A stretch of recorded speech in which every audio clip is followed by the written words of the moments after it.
solid ground. I tried to look the other way, but I couldn't turn around. It's okay for you to hate me for the things that I have done. I made a few mistakes, but I'm not the only one. Step away from the ledge. I'm coming down.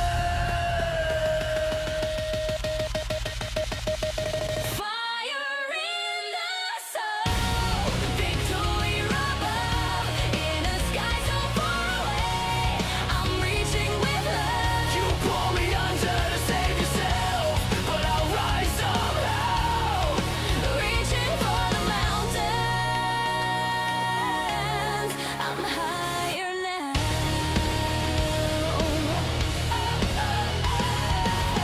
Was there ever any question how much I could take? You kept feeding me your bullshit, thinking I'd finally break. Is there anybody out there? Is there anyone who cares? Is there anybody listening? Will they hear my final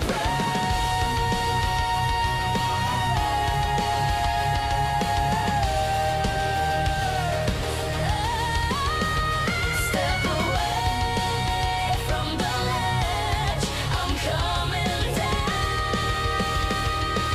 I'll blow you under. Fire in the soul, victory above, in a sky so far away. I'm reaching with love. You pull me under to save yourself. I'll pull you under too. But the fire in my soul keeps pushing me through. It's caving in around me, Caving in, tearing me apart. It's all coming down around me. Does anyone care at all? whisper, I will never be what you want me to. Fire in the soul, I was born to move.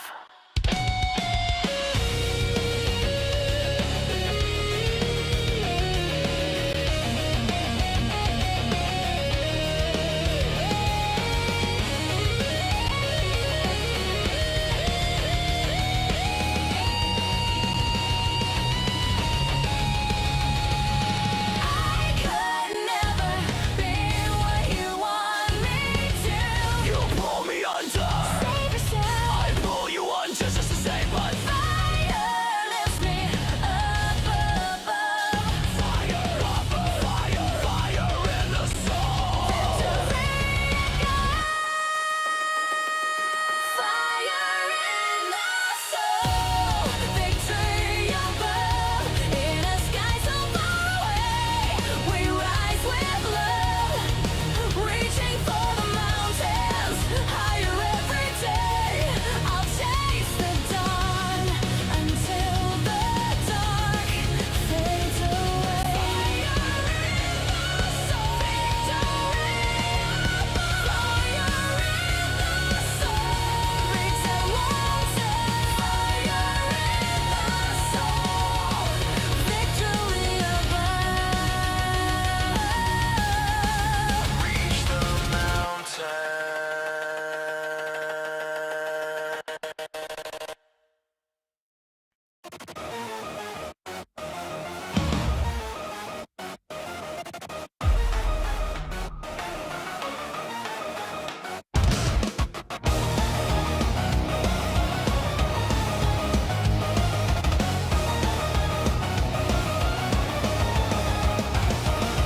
Another day, another clone. Same old world with a different tone. They call it innovation, I call it deja vu. Proceed to see the copy paste crowd. Copy Zelda, climbing every wall, gliding through the landscape, stabbing us to small. Words became domains, puzzles feel the same. Dress it up and got your skin, just a brand new name. They say new era, next evolution, but I see patterns, not revolution. Spin the wheel, roll the dice, pay the fee. Welcome, my friend, to gaming's recycling spree. Genshin copied Zelda, WUWA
Another clone, same old world with a different tone. They call it innovation, I call it deja vu.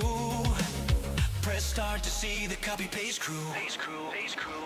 Changing copy Zelda, climbing every wall, gliding through the landscape, stamina too small. Shrines became domains, puzzles feel the same. Dress it up in gacha skin, just a brand new name. They say new era, next evolution, but I see patterns, not revolution. Spin the wheel, roll the dice, pay the fee, welcome my friend to gaming's recycling spree. Genshin copied Zelda, WUWA copied Genshin. Every other gacha's copying WUWA's vision. It's a chain reaction, a clone tradition. Welcome to the recycled gaming service edition. Service edition. Wuthering waves copy Genshin, no one surprised. Open world combat, just re-optimized. Characters with lore, stories paper thin, but the banner shiny, so throw your wallet in. Flashy trailers, cinematic life, redefine gaming, but I see the disguise. Every gacha mirror, every quest deja vu. Recycled pixels, recycled yo. Copy this, copy that. Innovation, fell flat. Control C, Control V. That's the gacha industry.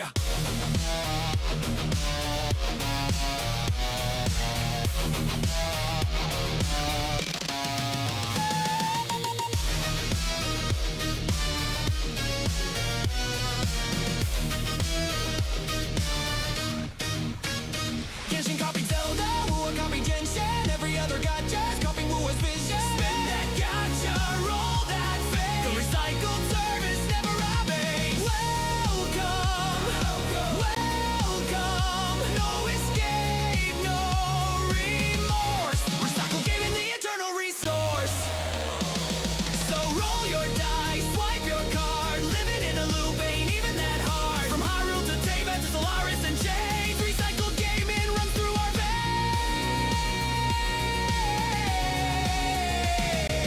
Welcome to the recycled gaming service. Enjoy your stay.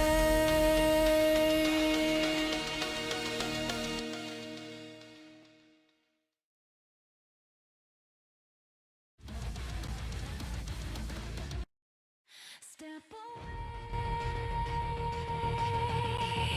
Feel the climb.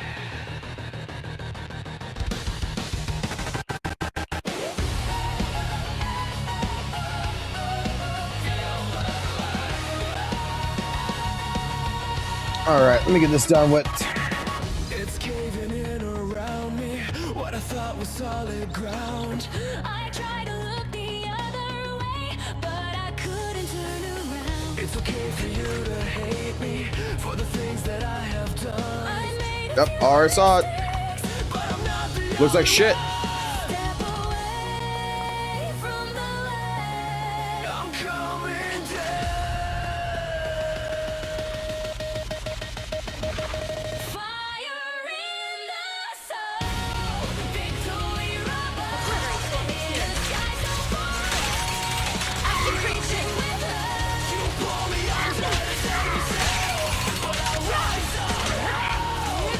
Reaching for mountains.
Storm and Spirit. Human young converge.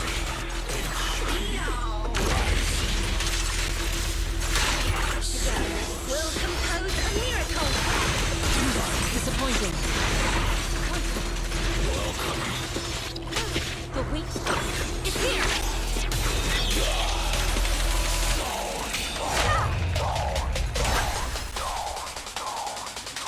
Welcome to the HP inflation zone.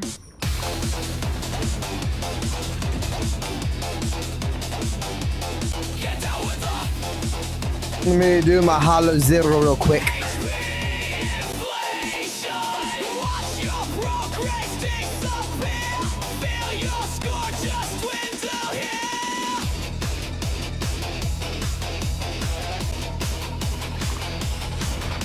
The boss won't die, that bar won't break. Every hit you land, they just regenerate. Damage feels like dust in the storm.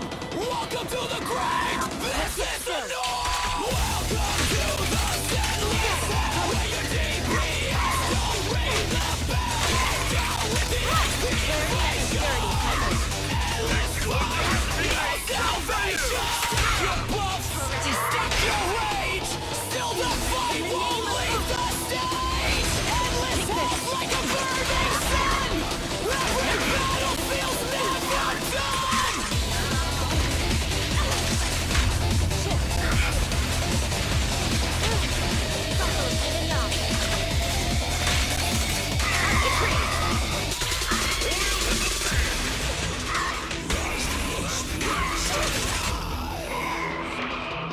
Say goodbye to the weak that die. This battlefield's a rigged equation, trapped inside HP inflation.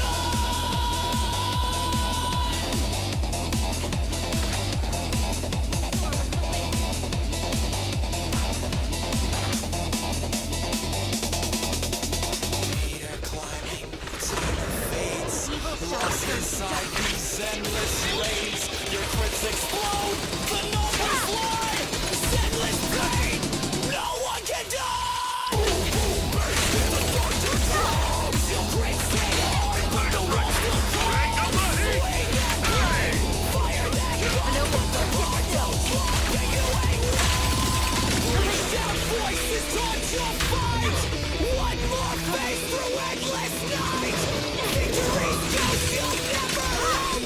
This is the cursed inflation.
Do the ba ba ba la. Be bam bam bam bam bam bam bam bam. Whales by miracles to leave you behind. And the content's made, you still clap along. 'Cause your love's conditional, I'm staying strong. Toxic positivity. Cycle of yin and yang.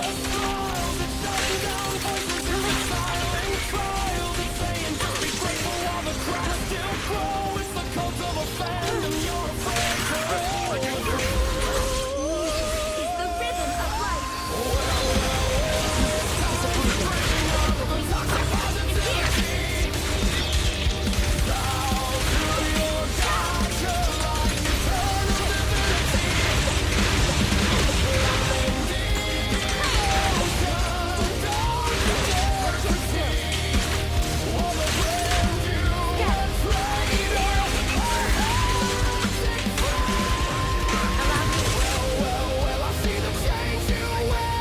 Praising every banner like a daily prayer. It ain't faith, it's denial. Let's break the disguise. A God can't hear you when it's pixels in your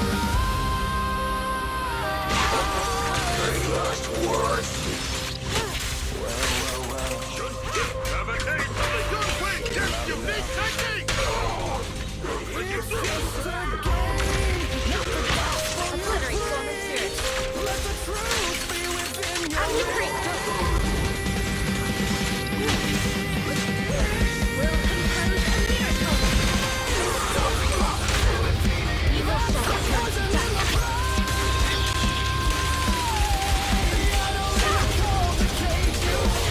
An opening.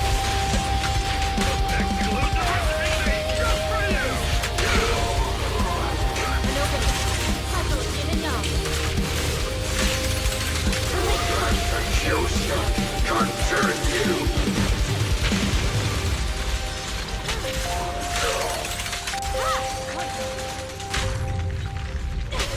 Look yet still. Your life in here. Stand in front of you.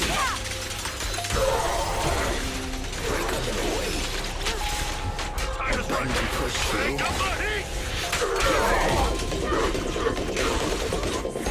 In the name of hope. Disappointed.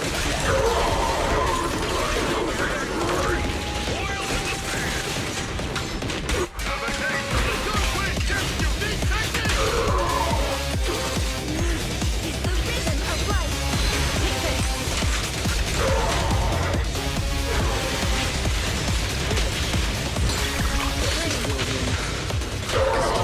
Obliterate form and spirit. Active creep. I'm not here for a victim's crown. I'll burn it all just to turn it around. Tears in the dust, scars in my skin. Lessons are weapons, I'm learning to win. Life don't stop, it keeps hitting back. Either fold in defeat or rise and attack. No surrender, no collapse. You can break apart or reshape the tracks. Storms will come, but the fire won't fade. Adapt or be lost in the mess that you made. Give up or adapt. The line is thin. You fall to the floor or you fight again. The world won't wait. So what's your move? Survive or crash? What you gonna prove? Give up or adapt. No middle ground. Rise from the ruins or stay in the sound. Your fate's in your hands, so take the map. Only two ways left. Give up or adapt.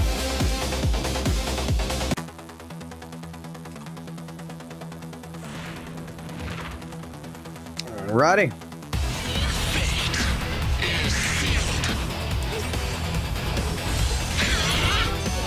Will compose a miracle. Disappointed. Cycle of yin and yang.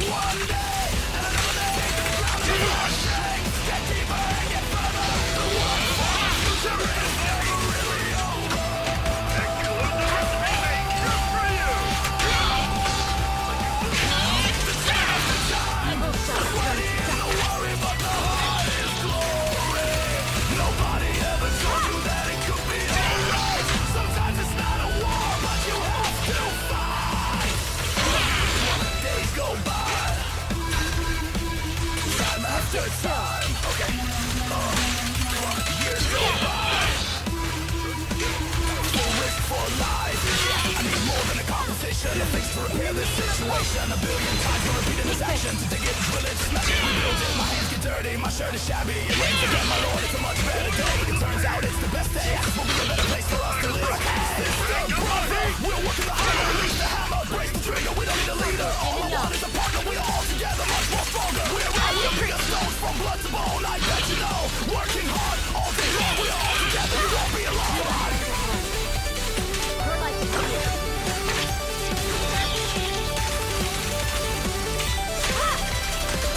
That. That.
All right, that's done. I don't believe I got anything else to do right there really quickly. That's all fucking done. That's all done now. Holla fucking Luya.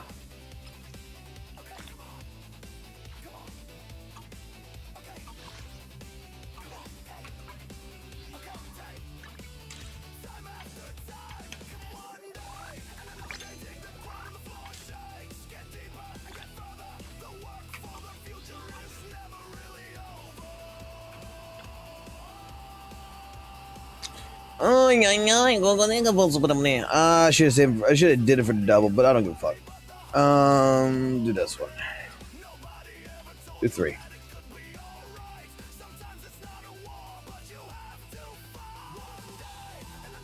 Oh, good. That's food. 470, 300 polychromes. Let's go ahead and fucking utilize these. Oop, wrong one. Just hit it.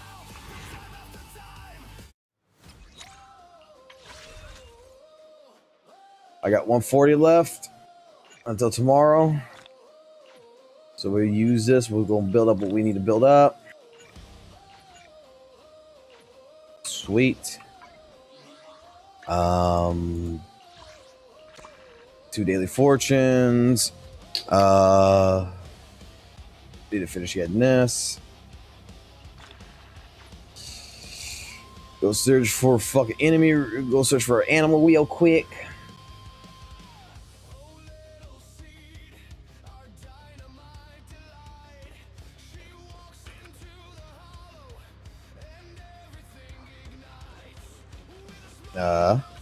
Why?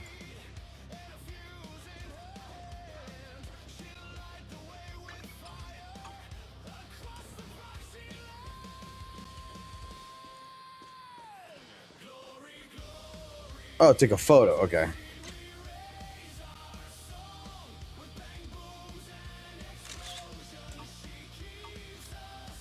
Should have read that better.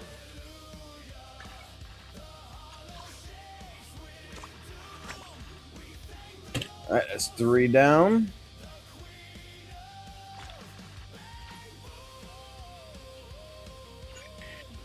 Hey, worry about the job application. I'll worry about the job application tomorrow. There's nothing else that came in, right? Shield defense is going to be in 2 days. Collect these. Use this. Get our energy built up for tomorrow.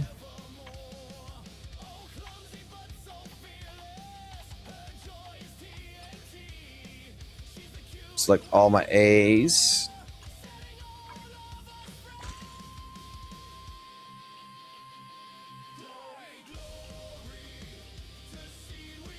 Achilles.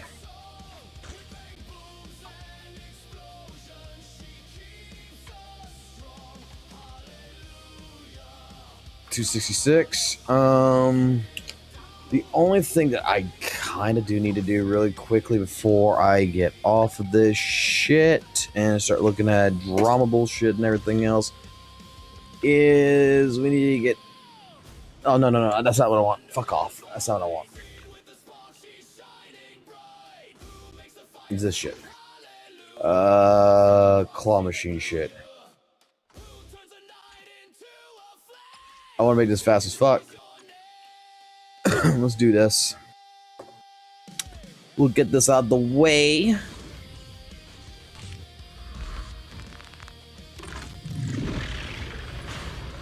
Obliterate form and spirit.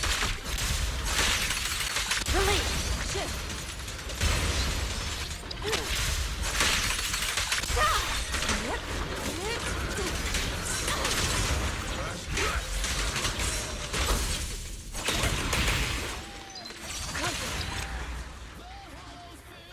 It's the right one, is it? Or is it the wrong one?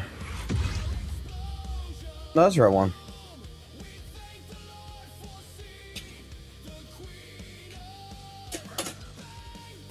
Because Mommy Evelyn comes home. And I believe Evelyn needs these. Let's get still. If I did my research correct, this is what Evelyn needs right here.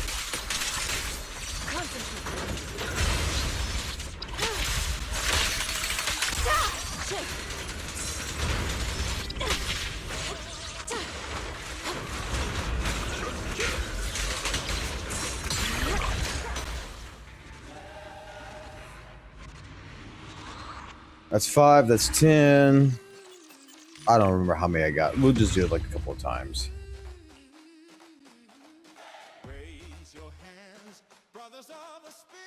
I think I need like 60 of these, 90 of these anyway. As long as I get a few of them, I'm good.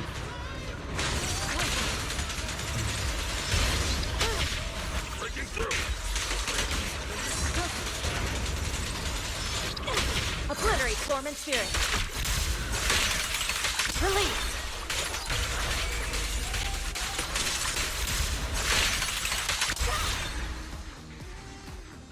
I like the fucking fact that Wijan right here fucking goes straight up, fucking flips them all off after she's fucking done. She's just like, go fuck yourself. Totally a fucking goddamn fucking children's game right here. I am totally playing a fucking children's card game.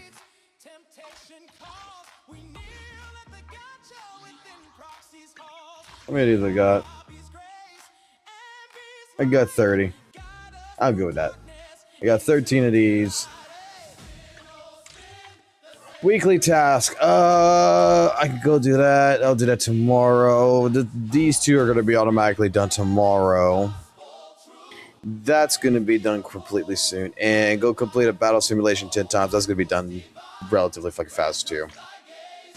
And then sooner or later, I will finish these fucking goddamn actual story. Alrighty.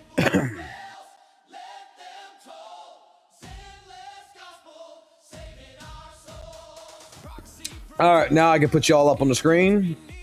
And y'all can go ahead and distract me with the fucking word of life.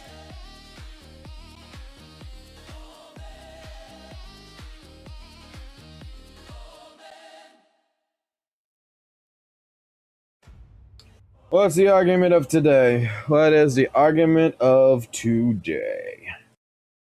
Yeah.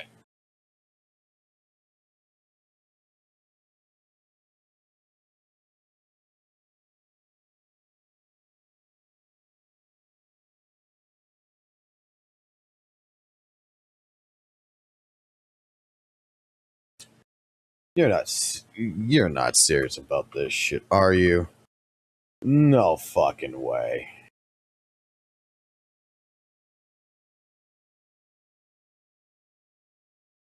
That's a fucking half-ass big lie. I guarantee it's a half-ass big lie. Hold on.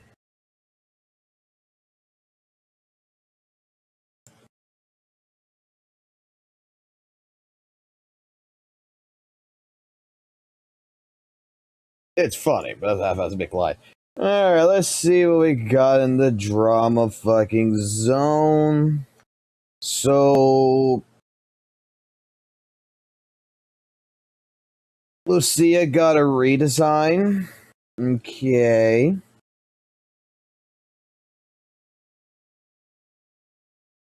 Oh, I guess people fucking bitch so goddamn fucking much the devs listened. Devs fucking listened.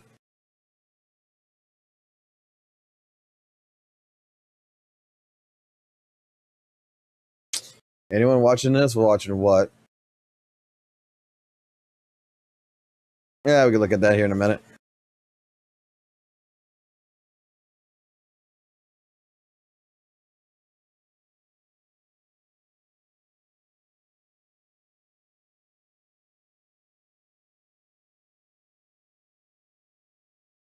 Hey, it's not too bad. Yep, already did. Already watching Nana. Nana's fucking shit. It's just fucking GTA, man. Weather Wave's still better. It's not even a gacha game, so why the fuck would I talk about it?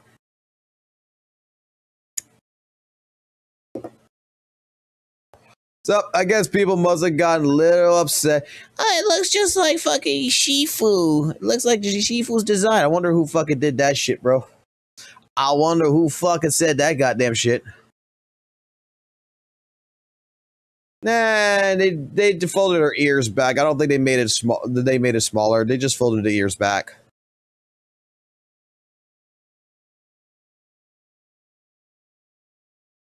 They made her tits bigger, which I'm not gonna lie. I kind of prefer the original design over the new one. To be honest with me, I kind of actually prefer it. But she's a fucking sexy witch. Who gives a fuck? Okay, let's see what the fuck this is. Next video is rated.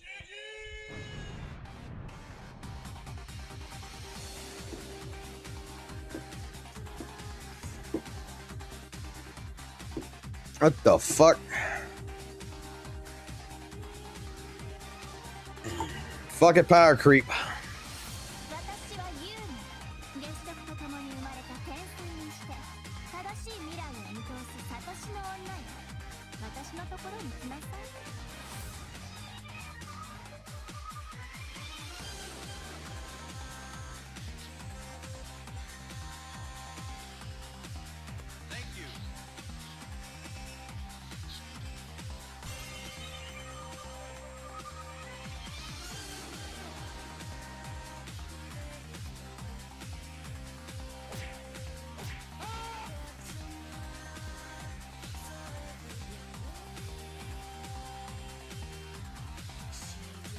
Look how beautiful and perfect this game is.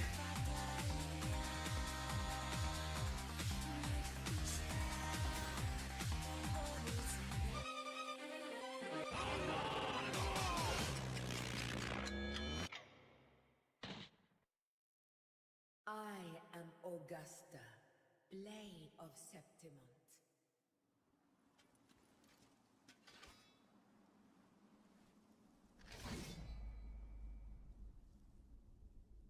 And I have never known defeat.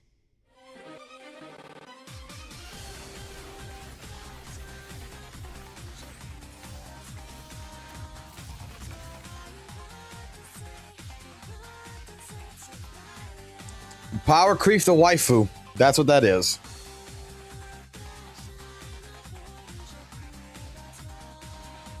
No power creep, just use Danjin? Oh boy. You don't know what power creep is.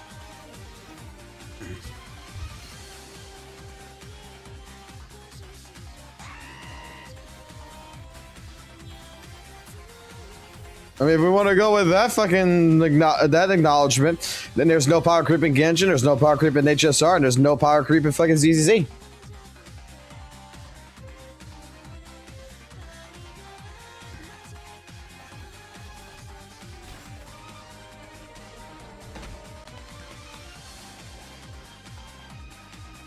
Sure does sound like a skill issue.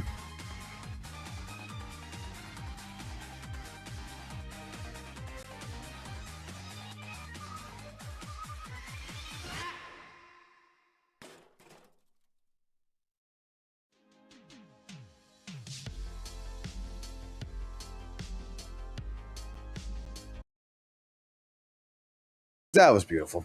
That was actually kind of beautiful. Why am I mod? I just got here. I mod everybody. That's why. Because sooner or later, I will be taking away all your fucking mod ships. I don't know when that day is going to come.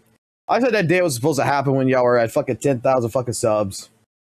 But that didn't happen. It'll happen one day. I don't know when it's going to happen. Alrighty, let's look at some videos here. What does Vincent have? An 18-minute video of when death matters.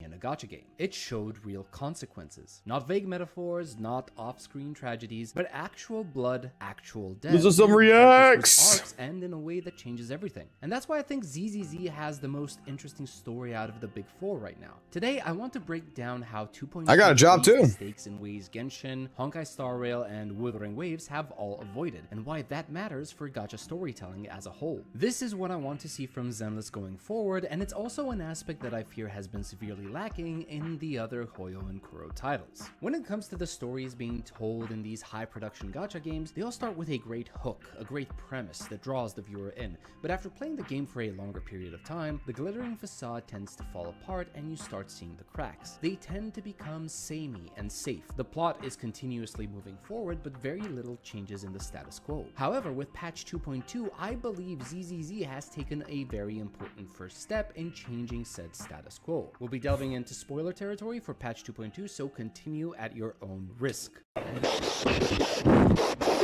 The story starts off inconspicuously enough. We're sent by the mayor as an envoy to monitor an operation. What's up, Jago? We're picked up by Orpheus and Magus, and thanks to that, we're able to see Obo Squad working as a team in combat. We're introduced to Major General Lawrence, who comes off as an absolute ass that not only doesn't value Obo Squad enough, but also treats the proxy as his prisoner. Throughout our imprisonment, we follow the Defense Forces operations to root out the Exaltists, but they don't do a thorough enough job of it, so we sneak back in with Obo Squad and do it properly. Meanwhile, Wi-Fi Peninsula is attacked and suffers casualties, but is saved by Yonkoi's summit springing into action. Obo Squad retreats to help defend Wi-Fi Peninsula and learns from Isolde that most of the people responsible for the current state of Magus and the loss of her comrades were Porcelumix executives as well as Lucro. And Isolde was kind enough to buy all of these nice people a one-way ticket to hell. She cuts contact with Obo Squad, but not before telling Magus that Lawrence is also one of the people responsible for Magus. Do I need to do a drug check? And leaves his life in her hands. While I haven't done it in a while. to put an end to his life, Magus reconsiders once we actually find Lawrence. However, Isolde shows up at the last second and puts a bullet in Lawrence's chest before making her Oh, get away. shit, We can't yeah. fixate on that though, because the Lemnian Hollow is going berserk, so we need to neutralize the threat within ASAP. We go in, we find Overseer Mevarok again, who turns out to be Isolde, and we get a spectacular boss fight not only against the Defiler, but also against human Isolde. This fight ends with Isolde's death and with Magus taking up the mantle as Obo Squad's leader. When I started this story, Oh, no, I I'm just figured we'd asking. be getting something similar to what we did in 2.1, but this actually No, I'm not. Look, I haven't looked. expectations. Not only do we get the depressing backstory, No, I have not looked at any new videos today, to be honest. I have been to myself at work. I had a. Let me put it this way: I had a bonerific fucking goddamn fucking work day because me and another coworker pretty much had it out.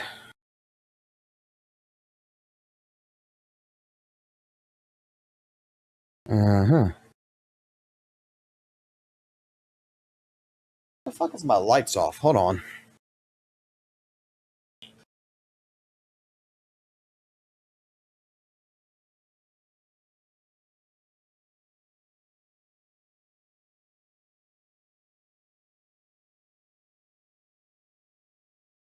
Your lights shouldn't be off. Why is my fucking lights off?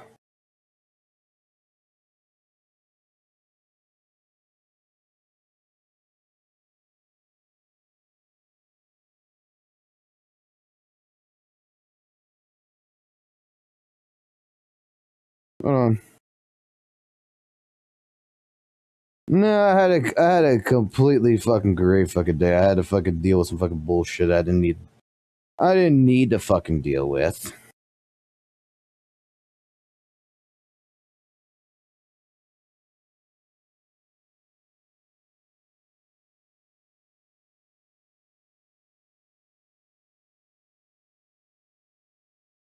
What the hell's going on with my shit here?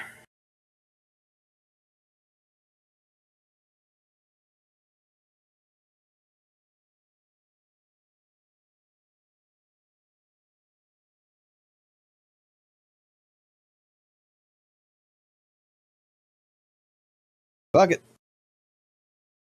Fuck it. I ain't gonna worry about it. It's fucking up. I don't know why it's fucking up. Of both the original Orpheus and Isolde, but we also get not one but 4 honest-to-goodness portrayals of death. Not the kind where you see the character being sad and the screen fading to black, but actual blood oozing out, a frozen expression, and eyes that have lost that flicker of life. This is, as far as I know, unprecedented not only in the mainstream Hoyo titles, but in Kuro as well, and all I can say is, finally! Gacha games up until now have had a great aversion towards portraying death in their games for multiple reasons. I mean, let's be honest, nobody wants their favorite character kicking the bucket. I would know because, as I mentioned in one of my previous videos, I liked Isolde a lot and wanted her to be a playable character. Please be playable, please be playable, please be playable. But even so, the lack of death and or serious threats of injury in gacha games has led to those stories feeling overall safe, with little risk of anything bad happening to any of the playable characters. I mean, the main reason why I was drawn to gacha games was because of Himeko's death in Final Lesson.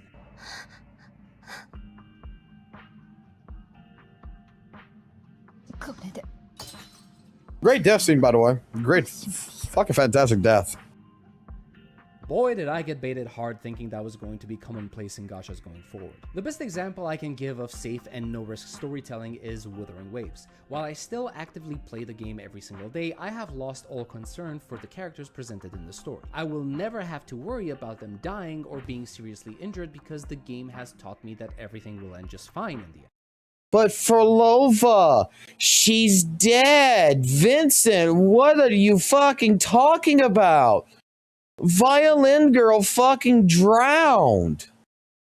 Spoilers ahead for WUWA up until the current 2.6 version. Consider this, the first time I recall this happening was with Shorekeeper. We saved her from becoming the Tethys core, and we even found a magical new core to keep it functioning. More recently we have Frolova, who gets a death scene, but the game immediately tells you at the end of her quest that she is still alive, and you see her show up in the Lost Beyond, most likely implying she is more than able to be resurrected in the near future. Even the current issue with Yuno, who has sacrificed her entire existence to the point of being forgotten not only by her people but by Augusta as well, will 100% be solved once her quest comes out. There is no doubt in my mind that Yuno will be brought back to life by Rover. And you might want to go into the comment section at this point and explain to me why there's a reason for this happening. You might even want to tell me all about WUWA character backstories and how many terrible things those characters went through, but the fact that they suffered in the past before we met them won't disprove my main argument, which is that nothing bad will happen to characters from now on. The game has proved to me that playable characters will always be safe going forward because of their plot armor. And despite this, I still play the game because I'm still interested to learn more about these characters and the world of Solaris, but it has dampened my enjoyment quite a bit. By comparison, Genshin Impact has 3 deaths in Signora, Focalor, and from what I've heard, Capitano. HSR. All I'm gonna say is that when it comes to WUWA, my only, I'm sure that some other characters will fucking die. I'm sure they're gonna end up breaking that mold, okay? It's the next great fucking thing for them to do. But in all honesty, the only problem I have with WUWA is that every single patch is the same exact storyline. Like, Rover needs a vacation. He don't need no waifu. He don't need no bad shit happening, because every single one of them starts off nice and beautiful, And then towards the end of the thing, something horrific happens, and he's got to save the fucking day. Rover, Jesus. Has deaths when it comes to the Chrysos heirs, but they always come back due to the nature of the world they live in, so I won't count those at all. And ZZZ has 4 deaths, but 2 of them are generic NPCs, while the third is Seed Senior, which is a backstory death, so I will only count the 4th death, which is Isolde. These numbers are important because I want to point out how averse gacha games are as a genre to killing off their own characters or putting them in mortal danger. When you have gacha games that are between 1 and 5 years old, and you can count the number of important character deaths on one hand, it does send the message pretty clearly that the characters in your story are overall safe from harm. That is why I consider patch 2.2 to be such an important step for the genre, because not only does it show blood and death, but also how characters are impacted by those aspects. This could be the change we need to introduce darker themes in the future and do away with the off-screen deaths and symbolic death scenes. Zenless Zone Zero already had the darkest themes and depictions out of the big 4. Up until now, we've seen human experimentation, torture, amputation, survivor's guilt, and the irony of it all is not lost upon me, since out of all candidates,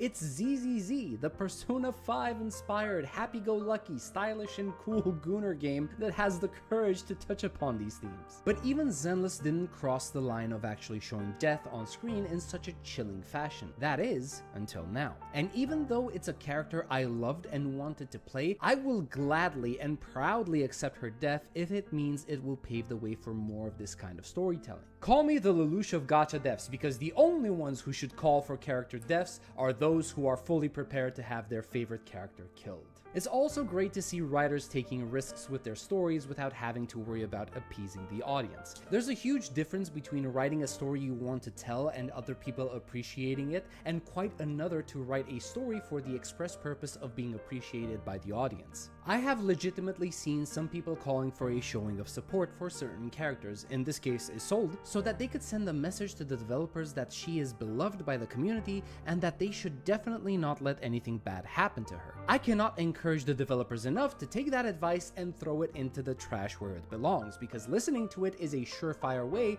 of making your story safe, predictable, bland, and boring. Yep. And I can understand that some people just want a safe story, but we already have Genshin Impact, Wuthering Waves, and to a certain extent HSR that do that. So can we please have one game out of the big 4 that actually challenges their characters' viewpoints and puts them through actual hardships? Now obviously that doesn't mean I just want everyone to die, but the threat of death needs to exist if you want your story to pack a punch. Death is one of the most powerful tools in storytelling because it carries weight. It's final, but it can also have meaning. Allowing What they need to do, what they fucking need to do in Zenless Zone Zero is they need to hit everybody in the heartstrings so fucking hard to say that this game is not like any other game.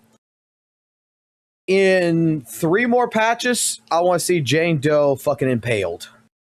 Death to be part And she of the dies story will permanently. raise the stakes naturally, because having characters die will communicate to the audience that the world they are exploring now is dangerous. Or and Kill Bill or it Wise, one or allows two. for the creation of tense moments where you're on the edge of your seat and genuinely unsure of whether your favorite characters will make it or not. A story without death can risk putting the audience in my shoes regarding my view of WUWA's story, where I honestly believe the possibility of loss is so minuscule it borders on non-existent, and thus having the unintended consequence of making conflicts feel hollow. Death is capable of outright defining entire character arcs. A character's death can complete their personal journey, whether through self-sacrifice as we see with Himeko, redemption as seen with Boromir in Lord of the Rings, or achieving peace as we see with Master Oogway in Kung Fu Panda. I never thought I'd be referencing him when I started writing the script.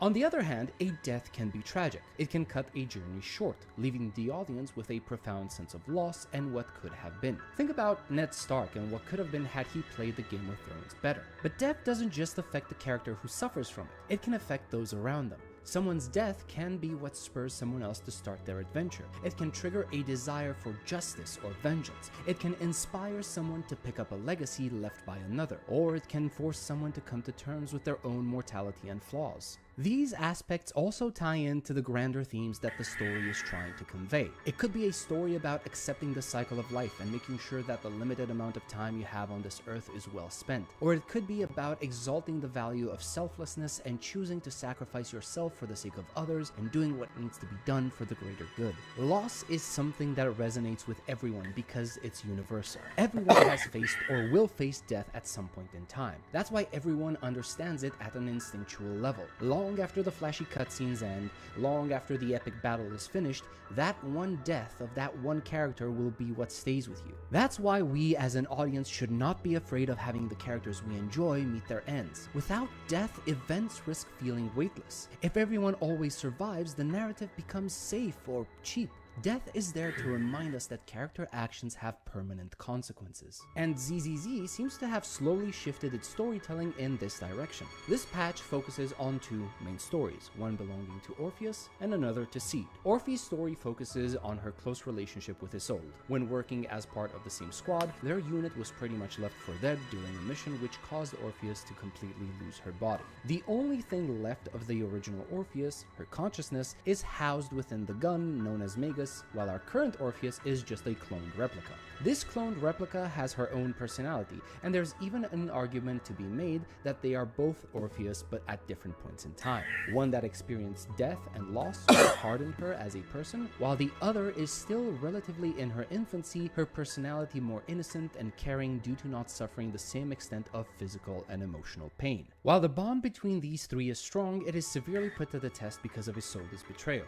Isolde figured out who the people responsible for their squad being left for dead were and took it upon herself to enact vengeance upon them. Magus was just as willing to do the same, but due to certain constraints chose the path of endurance instead. Her choice furthered the divide between herself and Isolde, who killed Lawrence in response to Magus's mercy and left for the Lemnian Hollow. This leads to the duel at the end of the patch. It looked like the fight would end with Isolde being taken into custody, but at the last second, Isolde pulls out a weapon and shoots at Orpheus, prompting Magus to reflexively stab Isolde in an attempt to stop her. The weapon was just a toy Denigun, but realization comes too late, and after exchanging a few parting words, Isolde dies in Orpheus' arms. Isolde's death wasn't just a simple death. It completed her character arc. The betrayed soldier spurned onwards only by a need for revenge, her heart cold and closed to anything else. Her Like I said, it was a masterpiece of a story. Based upon trust and mutual respect, was now broken as she realized revenge wasn't as important to her as it was for Isolde.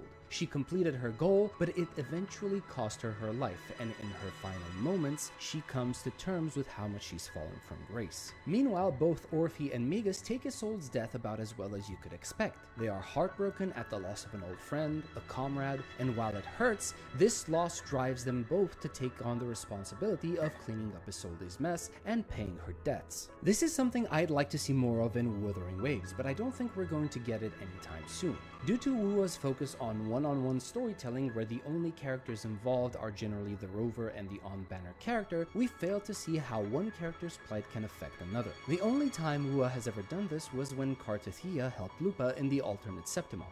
Think about how much of a missed opportunity it is to not have Augusta remember Yuno and completely freak out at her disappearance. Think about how unfortunate it is to not have the resonators of two of the most prominent and powerful families of Reguna meet even once to discuss the current state of affairs. It's just such a shame that we can't see more of these interactions, as the lack of them really does have an impact on how much I believe in the world of Solaris. Now going back to ZZZ. In Seed's case, we take a look at her backstory as a dangerous existence that not only has an impossibly strong resistance to ether corruption, but also has extraordinary destructive abilities. They flare up when she loses control and are the exact reason why Seed Senior's Iron Order identified Seed as a threat. But as we know, Seed Senior defied the Order, removed his logic core, and thus regained his free will. However, this choice has assured his death. Without a logic core, Seed Senior will eventually shut down forever, but he used the time he had left to be a surrogate father for Seed. Fast forward to the present and we figure out that Seed Senior and Opal Squad have made sure to keep Seed in the dark. The story does a great job of portraying Seed not only as a capable soldier, but also as a relatively maladapted person who lives in her own world without great understanding or care for others. This can be seen in her treatment of her escort targets, and also when she showed her emotional instability by snapping at the members of Opal Squad for wanting to help her. Eventually, through her trials against Veronica's mechs and Veronica herself, and also through the aid of the Proxy and Opal Squad, she slowly comes to understand the truth she already suspected but refused to face. That Seed Sr., her one and only father figure, was dead and would never come back, no matter how desperately she wished for it. This leads us to one of the most heartbreaking scenes in ZZZ's history, which is very reminiscent of one story beat in a game called Sanabi. If you know, you know. This marks an important moment of character growth for Seed. The realization hits, she falls apart emotionally and cries. There is no magical moment of resurrection, just one final message from Seed Sr. to his daughter, imparting upon her his apology, but also his wish for her to continue growing, acknowledging that the pain she is currently going through has caused her to bloom. While this experience may not make her fully understand what it means to be human, it is still a very important step that brings her that much closer to that ideal. This moment will be the cornerstone that defines her humanity going forward. Of course, just like any tool, death in storytelling can be used poorly. If overused, just Good for use of the sake providing song. shock value, death loses its meaning. If it's easily reversed, it undermines the trust audiences have in the story. Conversely, if done well, it can touch the hearts of millions of people and become the masterstroke that will mark the reason why audiences will remember your story.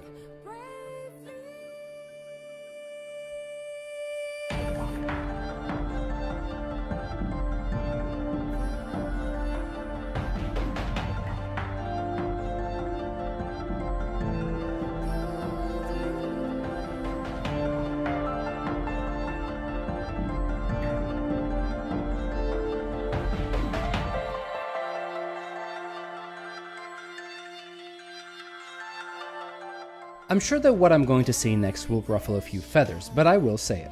So far, ZZZ has done a pretty good job of showing their audience that New Eridu and its surrounding areas are dangerous, whether through the threat of hollows and ethereals or corrupt humans who perform all sorts of vile acts for personal gain. If the writers want to take the next step to completely send home the message that their world is rife with severe consequences, they need to kill off a playable character. I'm not saying it should be anytime soon, but when the story calls for it like it did with Himeko in Final Lesson, they should not shy away from it. Normally when I play gacha games, I have a voice in the back of my head going, everything will be fine. But ZZZ put a dent in that feeling for me. It turned my overwhelming certainty that nothing will happen to the characters in these stories ever so slightly towards doubt. It turned my I'm sure they'll be fine into maybe they're not as safe as I once thought. And that's what I want more of. ZZZ 2.2 proved something vital. Without loss, stories risk feeling safe and hollow. With it, they gain weight, tension, and meaning. That's why this patch stands out. It reminded us that consequences matter. But now I want to hear from you. Should gacha games take more risks with their characters, Yes. even if it means death? Or do you prefer the safety net where everyone always survives? Drop your thoughts below because I will be reading every comment. If you enjoyed this breakdown, hit like and subscribe so more people can join the discussion. And hey, Kill Jane Doe. Done deal. That's what I would do. I would actually find out who is the... No. Don't kill Jane Doe. Let Jane Doe live. Kill Miyabi. Kill Miyabi. Straight up. Make the strongest fucking character in the game die. There you go. Best fucking story ever.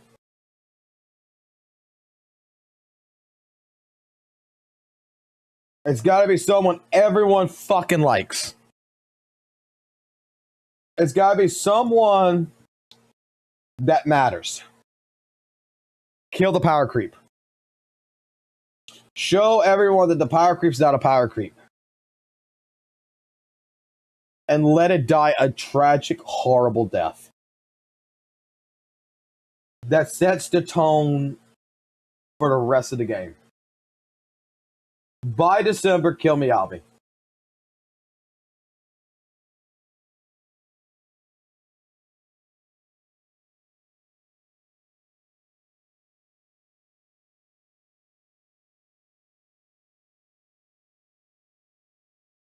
We need to kill something. We need to fucking kill something. I say kill Miyabi.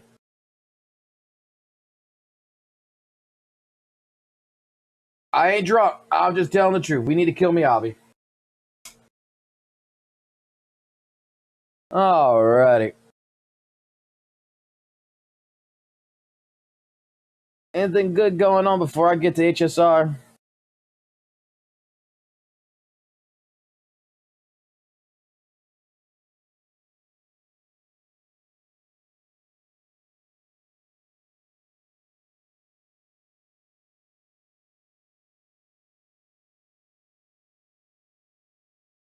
What's this? 这个小包是真的呢，这跟人一样。我也想买一只一样的。わたわた。なんなんだ。わたのわた。なんなんだ。Oh, Gabimaru. 早知道就安装一个嗅觉核块了。看来语言模块有点问题，行为也怪怪的。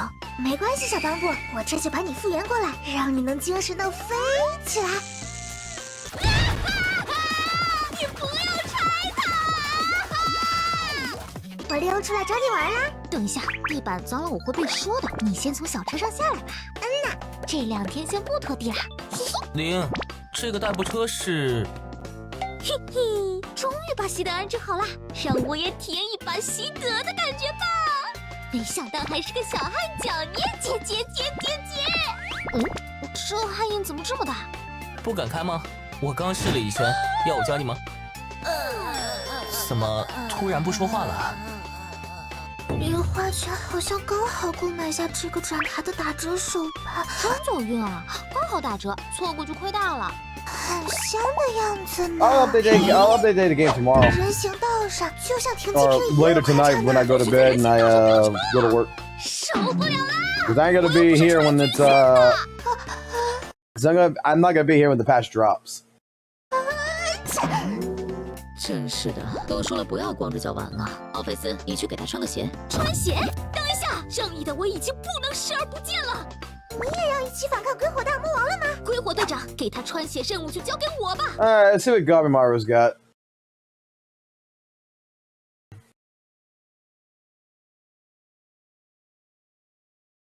Gabimaru, alright. WUWA versus Hello, HSR is the everyone. same? What the fuck? I am starting to become much more annoyed by the hypocrisy I'm seeing in the CC space and just in general in most of these communities. And it's even worse for me, right? Because I'm trying to play and make content on both WUWA and HSR at the same time. So my communities kind of just like mesh. And it just leads to some of the most bullshit talks of all time, right? And I think this is going to be the video I make where I basically address the HSR HP inflation allegations and basically show you guys, and because I need to shove it in front of people's faces, WUWA's endgame difficulty is basically at the same level, if not faster, in terms of rapidly increasing as compared to HSR, right? Because every single time I see a WUWA creator kind of talk about, you know, the increasing difficulty in WUWA, they'll say some bullshit like, oh, it's not HSR level, oh, but it's not HSR. And a lot of current WUWA creators that came from HSR continue to try and hate on it without fucking understanding anything they're saying. Right? Like, it's so annoying. Just put in 2 minutes of research and you know that WUWA and HSR are nearly the fucking same. But no, people just want to lie. They want to feelscraft. They just want to say whatever the fuck instead of actually, you know, using facts, right? So before we even get into I know what you're talking about there, buddy. I also want to talk about wheel scam real quick because a lot of people seem to disagree with my video, and I'm going to show you in this video exactly why wheel scam fucking matters, right? So for those who don't know, wheel scam is something that slowed down the time and allowed mobs to spawn quicker, right? This was incredibly useful for high ping players, as in WUWA, for some fucking god-awful reason, the mob spawns are tied to your ping. So using wheel allowed high ping players to save a lot of time on their clears by allowing mobs to spawn quicker. if you don't use wheel scam, or like if wheel scam doesn't work anymore like it won't in 2.8, then you're gonna lose multiple seconds, maybe like 10 seconds if you're like a 200 plus ping player playing WUWA simply because of the shit mob spawns. So good luck, right? However, outside of that, this nerfs the plunderer tech that Bronte found out for Whimpering Waste. This as well nerfs multiple characters' value, such as Brant and Cammy most notably, however also Fro, even Augusta, right? Any character who had a high enough damaging hit where they weren't animation locked and you could actually hold tab, you could take advantage of that and clear multiple waves with that high damaging hit. For Augusta, it was her slash before Lib 2, and as well her Griffin plunge. Right, those two are very, very high damaging attacks, and you could use those for more points. Prolova as well, with Wheel Scam at full S0R1 team, she used to be able to get, I believe, like 7 to 8k, now, or sorry, 10k, she could get over 10k. Now the max she should be able to get is 7 to 8k without allowing Wheel Scam, right? So here's like a bit of a, you know, demonstration of how it works. You'll see here in a second when, I start the video, skip forward a bit. Yeah, here. So you'll see right here, Verena Lib, Wheel Scam, right? And this will allow the damage to transfer to other mob spawns, because once again, the problem with WUWA, just in general, it's not only a Whimpering Waste thing, spawns are reliant on your fucking ping, which is the most bullshit thing of all time. So people do lose time the worse their internet is, or just depending on wherever the fuck they live, right? So there you go. Plunderer tech is nerfed. Multiple characters are nerfed as well. Nerfed high ping players too. Over here, you see he uses it in TOA as well. Actually, I think the Havoc Rover thing is probably better to use here. Yeah, here. So over here, they clear with a full Havoc Rover team. Like this is 4-star only clear, right? So they clear with only 710 milliseconds left. You'll see here in a second. There you go. So they cleared with 710 milliseconds left. So this probably took a few resets.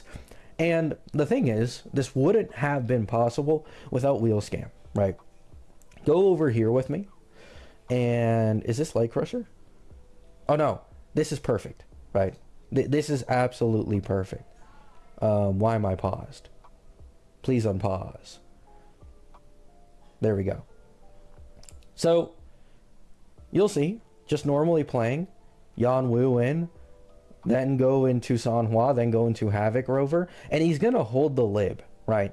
He's gonna hold the lib because he wants to Wheel Scam here. So he gets the mob low enough to make sure the lib will guaranteed kill. Bam. Wheel Scam. Transfers the damage to this Tiger, Light Crusher, whatever he's called. So this isn't possible if Wheel Scam is removed, which is exactly what's happening in 2.8, by the way.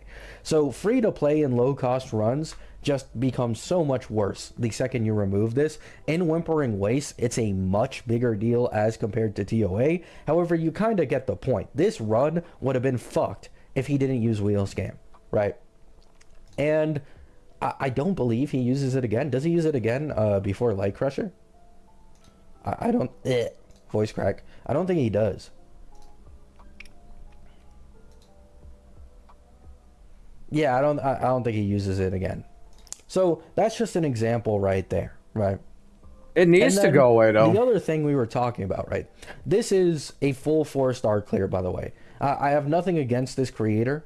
You know, big ups to them for being able to clear with 4 stars only in WUWA. Takes a lot of skill. However, I wanted to compare this to 4-star only clears in HSR, right? Because the big talk about HSR is, one, it has no 4 stars, very similar to WUWA itself, and as well as its HP inflation and power creep. And oh, Kuro could never, HSR is so much worse. So you'll see that over here, this is a 4-star only clear in HSR in 2.4, right? Now, the reason I'm looking at a 2.4 4-star only clear here is because this is the time period equivalent to 2.6 WUWA, since WUWA had a lot less patches in the first version, right? And something you'll notice is, even unlike that earlier H rover clear I showed you, they used Verena, right? They used Verena. There are no 5 stars at all used in this clear, right? This is literally only 4 stars. You have Luca, Gala, HMC, as well as March. And then if you go over here to the next phase, they use Misha, Lynx, Hanyan, Pela. So literally 0 5 stars of any kind, not standard, not limited, just don't exist, and it cleared. And then as well, I wanted to bring up the extreme of the extremes for the people who are like, oh, look at Solo Donjin, look at this speedrunner, right? I hope you guys know that in, oh sorry, it's over here. You were able to clear with only 4 stars in MOC 3.2. This is the equivalent of WUWA in 3.3. People, I want you to know that the next TOA is going to have increased Havoc res with almost exclusively Havoc res mobs. This is WUWA, by the way. Even WUWA has a bunch of Spectro res and Havoc res, which is gonna nerf the 4-star only clears with Spectro Rover and as well as Havoc Rover. However, even outside of this, this is also massively gonna hurt Camelias. And where is the TOA? Right, here it is, right? We have Havoc and Spectro res increase with full Havoc res mobs. We have a full Havoc res first tower as well. And then I believe the second phase, do I end up scrolling down here? The second phase as well, or sorry, the third floor after this has half Havoc mobs, right? So this current TOA, by the way, has no Havoc res mobs, and it has no Havoc res increase, making the 4-star only clears much more clearable. So you see where I'm getting at. There's a really good chance that in the next TOA, I'm going to be honest, I'm not going to, you know, put stocks into many people at all being able to 4-star only clear it. It is very unlikely. And this is not to shit on WUWA. I'm so tired of every time I bring something like this up, people are like, oh my god, like you're just lying out of your ass. You're just saying this to put down WUWA. I am saying shit for how it fucking is. Okay? I am calling shit out for what it is. If anything, if other creators can't 4-star only clear in the next TOA, that means that WUWA's endgame spike, its difficulty They're spike, still going to be able to is 4-star clear faster than HSR's, which is the game everybody clowns on about HP inflation and how Kuro could never. This is simply to show you Kuro 100% fucking can. Right? They 100% fucking can. And the reason for this is, unlike HSR, there are so many other bullshit restrictions in Endgame and WUWA that people seem to forget about. Added resistance, specific ass niche buffs. The mobs you're going against, depending on how annoying they are, can waste more of your fucking time. Right? Like, depending on any time Kuro wants, you can go from a Havoc team completely clearing the endgame to add Havoc res mobs, and it's gonna feel so fucking bad, right? At the end of the day, I still think endgames in both of these gachas, and in most gachas in general, is incredibly easily clearable, right? Like, I've talked about this very openly. I find WUWA very All right, I'm gonna pause here. I'm just gonna give you my 2 thoughts on this real quick before we let him finish, and because this is kind of doom posty, and I'm not gonna allow the doom posting happen, even though it's fucking hilarious. Okay, even though it's fucking hilarious for Weather and Waveside, it's not doom posty. Remember how we had this conversation about the HP inflation and ZZZ, right?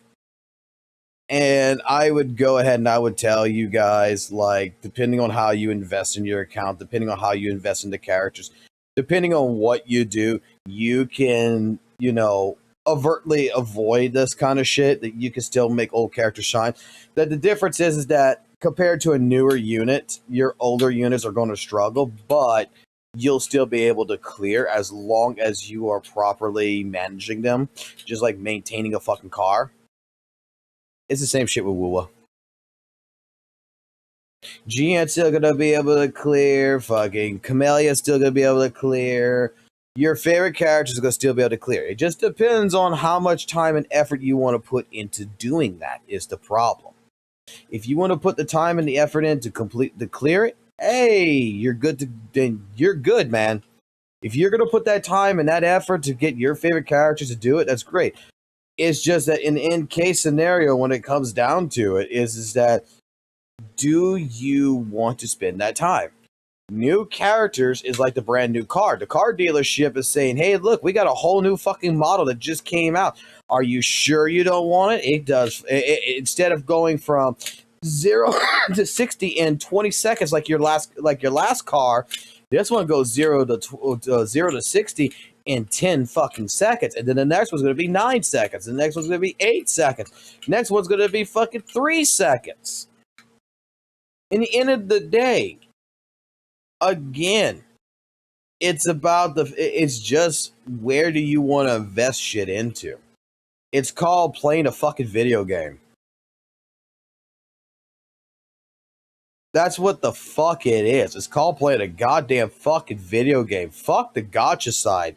If you don't look at the gacha side, you look at, basically, this is you versus a dev. What do you want to do? Pick your route. Easy if you pull semi at all. However, the same thing applies to HSR.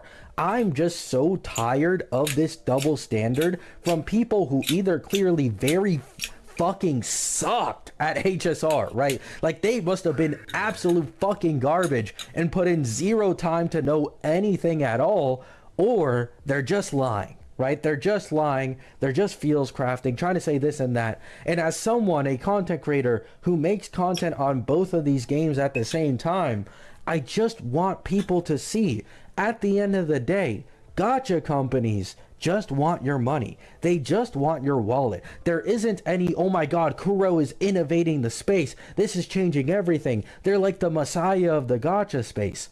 No. Right? They are very, very similar to HSR in terms of endgame difficulty spike. And personally, I can't imagine, being able to clear with 4-star only in WUWA 3.3. I just don't see it, right? Love you all. Hope you have a great day. Hope you have a great night. How much hate did you get for this? Brother, Sane said that the problem with WUWA is older characters don't have their supports yet, and newer Sana sets are just better, as if the bar for bar how it was for HSR. They really don't get how glued these devs are to the Hoyo blueprint. All they find is differences and say we're different enough. Hoyo and Kuro really know how to put people in a hex. Guy literally made a whole video trying to strawman in-game's HP inflation by saying HP inflation isn't a problem, Yinlin is a problem. He did have valid points though. Yinlin's damage is not existent, and she was better pre-release.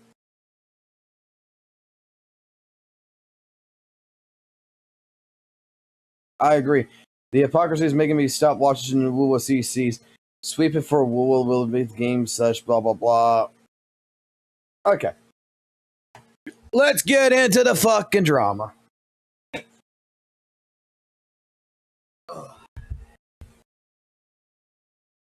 Alright, time to pass on my fucking words of wisdom and my fucking factual goddamn fucking statements as such. Alright. Is HP inflation a fucking problem in any of these fucking games? Absolutely fucking not. I'm sorry.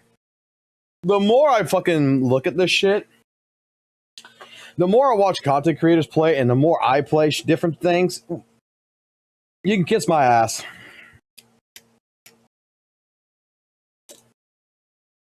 You can go ahead and piss on my fucking leg and fucking try to tell me it's raining. HP inflation is not a problem in any of these fucking games. Okay? They're a problem. The reason why why majority of people will consider it as a problem is because these are people who are not willing to experiment These are people who want to go ahead and just play the game in easy mode. And sooner or later, you know, these games are very generous in the beginning. These games are very nice. They do all their such, and then they come out of the woodworks and they try to butt fuck their fucking players. They want to fucking make you spend money. But they do go ahead and offer you an ability to challenge them. Can you break their challenge? And then it seems like when people break the challenge, the devs apply more of a challenge. And whether that is HP fucking inflation, whether that is fucking different like miasma shield mechanic type deals, stuff like this, it comes involved, and it is up to the players to find creative solutions to the fucking problem. Like I said, you want to know when the fucking moment that something like in ZZZ HP inflation is going to be a problem in ZZZ? I'll tell you when HP inflation is going to be a problem in ZZZ. It's when fucking Bringer comes into the fucking game in something like Deadly Assault and Miyabi can't clear it. When Miyabi can't beat the boss that she is designed for, and it is completely impossible to beat him, then we got an issue. When games start fucking pushing the boundaries to that fucking part of a high degree, now we got a problem. I have dealt with HP inflation in fucking goddamn Soul-like fucking experiences that's not Dark Souls, but clones of the Dark Souls genre. I have dealt with that shit with Lords of the Fallen primarily. And it's one of the reasons why I fucking hate that game with a fucking passion. Because I'll tell you a story like this. I fucking loved the shit out of fucking Lords of the Fallen. I loved it. It was the greatest fucking Souls-like experience that I had fucking experienced. I loved the story. I loved the builds. I did so much shit in that game. I covered that game fucking day in, day in. I got burnt out in the game, but I still fucking played. I went to PvP. I went to do all kinds of shit. The moment that fucking people were getting creative and fucking beating the game and doing all kinds of fucking dumbass fucking builds and fucking completing the game, which was the fun part. And you have every fucking Thursday a patch that's happening that says, we have changed the behavioral AI of the bosses. Oh, cool. So the bosses are going to have new moves. The bosses are going to be smarter. Awesome. And you go in and you find out the boss is exactly the fucking same. But now the HP went from fucking 1 million to fucking 7 million.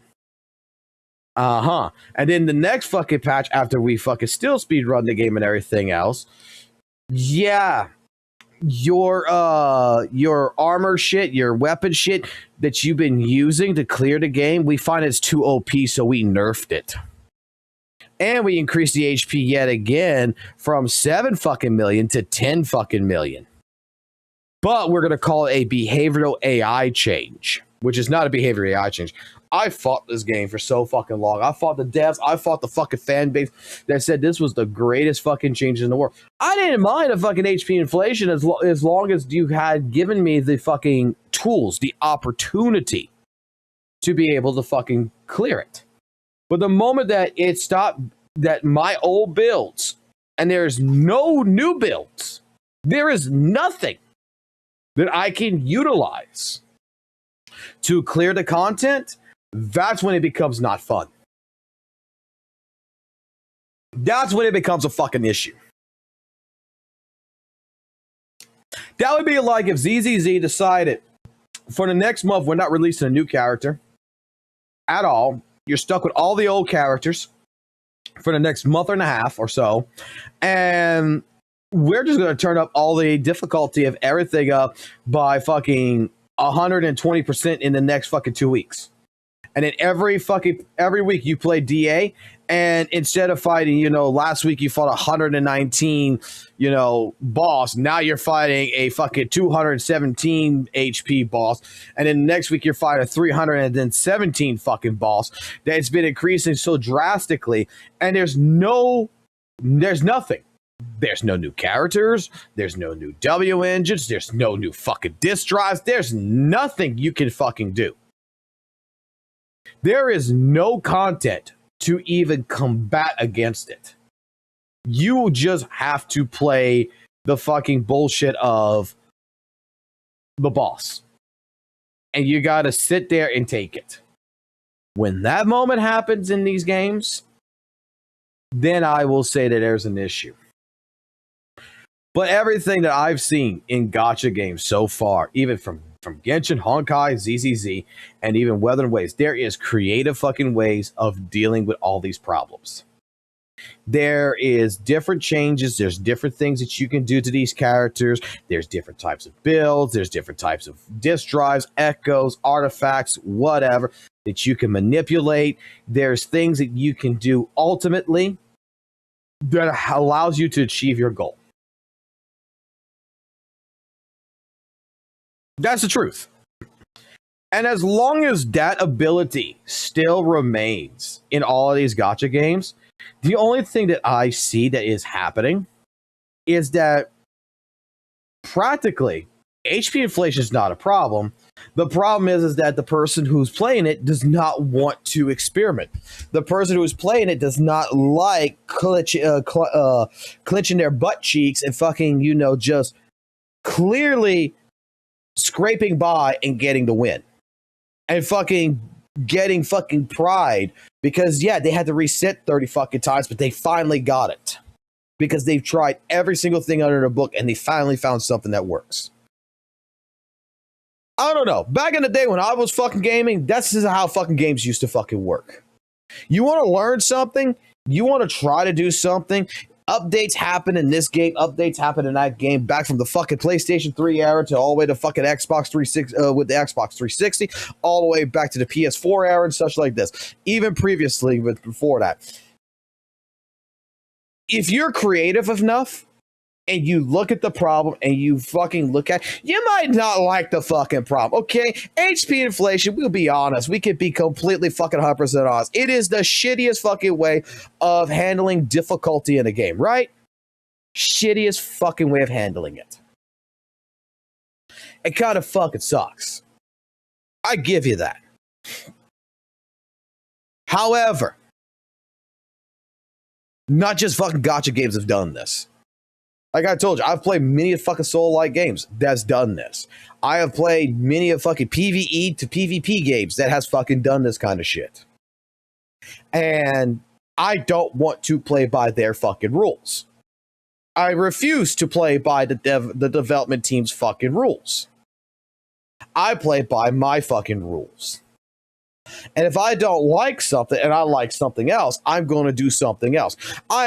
Dude, I could go through fucking Dark Souls 1, 2, 3, fucking Elden Ring. I could play a fucking magic build. I could fucking clear that fucking game with no fucking effort. Easy as fucking shit. I go in that game with a broadsword. I go in with my guts build. I'm going to struggle like a motherfucker. But that's what I enjoy. These games give you the fucking tools. These games give you the ability. I am looking more and more into videos. This is what I was doing today at work. I was watching fucking people clearing the fucking MOC of fucking goddamn fucking Honkai Star Rail with 4-star characters, with 1-star characters. They got fucking videos all over the goddamn fucking internet on this shit. It is people who is clearly straight up doing their best to find different ways and stuff. And I'm looking at this shit and I'm asking the question. I'm asking the fucking question.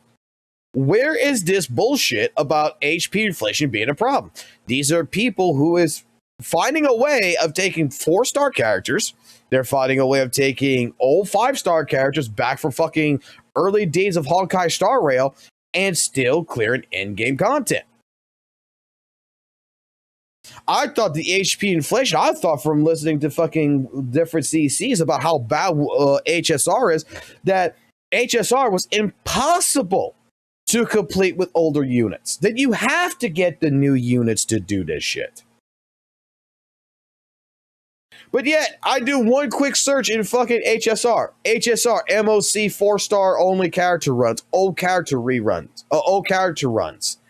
And I'm finding a shit ton of these fucking videos from different Japanese, fucking Chinese fucking players and fucking some Americans, I guess, that's just clearing it.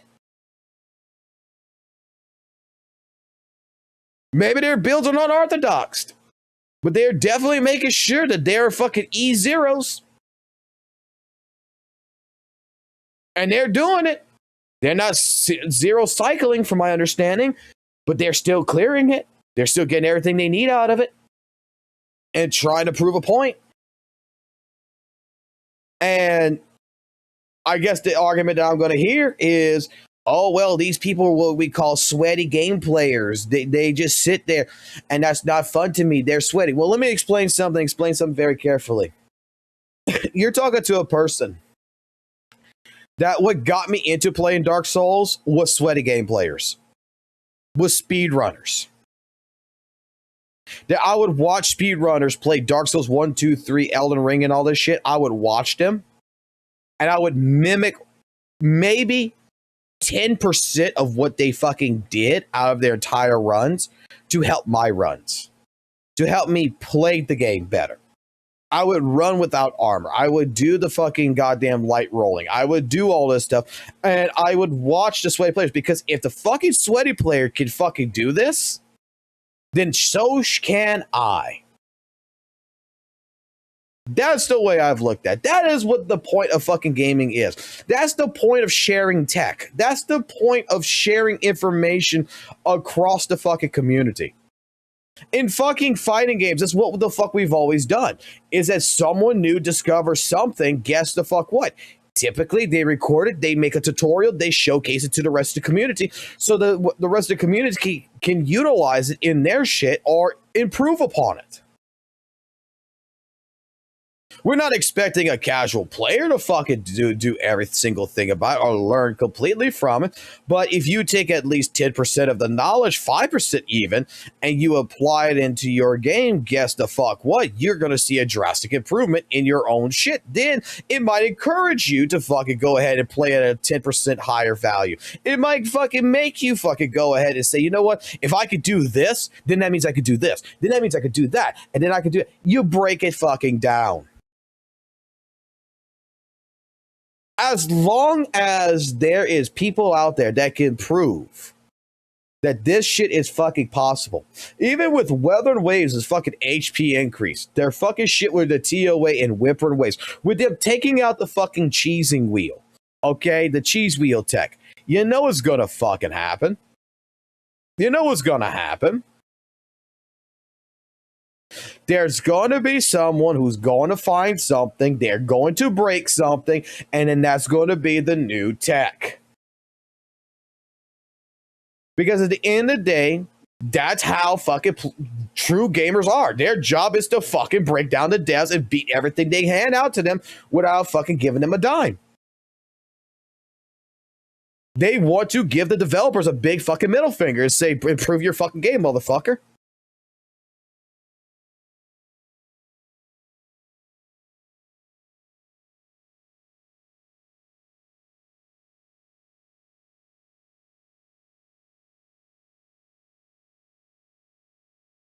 Like, as long as I know that there is people out there that is still able to complete different things, there is still people right now from the last Deadly Assault and this Deadly Assault that's clearing shit with 4-star fucking characters, with the cunning hairs in ZZZ, with Deadly Assault, right? With Anton and them, right? At Summit Zero, by the way, right? With AW engines, right? They're still doing it. And guess what? If your account, and you've been managing that account for some time, has different S-rank characters that is clearly better than the A-rank agents that you have,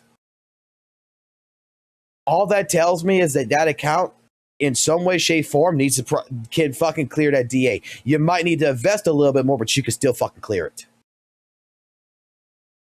There's no excuse. That's what it tells me. I'm going to hold on to that. You can tell me, well, they're playing at a more optimal level, everything. Like, everything they're doing is precise, precision, and everything. It's complete skill at that point. Yeah. Yeah, it is. But you know what that fucking means? That means that S-rank character that I just pulled off the fucking banner not that long ago, fucking 2 banners ago, 3 banners ago, they should still be better than that A-rank agent, and I shouldn't have to fucking work as hard with that fucking character. That character should still be able to work in some way, shape, form in this shit.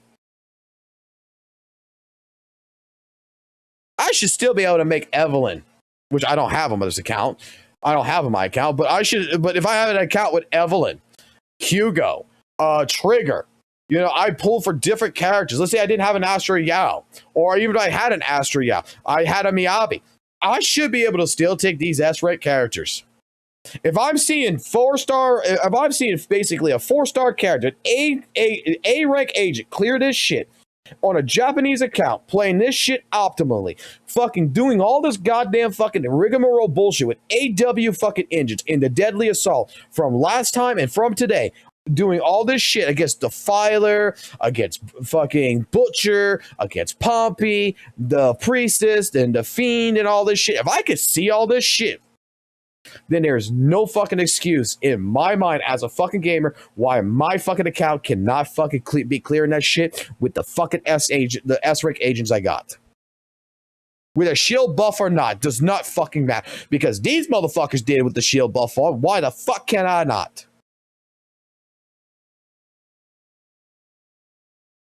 They're poor. I'm rich. Why the fuck can I not do it? Is the question I have. When I saw these fucking A-rank agents, why you think I played the M0 fucking Hugo? Why you think I reset it 30 times? Why you think I did the shit and I tested out different things? Why you think I'm doing Coletta right now as a DPS and everything? Because you know what? I'm trying to prove a fucking point. If these motherfuckers can fucking do it, I can fucking do it. And I ain't gonna fucking let no goddamn motherfucker beat me. That's my gamer pride. That is me as a fucking gamer. That is looking at the fucking objection here and saying, motherfucker, some motherfucker is piss ass fucking poor. They did not spend a dime in this motherfucking game, and they're still clearing all the end-game fucking content. They are completely F2P. I'm spending a fucking credit card and I'm fucking struggling? Hell no, motherfucker. We're going back to the build. We're going back to the fucking goddamn ground. We're going to take a look what the fuck I need. We're going to see what the fuck I got to redo. We're going to see what teams I can operate. We're going to see what needs to synergize and what cannot synergize. We're going to do everything it fucking possibly fucking takes to complete this fucking challenge. That, to me, is the fun part that I have experienced with ZZZ. Because the account that was given to me by a friend that I've been working on in particular. Where are we going? Right? There's no class today.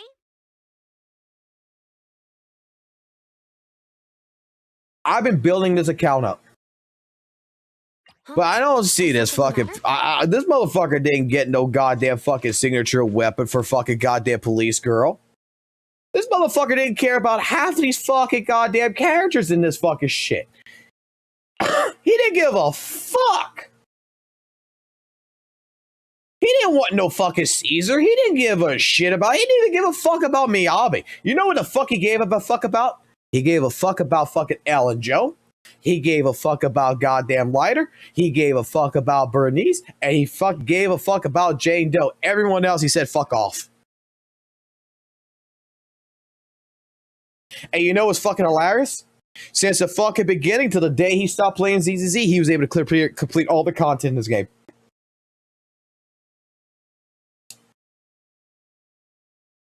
He was able to clear all the fucking content in this game to the day he stopped, and he straight up fucking told me. He said, "You want to know the fucking secret to fucking ZZ is?" I said, "What's the fucking secret? Don't get hit." Well, that's some great fucking advice.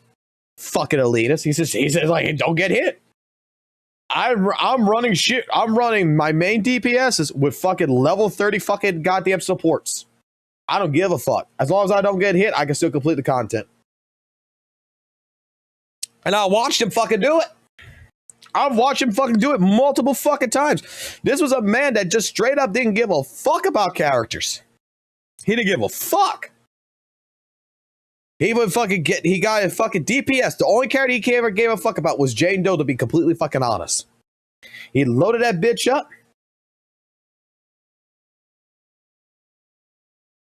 He loaded that bitch up, fully fucking done, fucking 12'd her, fucking straight up put all 2 supports that were not even leveled up, and fucking would go do fucking like Shiyu defits with the other one and with the other fucking team he had.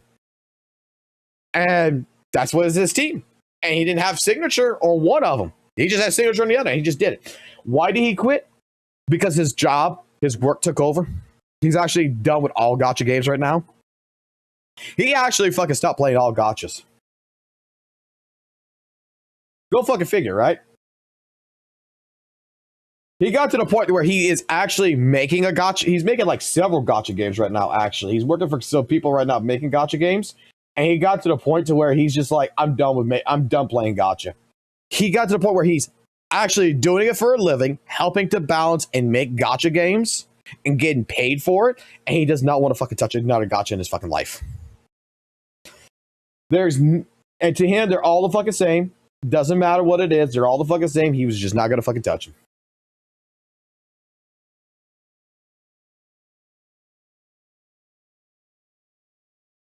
But I'm just saying, like, in my personal experience in gaming, just as long as I can see someone doing something, the question I've always asked myself is, why can I not do it? When I've seen people play fucking Gears of War, fucking Kung Fu flip out of the fucking map, why the fuck can I not do it? When I've seen people do amazing speedrun shit in fucking Sonic Generations, Star Fox Zero, fucking Dark Souls, why can I not do it? That's always been my question. Why can I not be that type of person that does this? That to me is gaming. That to me is what separates people.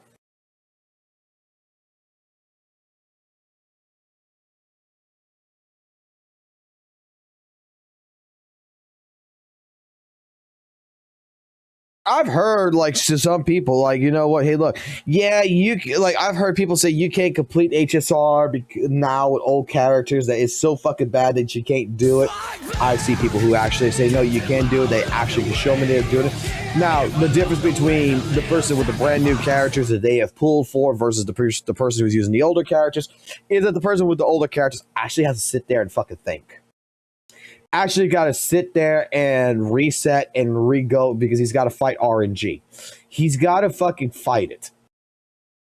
But he gets the win. And he's going to sit there and he's going to do it.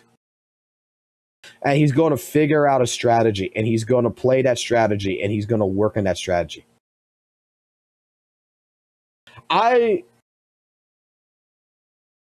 Yo, what's up, Leo? God damn, a member for 2 months? Holy shit. Didn't even realize you remember. Thank you for sponsoring.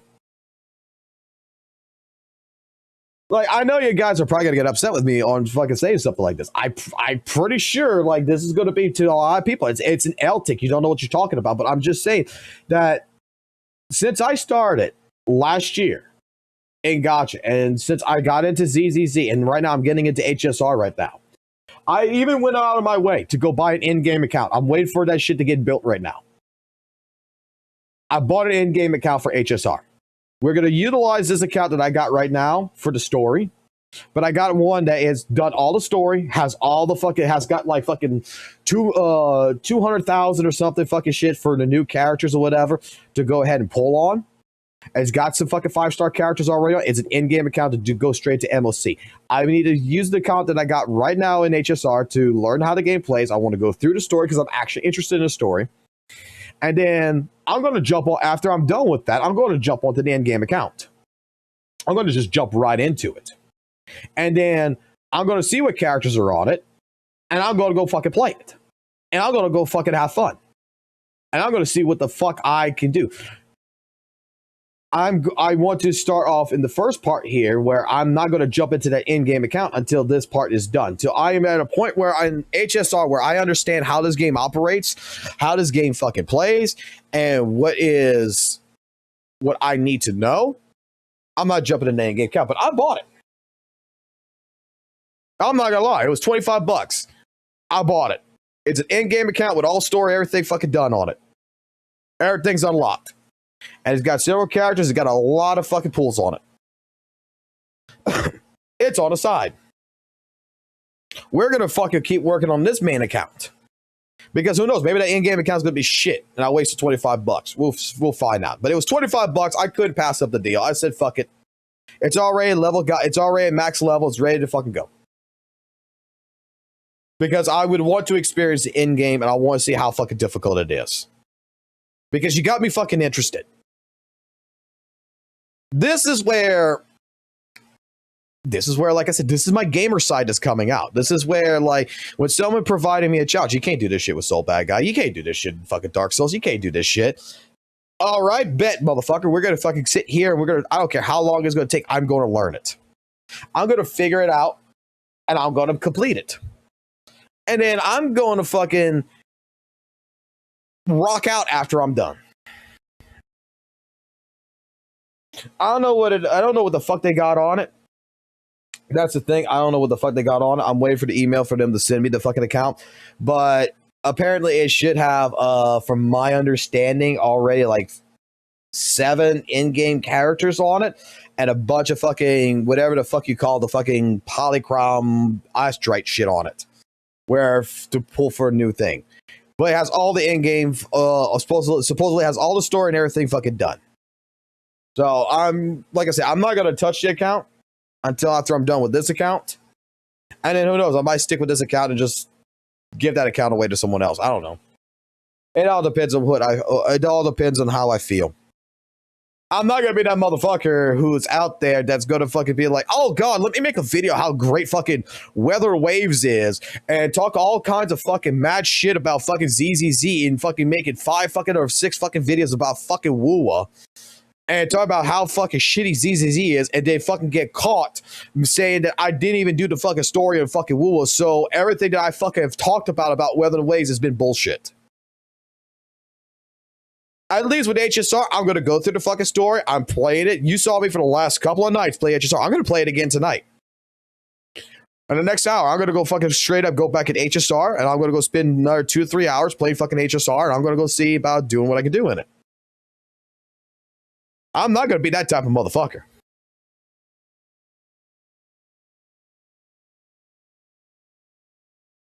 Actually, Skull, there is... Let me put it this way. It's... A lot of people say it's against their terms of services about trading accounts with Hoyo. Right? Right? I went through every single fucking terms of service with Hoyo.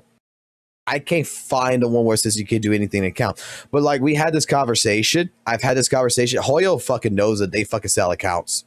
Okay? And here's the thing. I don't think Hoyo gives a fuck. I really don't think Hoyo gives a fuck. And you know why I don't think they give a fuck?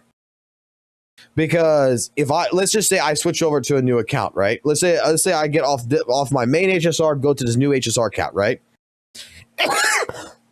And I start spending money on it. Do you really think HSR? Do you really think Honkai? Do you really think that fucking Hoyoverse is going to ban me if I'm giving them money?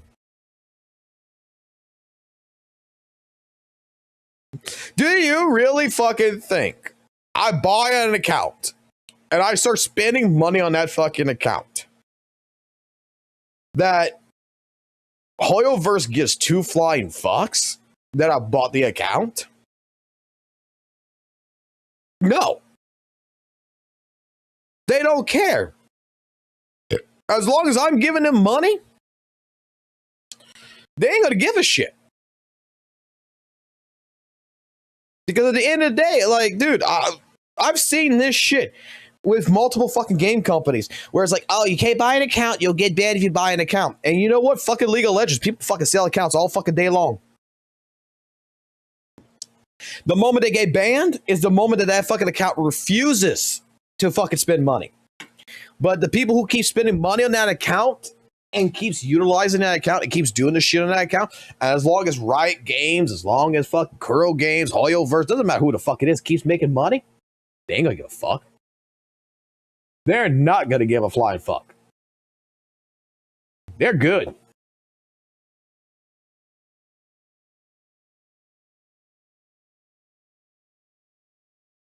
I wouldn't give a fuck. But it's not fair. How's it not fucking fair? That's so like, dude, they're gonna spend money with me. They bought an account for $25. That account's only gonna be good for fucking what? 2 patches? If that is only good to this patch, they're gonna have to maintain it. Means they're gonna have to spend money. Fuck it. We didn't lose no money out of this. We're gonna gain money out of this. That is business 101. Understanding what you can utilize. Dude, I know fucking Call of Duty fucking motherfuckers that bought fucking accounts. And that still has those fucking accounts to this fucking day that's not been banned. Maintenance is over. Yay, that's great. Not too worried about it. Because I said today was going to be mostly about fucking drama. Like I said, I'll get to HSR in an hour or so from now. I'm just ranting and raving right now. That's all the fuck I'm doing.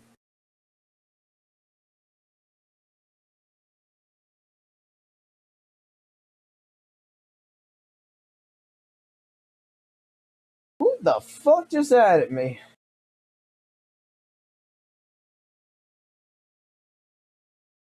Someone playing Zenless Zone Zero added me as a friend.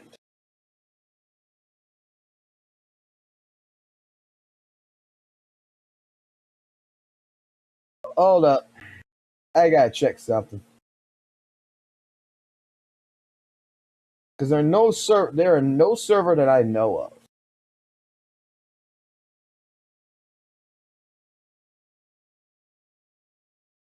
Is it a fucking bot? Probably a fucking bot.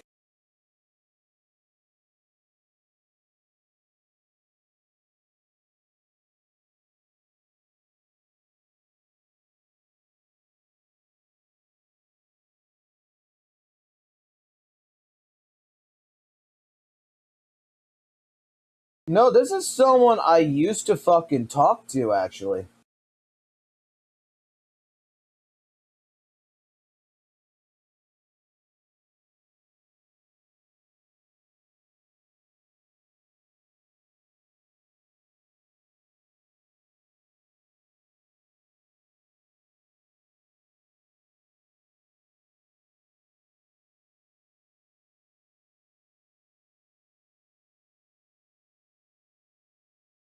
Someone who hated me after. Okay. No, it ain't Jay. It's someone else. Alrighty, let's see. Apparently, though, there's a big nothing burger that I gotta go watch.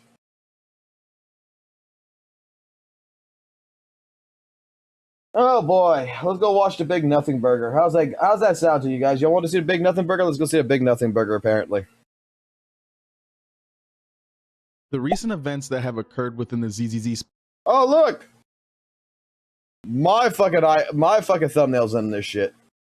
Space is honestly the biggest canon event in the history of the game. For the longest time, toxic positivity has ruled the game's community. If you dared to criticize or say something negative about ZZZ, even if it was valid criticism, it'd get shut down by hundreds of diehard ZZZ fans that want to keep this perception that the game is completely fine. But here's the Where's the proof on this? Where's the actual proof on this? Okay. Let's rewind this. He's going way too fucking fast on this shit. Let's start from the beginning. Let's get through this shit. Our good old boy Smackson RB has made another video. At this time, why the ZZ Civil War was the only way forward for the game. Okay, let's take a look at this shit. Recent events that have occurred within the ZZZ space is honestly the biggest canon event in the history of the game. For the longest time, toxic positivity has ruled the game's community.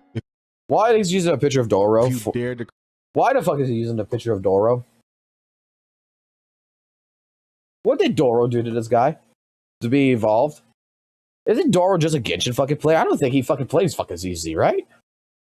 Criticize or say something negative about ZZZ, even if it was valid criticism, it'd get shut down by hundreds of diehard ZZZ fans that want to keep this perception that the game is completely fine. But okay. I don't know where Smacksan is getting this opinion from. I don't know. But I could tell you, since I have played ZZZ since 1.7, when it comes to the quote-unquote toxic positivity, I've been looking out for it. The only thing I've seen is a bunch of fucking, dare I say, a bunch of retarded people on fucking Twitter and Reddit, if anything, that pretty much look like they want to start a fight just to fucking start a fight no matter what, whether it's about a VA or some shit. Like, they're just your typical trolls, it looks like. Okay, these are the people who are going to go out of their fucking way to straight up use fucking slurs, call people the N-word and stuff like this. Okay, I don't even consider them part of the ZZ community. I consider them fucking posters, if anything. But other than that, in the general space of YouTube, the general space of every Discord that I have joined that is related with Zenless Zone Zero, I have yet to find anyone that is so apprehensive of any kind of critical feedback that they straight up fucking get into a fucking wild ass argument and fucking start defending the game to oblivion. If anything, what has ended up happening is that when we get into talks about, hey, look, I feel like ZZZ needs to have better informational sources. ZZZ's 2.0 is kind of meh. I think that there needs to be more in-game permanent content that, revolves around more than just a weekly reset. So that way, people want to keep intensely playing and such. I have been met from giving different criticisms in the ZZZ space, majority of the time, with people that say, hey, I respect your opinion, but I humbly disagree with it to a certain degree. And let me tell you why. And we get into a conversation, and it's a nice fucking conversation. It's a nice goddamn conversation. It has nothing to do with them fucking yelling at me, bitching at me, fucking being toxic, quote unquote, positive, and all this other good stuff against me. It is straight up people who more or less want to sit there and have a conversation and try to educate me. Say, hey, look, have you tried this? Have you tried that before? Even with ALG, right? Look, let me say it like this, okay? We all seen the ALG call with EO and them before the St. Tonus one. The first time where he invited, and he got a little bit uppity up on arms, right? That ALG in that typical situation, you could say that like someone like EO was being toxic positive, right? You could think of him being toxic positive. What it was to me in that regards was EO and them's trying to talk to ALG when he's got critical thoughts to say, hey man, did you try this? Did you try that? EO, I grant you, didn't read the room correctly. I'll give him that. He's one of the people that, I don't think he looks into a situation and understands. He just thinks about himself. He doesn't think about the other person's feelings. But in that case scenario, ALG had already known all the answers already. He just wanted to vent. That was all it was. And if you're going to call something like that toxic positivity, just because you have Joshua who's playing devil's advocate, and Josh, for example, is a person who is straight up, look, I'm not going out of my way to, devalue what ALG says or anything. I'm just playing devil's advocate here, okay? I'm looking at this objectively from a cold-hearted, calculated side of view here, which even ALG knew is a guide maker's trying to help him pretty much. And that's not what he wanted. You could take that the way when I first started with ZZZ, with several people coming in my chat and everything else, trying to go ahead and quote-unquote backseat game me. And you know what? I asked before. I didn't even have to ask. These are people that's watching me play and says, hey, look, anytime you want some advice, just let us fucking know, man. We're here. We can help you because, we're seeing you having some problems here, and we don't think you quite understand how this game properly works. But we're gonna let you do you. We're just gonna sit in your chat right here. That's when Skull and that's when Chris and them. We're gonna sit back and we're gonna beat our meat to some fucking porn over here, some Jane Doe and some fucking Caesar shit here. We're gonna beat our meat off to it. But hey, when you're done, we're gonna get some cleanup. We're gonna get some Kleenexes. We're gonna wipe up and we're gonna come back and we're gonna come talk to you. And whenever you're done getting your ass hit against a wall a couple thousand fucking times, okay? And again, it's a community that I have yet to see a toxic positivity structure from it, that it's not like WUWA. It's not like Genshin Impact. Because I've seen toxic positivity in Genshin Impact when I watched Valk fucking play Genshin fucking Impact, and his fucking chat was full of fucking people that was toxic positive in the game. And I see the same shit about it with fucking Wuthering Waves. And, you know, ZZZ is the only community I have not seen people so die hard fucking defend every aspect of this fucking game. Even people that I have known has fucking straight up said that, you know, oh God, here comes the HP inflation. Oh God, I don't want to fight Poppy. Oh God, Bringer's the worst boss in the fucking world. Like, toxic positivity is the moment that you're going to have someone who's going to be like, you know, Bringer comes out and they're going to talk how great Bringer is. And you know what? I don't see anybody fucking tell me how amazing Bringer of a boss fight is. If anything, I hear a bunch of people fucking bitching and moaning when they see that fucking boss. And they're crying deeply inside because they just hate the fucking boss. I don't like that boss. But regardless, my point here is I don't see toxic positivity. But let's go. Here's the thing. There were actually things about the game that needed to be addressed, but wasn't. Up until now, with the recent wave of content creators finally speaking out, calling out the game's predatory systems, and commenting on the negative direction that the game is going, we're seeing something we've never seen before. The ZZZ Civil War. And this might just be the most important thing to ever happen to this game, because hopefully the devs will see this pushback from the community, listen to the feedback, and finally course correct this game to where it needs to be. I don't see a fucking pushback or a fucking civil war in the community. You want my honest fucking truth of what the fuck I see? I'll give you my honest truth.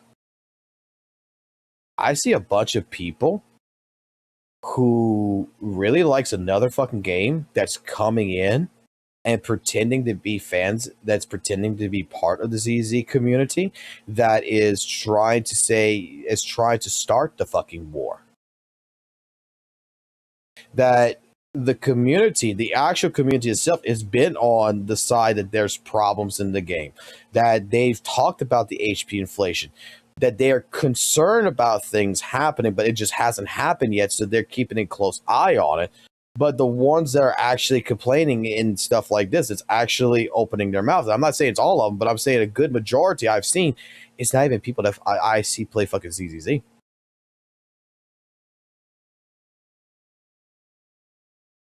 Like, when I'm going to hear that someone's complaining that Miyabi can't fucking clear a fucking ice-resistant fucking boss like Defiler, and that power creep is fucking dead and HP inflation is here. I mean, oh my fucking God, do you not read that the fucking boss is, that Miyabi is going against an ice-resistant fucking boss? I mean, you'll still be able to clear, but you got to put work into it, motherfucker.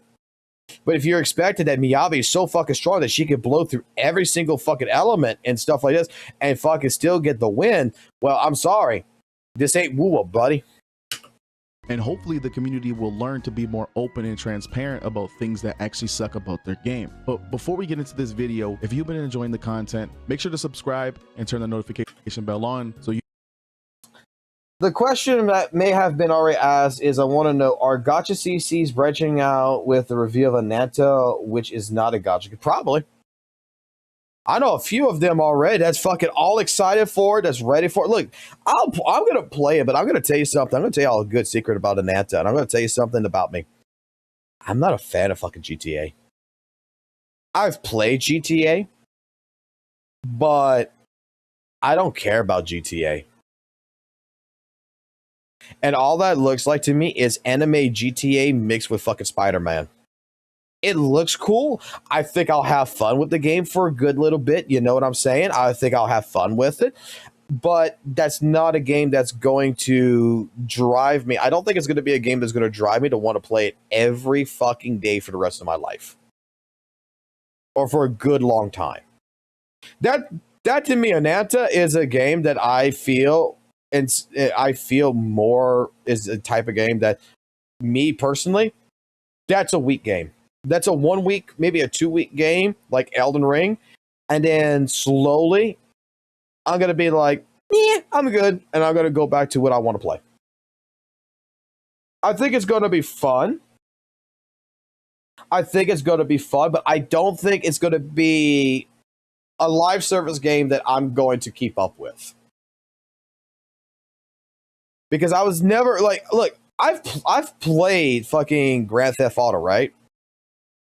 I played Grand Theft Auto Online. It was fun. Don't get me wrong. It was fun. But I got bored with it. You know what? You know, there is only one multiplayer game from Rockstar that I had played online that I had so much fun that I actually spent months on. Because I am a person who really likes Westerns. And that was Red Dead Redemption Online. That was my shit. I like Westerns, bro. I fucking love Westerns. And that was a game that I play a shit ton of. GTA, I'm not gonna lie. I already live in the fucking real world. And Ananta looks like it's going to be fun. It looks like it's going to be fun. But I have no hopes that game's going to come out till probably like the end of next year. So I'm not even, I want to wait till we get closer on it before, because it was supposed to already have come out, from my understanding. And now it's in the process of still being on hold.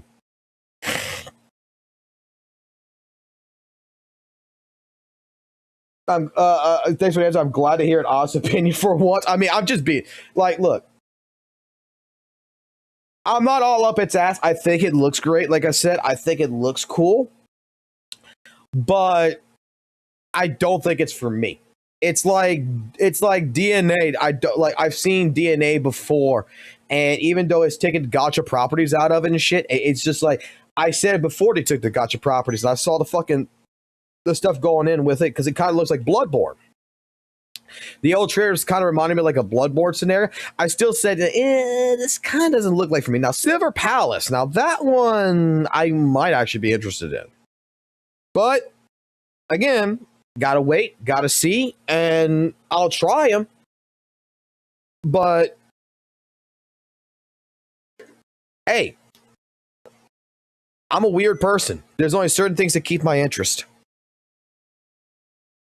You don't miss out on any future videos. And make sure to join my community Discord server that's pinned in the comment section down below. Now let's get into this. For months, or maybe even since launch, ZZZ's community has been stuck in what I'd call as the honeymoon phase denial. Players didn't want to hear anything negative. Criticism was taken as hate, and a lot of CCs, myself included at times, stayed quiet because we didn't want to deal with the backlash. Just speaking out on personal experiences here, the very few videos that I made that criticized the game was left with negative comments assuming that I'm hating on the game and a bunch of unsubs. And as a small CC who was fresh on the block, it deterred me away from ever creating those kind of videos because it stunts your growth. And I'm sure other CCs thought the same. Wait, you made criticism videos about ZZZ?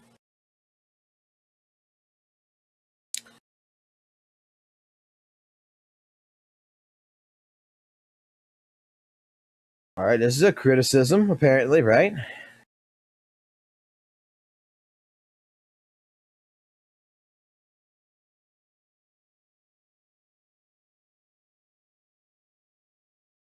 Let's go see.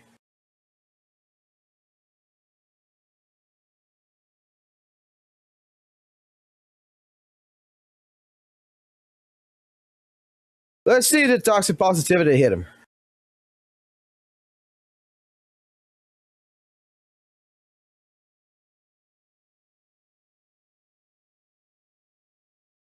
All right, this is a toxic positive one, I guess. Good luck button mashing Endless Tower. ZZZ is good, but it does need a few things. Story, focus, overall points of the character, not a patch. Very interesting topic. I do believe the combat enhanced later now down the line. After all the characters, blah, blah, blah. Okay. I have to partially disagree with the HI3 take. Okay. Let's go. Let's scroll down like fucking really hard and let's just see toxic positivity. Oh, well, never mind. We can't go that far.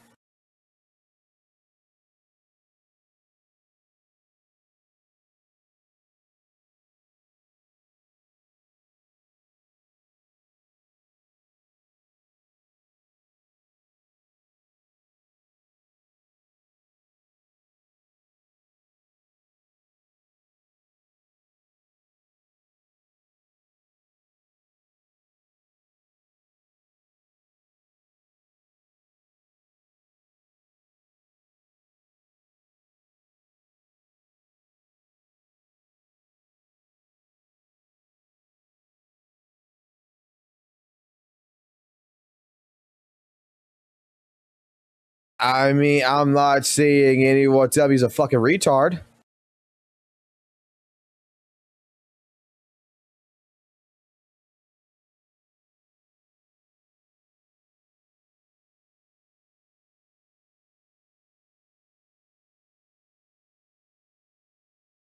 I got people, I agree with you. The boss feels spongy.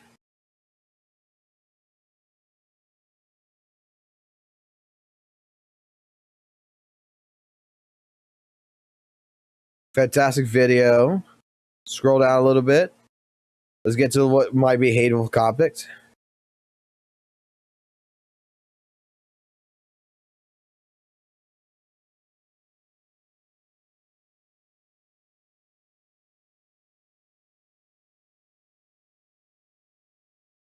I mostly agree. Okay, we got toxic positivity. This man's high on some rotten shit. W take, I totally agree. As far as opinion, like, damn, what the fuck did I listen to some whack ass nonsense? Okay, a bad one right here.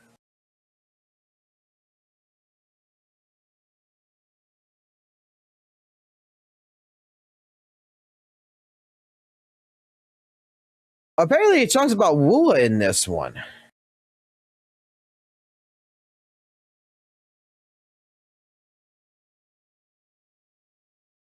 So he's got a couple fucking comments of people basically saying he's talking about some whack ass shit.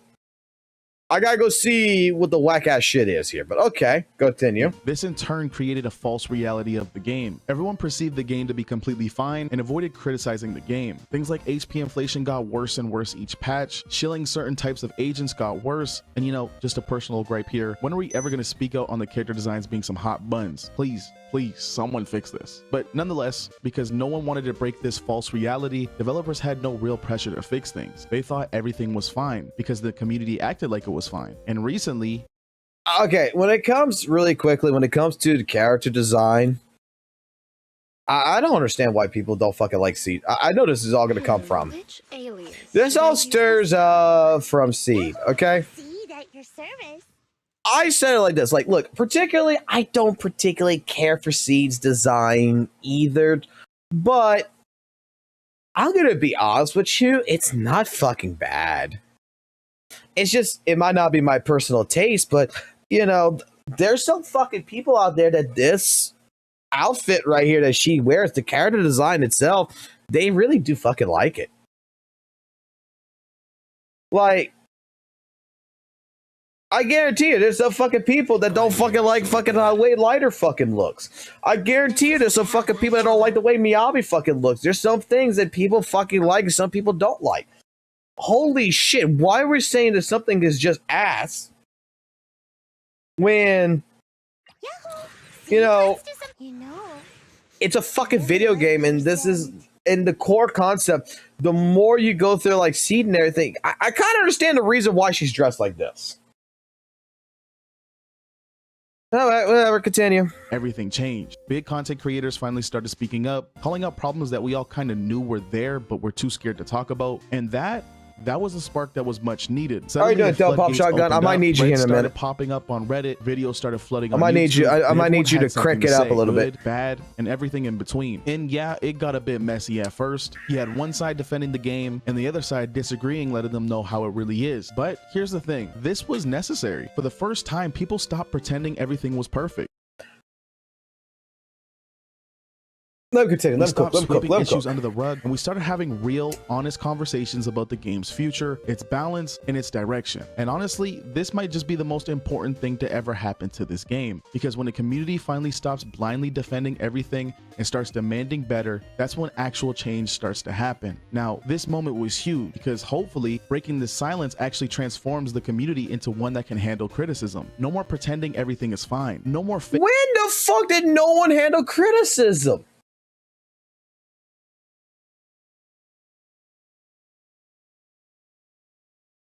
You're going to have a few oddball motherfuckers out there that's not going to be able to handle it. Just like they can't fucking handle it in goddamn fucking WUWA. Holy shit. There's some people out there in this world that just can't take fucking constructive criticism. But you're trying to make it as if sound like it's a whole, just like fucking St. Thomas, that the whole fucking community is toxic positive and stuff like this, when it's a handful of fucking motherfuckers. I get a few of these motherfuckers that says that, you know, when I do a critical take or whatever, or ZZ, that it's an L take. But the mass majority of people who fucking watch me, who comes into this fucking chat, that talks with me every single fucking day, even if they disagree with my opinion, we still respect one another to fucking go ahead and have a conversation about it. I have yet to see anyone go ahead and be doo-doo fucking doggy water over here and fucking start shit just to fucking start shit.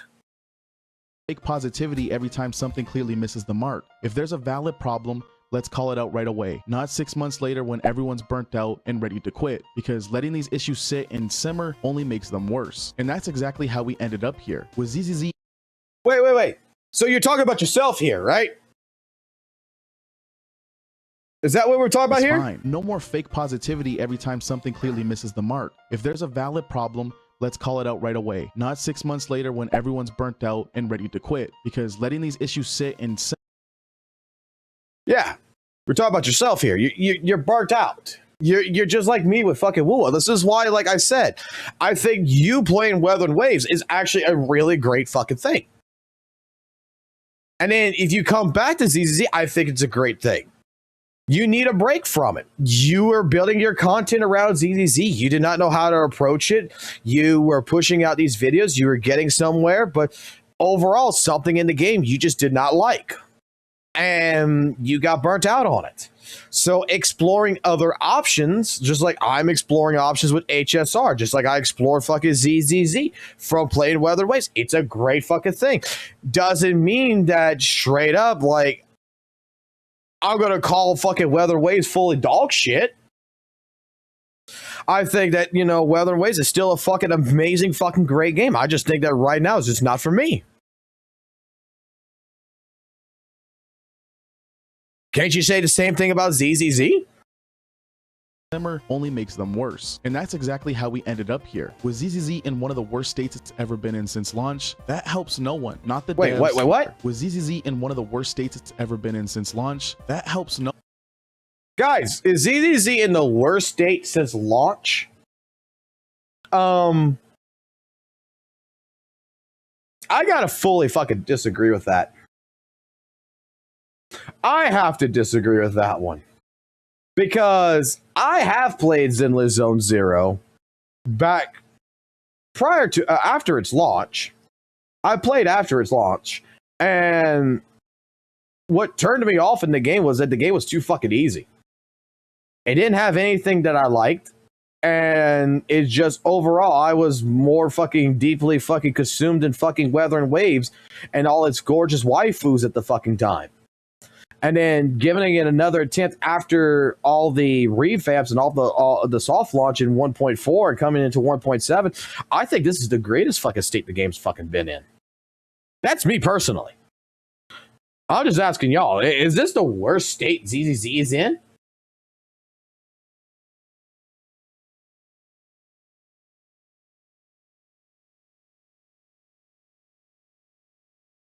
No one, not the devs, not the players, not the future of the game. If we care about ZZZ, we should be willing to have these uncomfortable conversations the moment problems show up. Not because we hate the game, but because we want to fix the game before it's too late. Call out bad systems the moment they appear. Push back on crappy monetization. Give honest feedback on balance issues, events, characters, literally everything. That's what a healthy community does. And honestly, this is how every live service game should work. The community shouldn't just be a cheerleader. It should be a compass. It should point out when the devs are heading in the wrong direction and guide them back before they lose the entire player base. This isn't about tearing the game down. It's about demanding better. Because at the You're 100% correct here.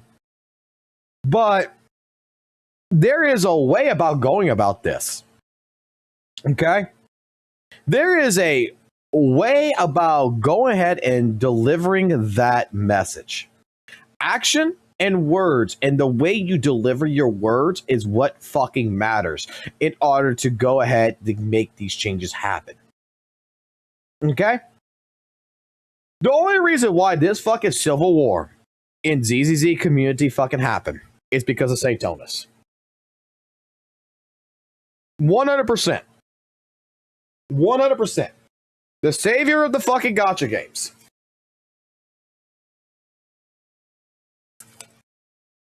The guy wrestled a bear, okay? The guy wrestled a bear one time. And since then, he's got a license of knowing how to fucking solve every gacha game's fucking problem. Clearly. But he's the cause and reaction to all of this. And there's a problem that he instilled, that someone like him instilled, which caused problems, which is we're stimulating from this with other videos that's coming in.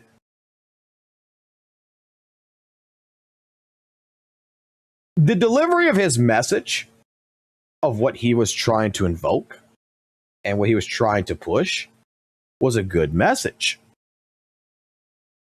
But the moment that you're trying to present a message and you're trying to call the community retarded, that you're trying to call the community stupid, that you're trying on purpose to basically tell the community they don't know how to play their game, even though they've been playing it since day fucking one. And they're much more fundamentally capable of explaining the game better than you. And you're trying to tell them that as an outsider, I see all these problems because this is what Hoyo does. And people are trying to give different information, different, contextual fucking situations here and say, well, look, you're correct about this, but there's a reason why right now that's not a problem. And then you're arguing with them and you're dismissing them. And then you call them sweaty. You call them retarded. You call them fucked up. You call them alcoholics. You call them homosexuals. You do all this shit on purpose. Your message, while it is critical, you're talking about HP inflation. You're talking about the issues with miasma shield. You're talking about issues that you are seeing. No one sees the issue no more. When you're basically saying, well, it would be like me, and I'll just pull someone out of chat. Feed. I take Feed Finger. I say, hey, Feed Finger, that fucking shirt you got on right there does not match your pants. You fucking retard. Who the fuck dressed you?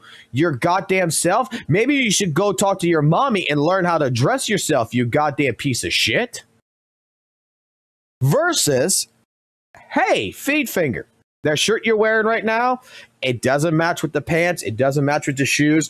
I would recommend that, maybe we should go ahead and take a look at your attire. Let's go take a look at your closet. Let's see what we got to try to go ahead and help, portray you in a better fashion sense. One message is going to be delivered where you straight up are going to take it as a fucking straight up fucking attack. And the other fucking message is more receptive to where it's like, oh, okay, well, let's take a look at it. Okay? It's like today, okay?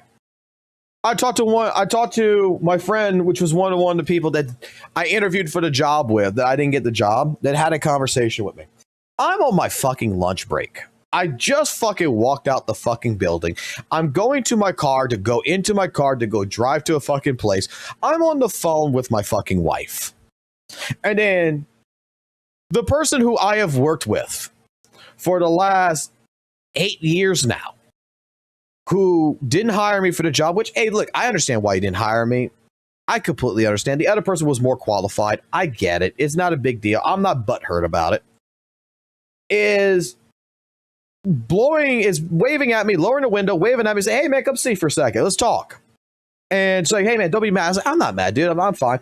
And I just asked him the question. I say, hey, man, hey, look, if another position opens up, would you let me know, because I really don't like where I'm at right now. I really want to go back to the old department. I really want to go back working in field. I don't want to be working behind a desk no more, like I am right now. I don't mind working behind a desk, but I want to be able to actually go back to a place where I'm comfortable. Have that conversation. So he tries to proceed to explain to me the reason why, and this is the way I took it. This is the way I took what he was telling me. The reason why, the issue of hiring me comes in and why people's perception of me is bad. It's because they see me walking to my car on the phone talking to my wife at 12 o'clock. That it doesn't look like I'm a go-getter. I'm not going to lie. The way the message was presented to me, the way he fucking pointed out of it and pulling something out of his fucking ass like that, pissed me the fuck off. And I asked him the question. I fucking was like, no, I'm done. I'm fucking done. If this is the way you're going to portray your message towards me, and you don't even know where the fuck the situation is. You're just going to perceive this, and you're going to use this as a fucking example of the reason why, I'm not a hireable person that I need to fix fucking things. Okay. Message received completely fucking wrong. I'm on my fucking lunch break. I just finished sitting at a fucking desk since fucking goddamn 6:40 fucking 5 all the way to fucking 12 o'clock, fucking arguing with fucking vendors, fucking working on trying to get fucking new equipment and shit for my fucking employees, doing all kinds of other fucking shit. And I just reluctantly fucking walk out in the fucking building at 12 o'clock on my phone, walk into the car, and this is the reason why fucking people don't want to hire me?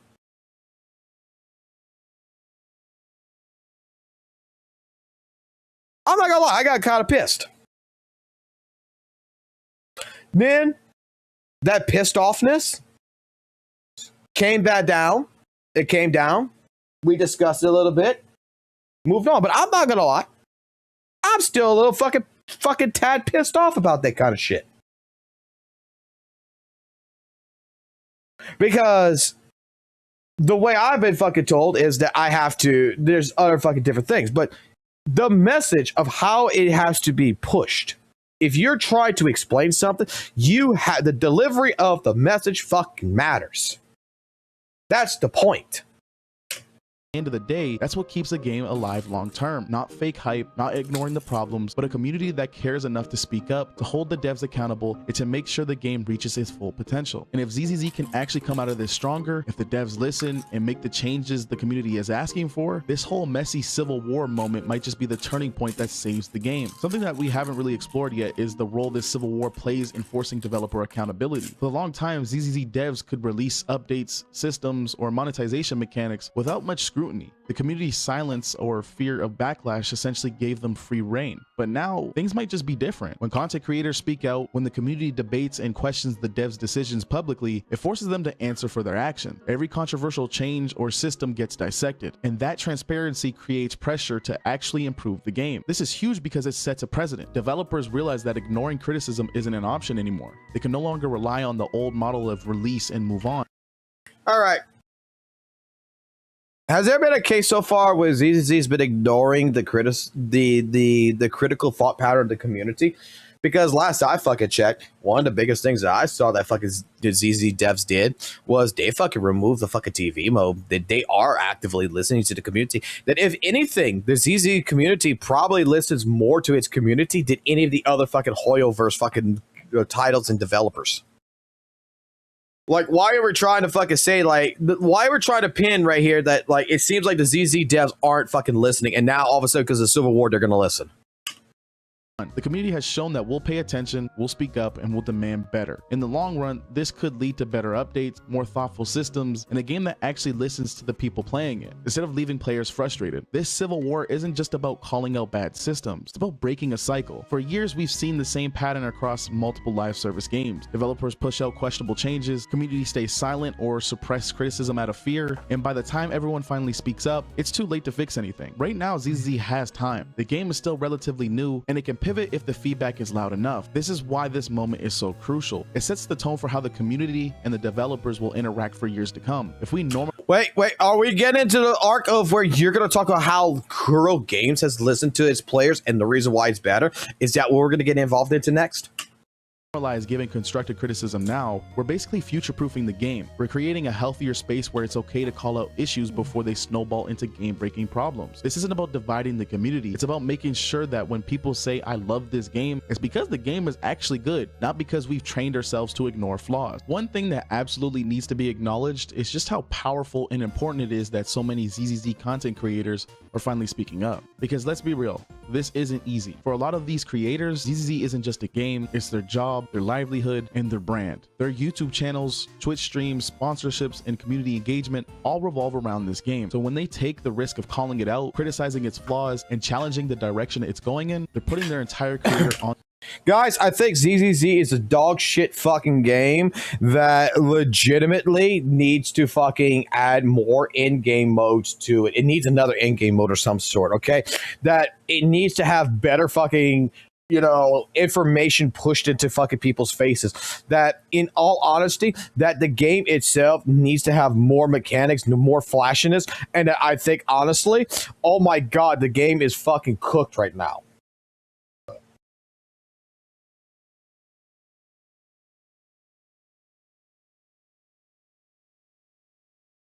Look! I just fucking criticized fucking ZZZ. I think ZZZ needs better fucking shit. I think ZZZ needs to fucking have a turning point, right?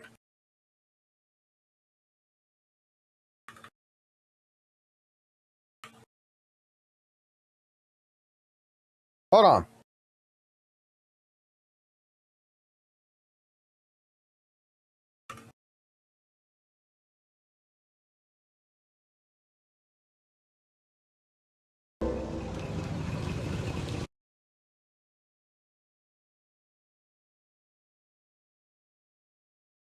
I think ZZZ, critically speaking, it needs to do more with its mechanics. It needs to, like, I'm looking forward to see if they're going to be doing something with the environment or something, right? I think that, you know, more environmental based fighting, like using the level to your advantage would be a great fucking change. But it needs to have something a little bit more that gives it that oomph. I think it needs more permanent content. I think it needs more in terms with actually developing its story that actually, just like what Vincent said before, we're at a point right now where our main character basically needs to fucking die. I think that the ZZ devs need to take more risks and needs to listen to the community to a certain degree, but otherwise, in general, they need to do for themselves. And they need to take these chances. I think that one of the biggest problems in ZZZ is that it needs to throw the information about how this game operates, how this game mechanically works, better into the faces of the fucking people. See, I just criticized ZZZ. I'm looking at my chat. You know what my chat's doing right now? Is this right here. You shouldn't use my name. Dodson! Dodson! We've got Dodson here! See, nobody cares. There you go. Let me translate that for you. Let me translate this for you. Okay? Let me translate this. I need you to make sure you stop fucking criticizing ZZZ. Criticism Criticism, criticism, criticism. See, no one fucking cares. On the line to say what needs to be said, and that's not hate, that's love for the game. It's honestly amazing to see these creators shift from just being entertainers or info deliverers to becoming advocates for the long-term health of the game they've helped Oh grow. yeah, I can do this. Around for the I'm not even developers to recording figure this. it out. They're stepping up and taking control. And yeah, it might make things rocky in the short term. Views might dip, some fans might push back, or you might lose some subs, but it's also showing what real leadership looks like in a gaming community. Because here's the thing, content creators shape perception. What is real leadership in what is real leadership in a gaming community? I'll show you what real leadership is.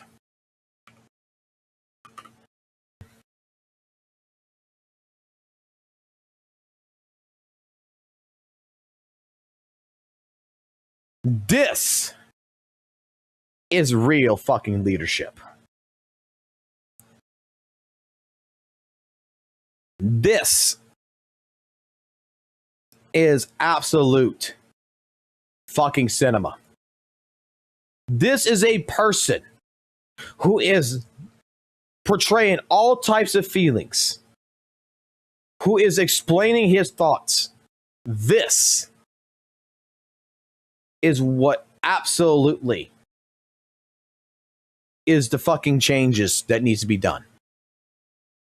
Their voice guide how the average player views updates, mechanics, monetization, and its direction. So when these voices finally stop sugarcoating things and start being brutally honest, it changes everything. We're seeing creators choose authenticity over safe content, and that's rare. That takes guts. And most importantly, that's how real change starts. So if you're a content creator who's been speaking out, making those critical videos, holding the devs accountable, even if it's uncomfortable or cost you views and money, just know you're doing something that matters, not just for the ZZZ community, but for how creators across all games should operate. You're proving that we can love a game and push it to be better, and honestly, that's one of the most powerful things any creator can do. So at the end of the day, the ZZZ Civil War might be uncomfortable for now, but it's necessary. It's forcing people to have tough conversations, to be honest about what's wrong, and to demand better from the developers. And if the ZZZ devs are paying attention, they'll use this moment as a turning point, because at the end of the day, most of us are criticizing the game because we want it to succeed. We want the game to reach its full potential, not just coast on by. And if this Civil War is what it takes to get there, then honestly, I think it's worth every bit of drama we've seen these past few weeks. Let's hope this is what it takes to finally get the game back on track, because if it doesn't, I'm not sure if we ever can. But that's just my take.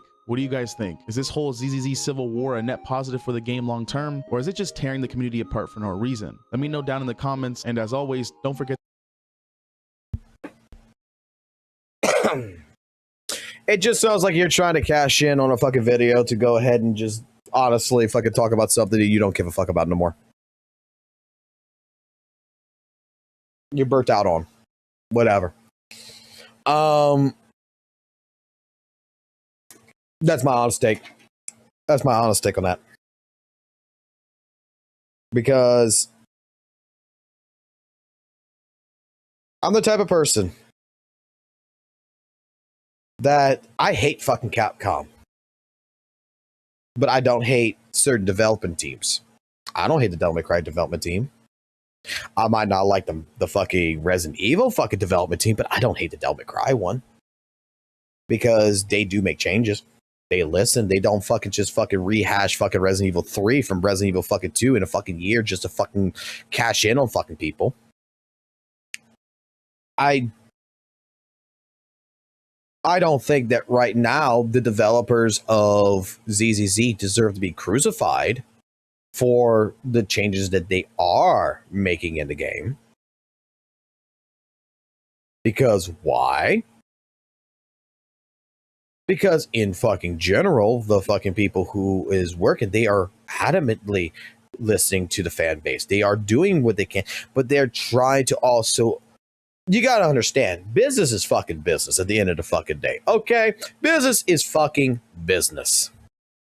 And what I'm going to get to you is that you say, I don't like HP inflation. I don't like this. But fucking bosses is down the fucking neck of the fucking developers say that we need to make the game, we need to push more for the people to fucking pull in the banners, because the last two banners, people really didn't pull them. So you need to fucking do something to make people pull in these banners. And give the developers credit. that not every part of the system is that predatorial. And I feel like they are fighting their bosses as much as they're trying to listen. And they have to fucking find a medium. They have to find a middle ground that appeals to the fucking management teams of Hoyoverse to do what they want to do, as well as give the fans what they want. It's not just a call. The developers say, okay, the HP inflation is too high, let's change it.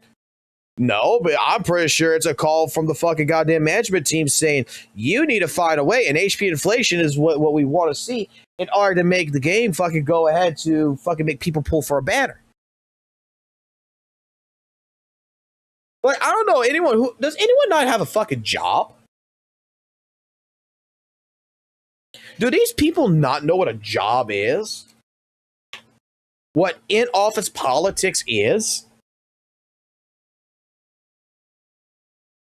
Like, I am sure that if you got a fucking job and you've been in a fucking place, you've been in a situation where you know what you're doing is wrong.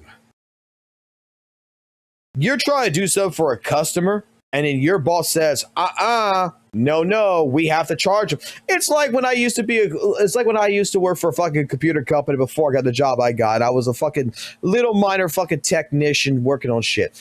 I went to a fucking person's fucking house, and they had on their fucking computer system like a fucking screen on it, and they couldn't click out of it. I'd hit Alt F4, it closed it, the computer was working. Do I charge the customer $100 fucking for that? No, I told the customer to call my boss and say, hey, tell my boss that you fixed it before I got here, so that way you don't get charged for it. Because I was here for 10 fucking seconds, and you want my boss to charge them $100 fucking for me being there for 10 seconds? I don't feel that's fucking right.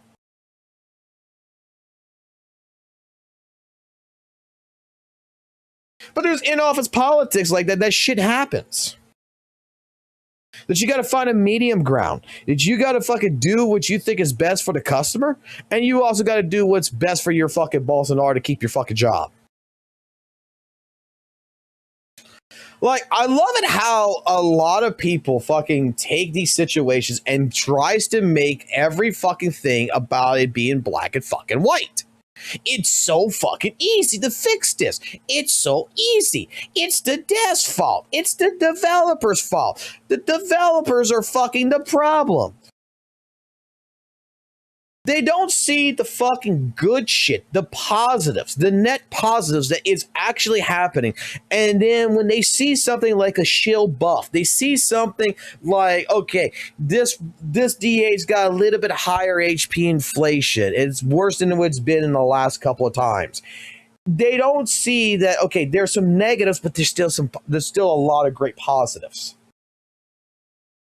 And they can't put two to two together to be like, well, maybe,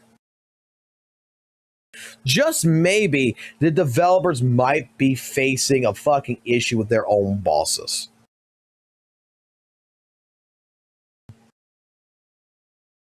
Office politics happen all the time. Like, I swear, nobody has a fucking job. Like, when I fucking hear some of these CCs, when I hear some of these different people with their opinions, I try to validate it. I try to understand where they're coming from. But a lot of fucking times, I am so fucking sorry. It just sounds like you don't actually have a goddamn fucking job. You don't fucking try to fucking think of real world scenarios and try to put it together to find out why certain things are like it is. Why it's not so easy at the end of the day. Why you think WUWA is made with AI? Is to cut fucking cost at the end of the day. Why you think Hoyoverse is hiring AI artists as a shit? To cut fucking cost. That maybe, you know, you're looking at shit like this as it's all the worst fucking thing in the world. But who knows? Maybe those are the fucking things that they need to do in order to pass on the benefits to the fucking player. Maybe, yeah, maybe ZZZ 2.0 was a little bit of a shitty fucking patch, but the reason why it was a shitty patch and everything else, and the reason why they did what they did, was it was cost effectiveness in order to go ahead to ensure that, you know, the anniversary was a little bit better than most others. That they can guarantee you get a 5-star weapon, a 5-star character, that you got the pools that you got, that, you know, equivalently it works out. I don't know. You don't know why these changes are made the way they are. Why are Bang Boos fucking free to pull? That could have been fucking predatory as fuck.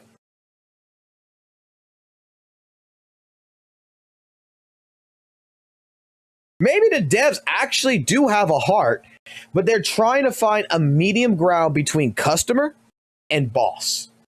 And they're trying to incorporate these changes in a way that assures that, you know, both parties get something relatively out of the deal. It might not be what the fuck I want. It might not be what the fuck Hoyle versus bosses fucking want. But they're trying their best to appeal. Again, do I think that ZZZ right now deserves getting the fucking pitchforks and the fucking, oh my god, HP inflation, look what's happening in the future, oh my god, no. Because I still see a development team that is fighting right now and that cares. They might not be able to win every single fucking battle. But I do see a development team that is trying their best to push things the best they can. Maybe the real reason why the developers did the drip marketing for 2.3 was so that way people would save off of this patch. So that way you go for the better agent. Instead of you feel like you need a pool for seed and then Orphe, and then guess what? You find out about Rupture agents next patch while in the middle of this patch, you already pulled for seed and you got fucked. Maybe the devs did that shit on purpose. Because they didn't like it. Maybe they didn't like what they were doing. And it was a way of, you know, hitting back at the boss. Alert the customers in a different way. I'm saying, office politics is the shittiest fucking thing in the goddamn world, but it happens to everybody who gets one of these things.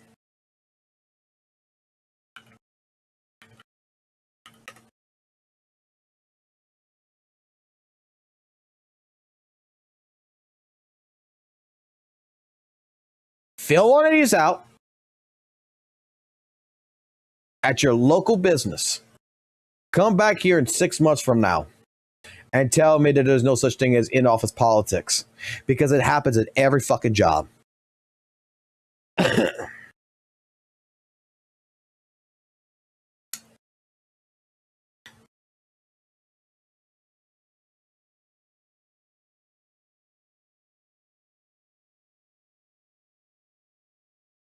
The last boss, I feel like, look, I'll put it like this to you, sir. The last boss, I agree. Like, you think it's too cinematic, but to me, this is the part where we could agree to disagree. I think it's valid for you. I think you wanted more of a fight, not really more of a cinematic fight. I enjoyed it. I thought the Defiler was great. I really enjoyed that fight. It was different. To you, you might not like it. That's a valid opinion. I'm not going to hate you for it. And I hope you don't hate me for telling you that I like the boss.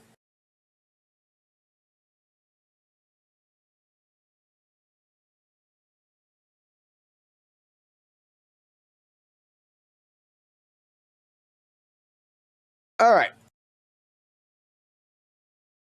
I want to see this real quick.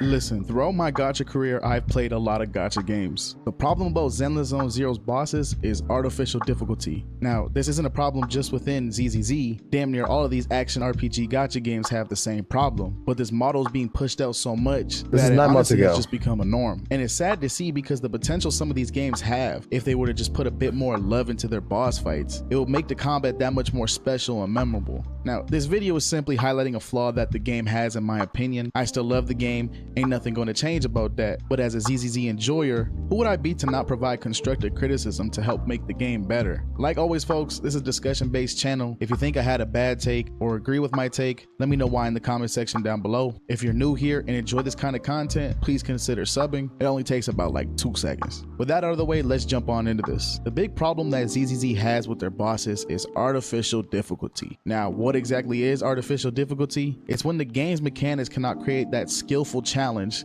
and instead deviate from the rules of the world you play by. HP and damage scaling your damn bosses doesn't necessarily make the combat harder. That's something implemented because the system cannot offer you more to compete against you. HP scaling makes the boss spongier, sure, which then makes the fight longer, decreasing the arrow window a player can have, but this doesn't necessarily make the boss harder. A lot of these endgame bosses we fight against have the same moveset as their earlier low level self. Ramping up the HP and damage that they have is just a lazy way of putting it together. For those of you that played Elden Ring, were those tree sentinels hard? Hell no, they all had the same attack pattern, they were quite easy, but later in the game those same tree sentinels had a crap ton of HP, so the time it took to kill them was way longer, which then increased my chances of getting hit by the damn near one-shot mechanic. But the boss itself was not hard. And the same thing with adding timers for when the fight has to be completed. When you do that, it literally just turns into a DPS check. That is also another form of artificial difficulty. You try a couple of times with a different rotation, and if you still can't beat it, you leave, go level up, and then come back at a later time. Also with Endless Tower, when they take away your parry window disclaimer. Like bro, that shit's been in the game the whole time. That is peak artificial difficulty. You're just gonna snatch my shit and tell me good luck? Hell no, bro. Now, I won't sit here and bash ZZZ boss fights like they're complete utterly trash. They're not. There has been good boss fights where I genuinely felt a small percentage of Final Fantasy XIV boss mechanics, and I enjoy that. But this doesn't outweigh the complete lack of care some of these boss fights have. It just feels like a copy and paste pasta from an older version and scaled differently. Now I know some of y'all may be wondering, why is bro trying to nitpick with a free-to-play gacha game? I mean, all these gacha games out here trying to be the top dog, they want to be number one, and to do that, honestly, it doesn't even matter about the boss fight. It matters about the new shiny looking character coming out next, which kind of sucks because the game is labeled as an action RPG. You'd think they put more care to that side of the game. The one game at the top of my head that actually does really well with this is Wuthering Waves. Wuthering Waves is very similar to ZZZ when it comes to fighting the same bosses throughout the story, but the difference between the both is when you are fighting these higher level bosses, they start to expand on their kit, they implement harder boss mechanics, they make the boss faster. These things naturally make the boss harder, making a more enjoyable and rewarding boss fight. Now I know I compared ZZZ a tad bit to Elden Ring. No, I'm not wanting ZZZ's AI to be on the level as Elden Ring, but there are some things that could make the bosses harder naturally, and while doing so, you make the bosses more enjoyable and memorable. Making the AI smarter and reactive to what the player does, or implement a whole new aggressive kit that the players have to learn, as opposed to just giving us the same old kit we've been fighting against since we started the game. Or instead of making the boss soak up more damage by skyrocketing their HP, have the boss use some kind of cover or shield to have them soak up the damage and make the player have to work around it. These are little things that can naturally make your end game harder without artificially creating that difficulty. Now, I know I'm not preaching to the choir here. I'm sure I'm the minority, and that's totally fine. But when these gacha companies talk about wanting to differentiate themselves from other games, this is one way to do it. But I know this has been a technique that these gacha companies use for a long time now, but I'm questioning why not a lot of people actually bring this up. Are they just completely fine with this artificial difficulty? But you know, I also understand that there's no need to switch it up in the future. If everything's still going smoothly, they still lining their pockets, and business is still booming, well, you know, it is what it is then, brother. Now, I just want to reiterate, I have no problem if ZZZ doesn't change their bosses at all. I can still enjoy them for how they are. I'm not sitting here foaming from the mouth anytime the game ties my hands behind my back and tells me to go fight a crazy hard boss. I just enjoy the game so much that I can't help myself from wanting to throw ideas out there to help make the game better than what it is already. I just think if you want to take the game a step further, if you want to differentiate yourself from the competition, this is how you can do it. As always, folks, let me know what you thought about my take down below. Do you agree with my take? Do you disagree? Do you have a problem with artificial difficulty, or are you completely fine with the way it is right now? For those of you that made it to the end of the video, make sure you like, comment, and sub. It's always a okay.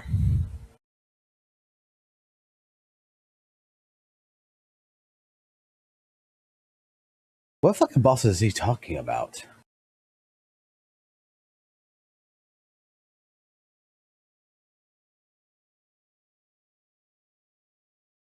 Like, don't get me wrong. I say there is probably some bosses in here that feel a little bit more spongy than others in the type deal. But one thing that fucking drew me to ZZ was the mechanics.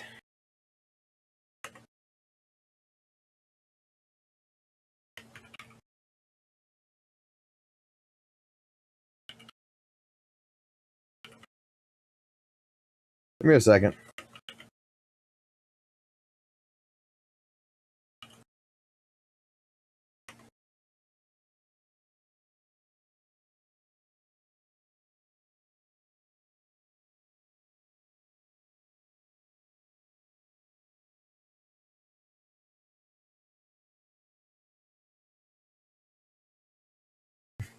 Fucking wife.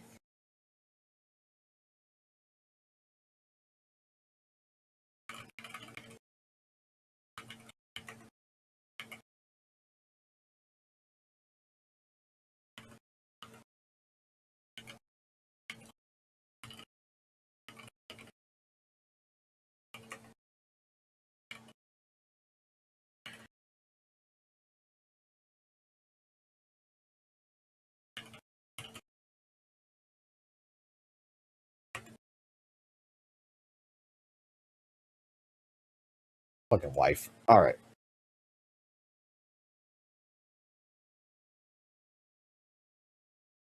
Like, let me put it like this. I feel like some of the bosses are a little bit spongy, okay? But I feel like these bosses that's in Zenless Zone Zero have more mechanical features, dare I fucking piss every fucking WUWA player off, than it does with WUWA. Like, in WUWA, I feel like the bosses are more sponges. Like, when you look at a boss like, you know, here, like, with the Jester, you can knock him on his ass. You got a fucking mechanic you can work with. With the Avarice, there's a mechanic where you can go ahead and bounce back and forth. Some of them are kind of spongy, don't get me wrong. Like, I fucking hate fucking fighting the fucking brute, but I mean, the brute's still a fucking option and shit. You know? Even basic bosses have, like, their own mechanics. Defiler, a little bit more cinematic, but it has its fucking mechanics behind it. Fucking Miasma Priest with the fucking parry. Like, you're still more objectively having to deal with the boss's bullshit and its mechanics, which ultimately is the things that I think is absolutely what's fun. In Zenless Zone Zero, in WUWA, I feel like I find more RNG than anything else at the end of the day. And that those bosses don't really particularly have mechanics. It's more like, I'm going to do this, and you got to just fucking dodge. You don't have options around it. And depending on how you build your teams and depending on how many sequences and stuff, you could just blow through that shit with no fucking problems. In here, even with fucking M6 fucking characters that I got on this account, 2 M6 characters. Where are we going? Need a fortune teller? You're not gonna fucking believe me when I'm gonna fucking tell you right here. This bitch is M6. And fighting like the Fiend, fighting like the fucking Priest, I still gotta deal with its fucking bullshit mechanics. To where, even for an M6 character, that should just, in my personal opinion, in my fucking mind, should just blow the motherfucker up. Like, I'm thinking WUWA here, right? I got an M6 fucking GN. I should be able to kill this tactical hologram boss in fucking 14 seconds to 20 seconds. That's what the fuck I'm thinking. I thought the same way with fucking goddamn when Matt fucking went ahead. When Val fucking straight up M6 this character and said, no, we're M6 in this character. I figured that this character right here, in all fucking honesty, was just going to fucking blow the fuckers up. She is straight up just going to come in at M6 and blow everything the fuck up. Need a fortune telling? No, she does do quite a bit of damage. Don't get me wrong. She does quite a bit of damage.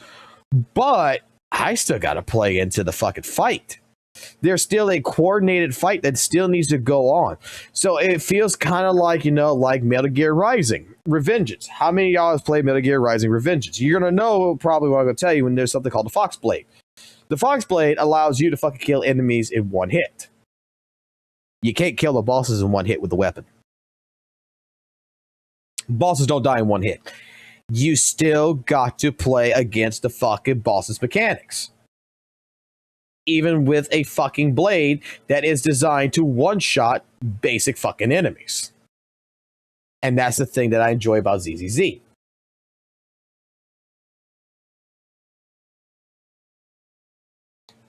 Again, in WUWA, the biggest thing that I say between WUWA and ZZZ is that WUWA, you're designed to blow your load. I'm going to make this is going to sound completely fucking sexual, so I might as well just make it a fucking sexual fucking, a sexual fucking statement at this point. But in fucking WUWA, your entire job with your rotation is to blow your load as fast as fucking possible. That's how it's always been in my mind. That's how it's always designed. I'm going from support to sub DPS. I'm blowing every fucking resource I have on that fucking character immediately. I'm going to my sub DPS, blowing every fucking thing they got immediately. And I'm going to my DPS and I'm blowing everything they got immediately to try to kill that fucking boss as fast as fucking possible, to stagger them, to do everything. And while doing all of this, I'm trying to make sure that I am building energy at the same point in time for the next rotation. So guess what? That way again, I go back and do what? I go blow my load all over again. So basically, the bosses in WUWA, in my personal opinion, in a sexual terminology here, it's my job to splurge all over their fucking faces as fast as fucking possible. Whereas in Zenless Zone Zero, I tried doing this. It don't fucking work that way. In Zenless Zone Zero, there is particular times where, yeah, you got to save your resources. You got to edge into that fight. You got to do a little bit of foreplay in that fight. You got to take your time in some of the cases. You just can't blow everything the way you want to blow it like you do in WUWA. You can do it like you do in WUWA, but you ain't going to get the same amount of fucking damage as if you take your time and you pop those resources at the correct times. That's where knowledge comes in. So that's the way I've always taken it. That's the way I've always looked at fucking like ZZZ versus WUWA. Is like one game basically, it's not about resource management. It's about blowing my load.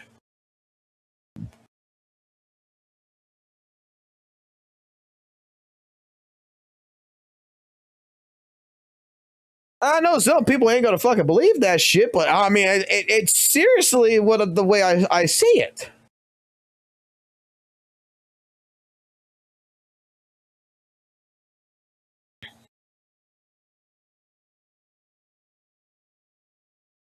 Like, you frame one fighting a tactical hologram boss, right? You want to kill that motherfucker as fast as fucking possible.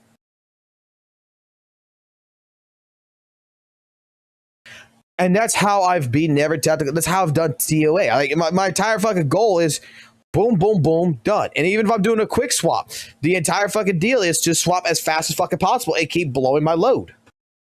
There's no punishment. There's no idea that, oh, I got to hold my Resident Liberation. I got to hold my skill. No, just blow all that shit as fast as fucking possible. Get rid of every fucking bit of fucking energy, every bit of resource you got, and then let the other, and just get it off the fucking field. Holograms have invincibility phases. Really? I've never seen that.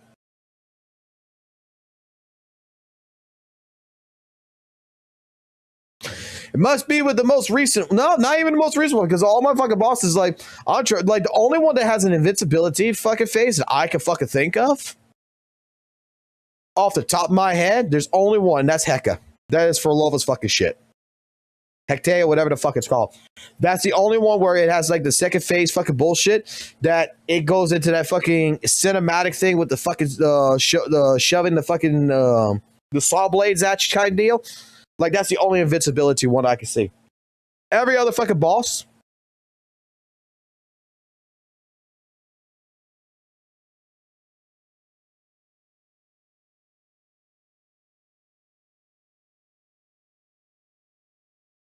that I know of. Let's see. Tempest doesn't have one. Tempest is out. Fucking the monkey does not have one. The monkey just jumps on the pole, but if you can use your glider, jump up into the air, and you can fucking kill it while it's on the fucking top of the pole. Fucking the dumbest fucking goddamn tactical hologram boss was the fucking goddamn 3-headed fucking chicken. That was fucking, that was, I killed that thing in 14 seconds.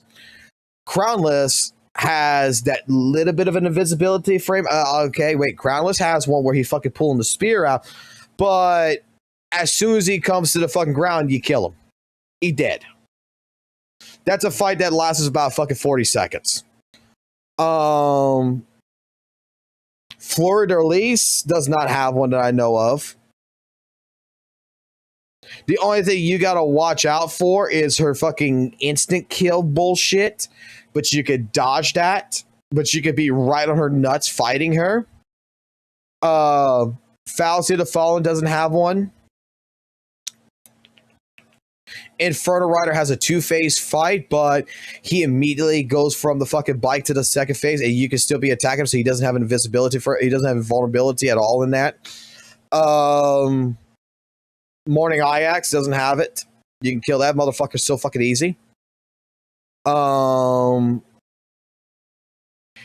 one that does have one, and you have to play into it. You have to wait. L'Oreal or whatever her name is, the fucking big echo mommy titty fucking bitch. She doesn't have one. I've killed her fucking fast as shit. Kelpie doesn't have one. I've killed him fucking fast as shit. The only thing I gotta look out for is fucking suicide bombing. But Zanny fucking one parry fucking knocks him on his ass and fucking kills him. And then the other one that just came out not that long ago that we fucking defeated, like after fucking 2 tries, the only thing you got to worry about is the fucking Tornadoes didn't have an invincibility, didn't have no invulnerability frames at that point. I fucking killed that thing. Oh, and Dirge. Dirge, you can kill him. You can kill him before he gets into his invulnerability phase. You can actually knock him out of that shit. Where he's fucking teleporting from the air to the ground type deal. He's just teleporting in the air. You could prevent that shit. You could do like the Fallacy of Fall. You could stop that shit.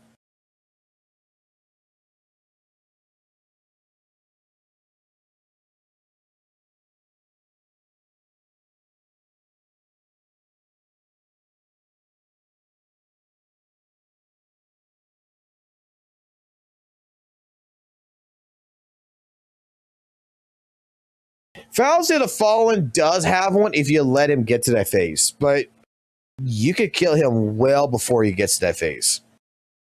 I'm trying to think of anything else that I'm missing that has an actual invulnerability phase. The only ones I can think of is that you have to fucking deal with, like you have to fucking go through with no matter what, is Heka and Crownless. But Crownless one lasted like fucking 2 seconds. And it's just him in the air, and then he pulls a spear out the fucking... No, you can still fucking hit him. You can hit him while he's fucking grabbing his fucking spear.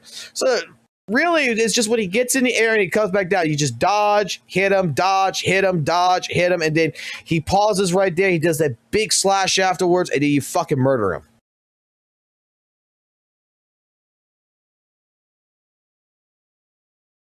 But that's the only two that I can really see is Heka and fucking Crownless. Nothing else.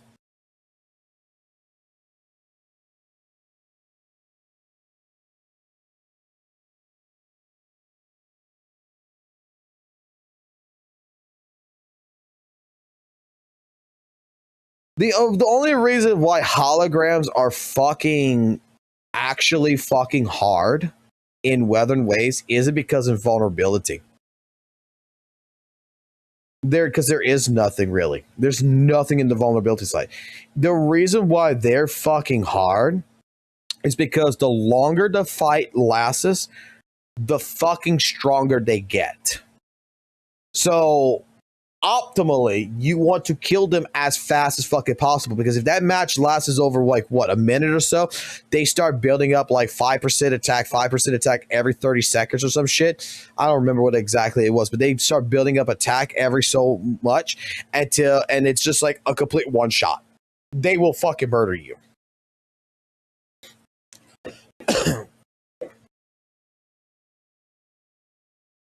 That's what makes the fucking holograms absolutely the fucking most dreadful fucking thing in that game.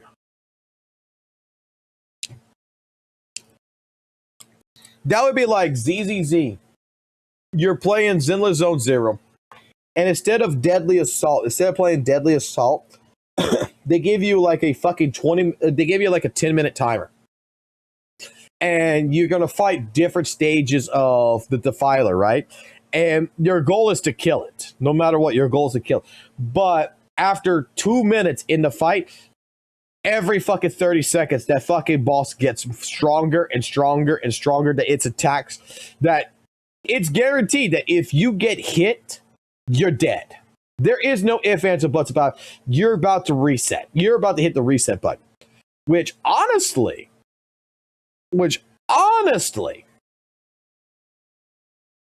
I would actually enjoy that. I would actually enjoy that in Zenless Zone Zero, where basically you got 10 minutes to fight something like the Defiler, Miasma Priest, or whatever, that they start off basically like in the beginning of it. They have a huge health pool. They start off in the very beginning at level 70, but like each minute that passes, they're growing by like from 70 to 75 to 80 to 85 to 90 to 95 to a level 100 in terms of attack. And you gotta be perfect, because if you let that fight drag on, you're fucked.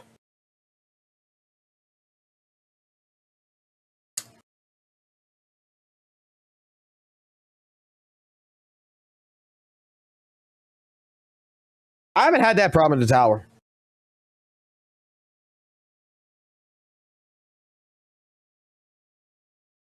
Do they get stronger in the tower, like with by like the time, like by time limit? Like, do the enemies actually get stronger the longer you do that fight?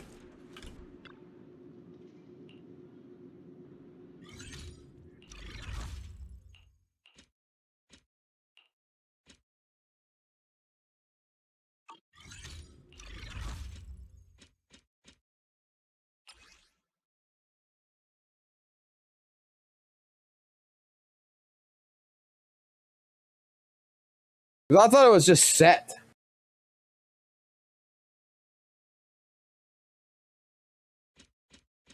Well, yeah, what I'm saying is that in terms like this, like, okay, let me put it like this.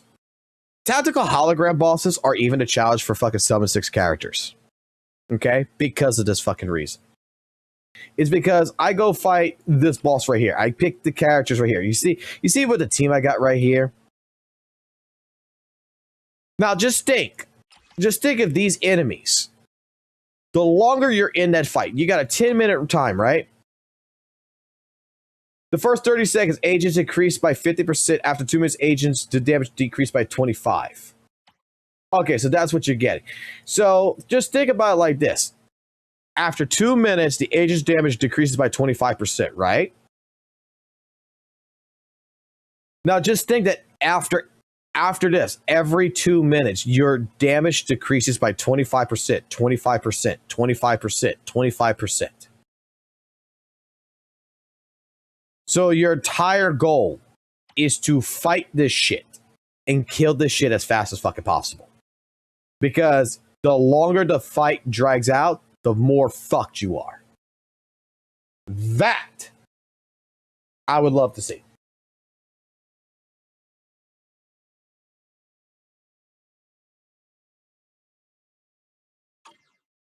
Is that like for...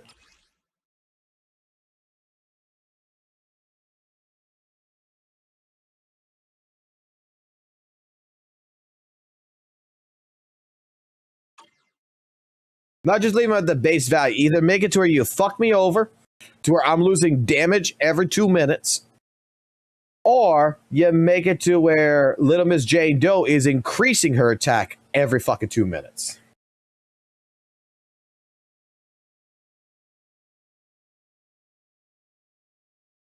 And congratulations.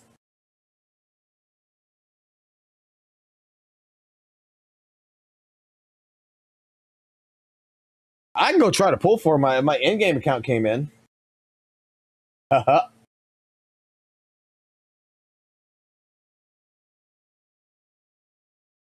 I can try to pull it on an in-game account.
I'm gonna need this. Oh my god, so many captchas.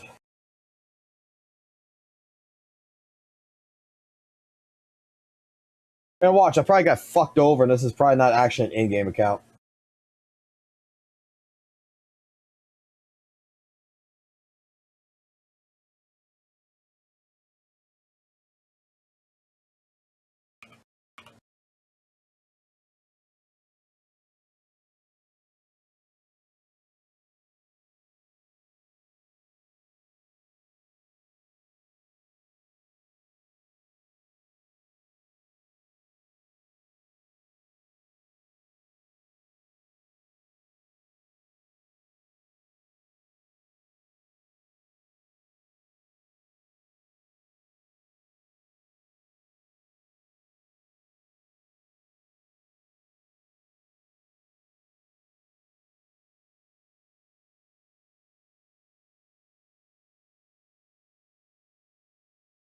Now let's go see. Let's go see what this account's got.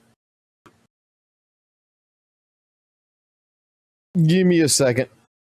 We're going to see what this account's got.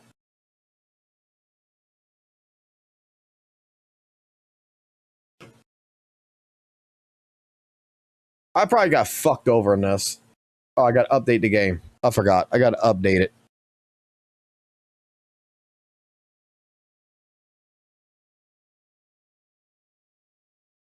My bad. I got to update.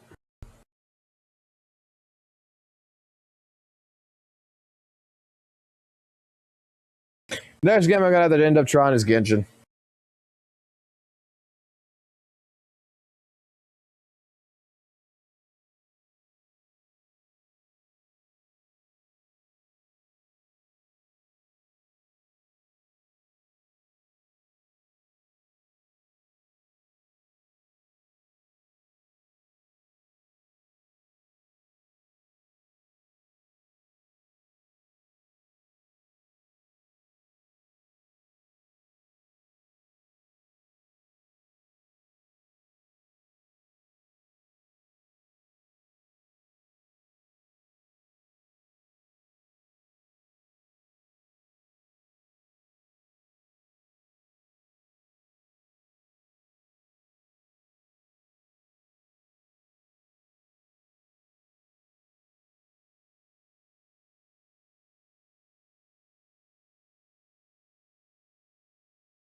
Alright, what the fuck argument y'all guys going on in my fucking chat is?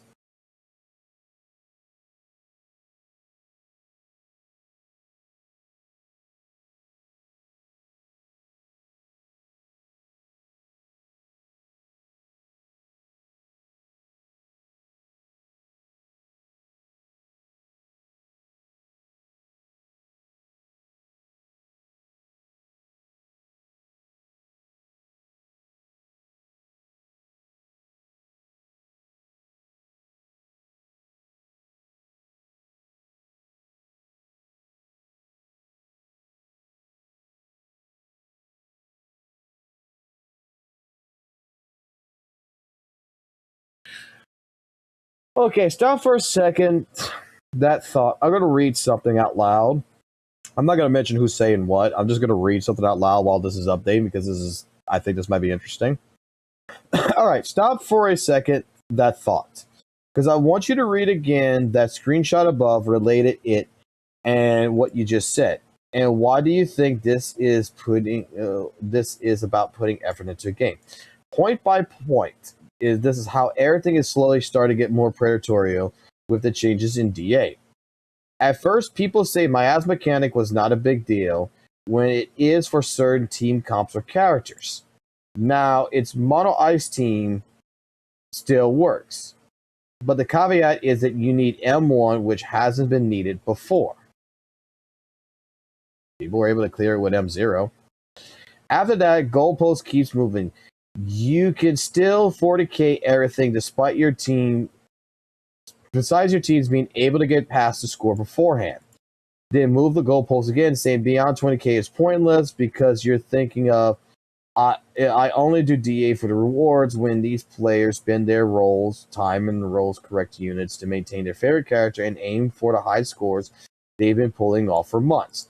And last, the most complex and pathetic one being you only need 6 stars, implying that 2 teams of 3 stars are 2 stars. People who don't play with A ranks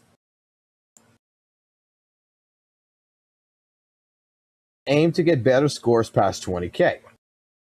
Don't see a problem. By the way, because all current DPS S rank can still get past 20k without much trouble. But this really felt on people who aren't wailing on the game and playing characters like Corrin, Billy, and Anton, because the community response is going to be spend money to get your scores back the way you used to and be cautious about pulling and saving for months.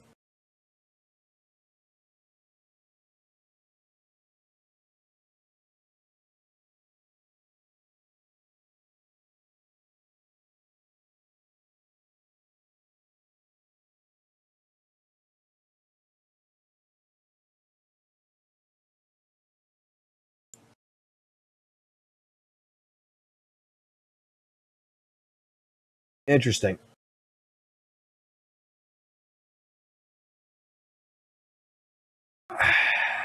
There's a song I need to play.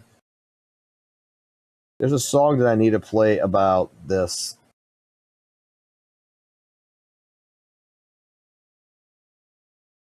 Where the fuck do I have it?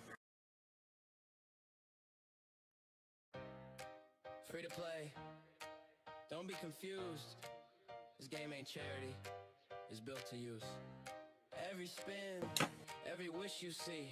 Remember this truth. It's designed to be greedy. You log in daily, grind the quest, hoping one day you'll pull the best. But behind the code, behind the race, it's all a trap the devs create. They dangle banners, time to debate. You chase the shiny, but it's sealed by fate. Don't get it twisted, don't act misled. Got you survive when your wallet's bled. It's designed to be greedy, that's the plan. Turn your passion into cash on demand. Pixels and wafers staying free. You're paying the price for that dopamine. It's designed to be greedy, face the fact. Every banner's just a wanted attack. So F2P, don't cry or plead. I've got. Can I just be fucking honest here? Every fucking gacha is predatorial. What is the issue here?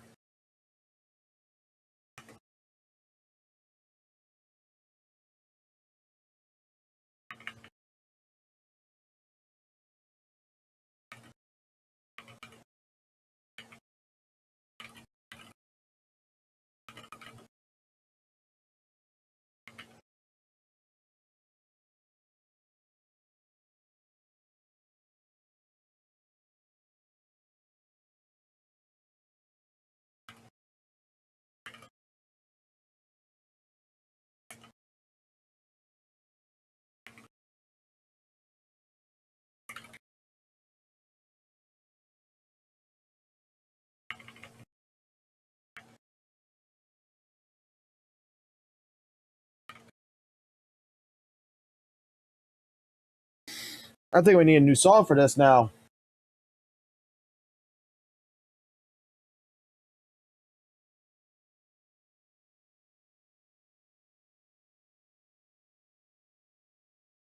Like, I don't get it. I don't get it. Like, why is it like the most biggest like hate that a game like ZZZ, Genshin Impact, even WUWA it has predatorial fucking aspects to it.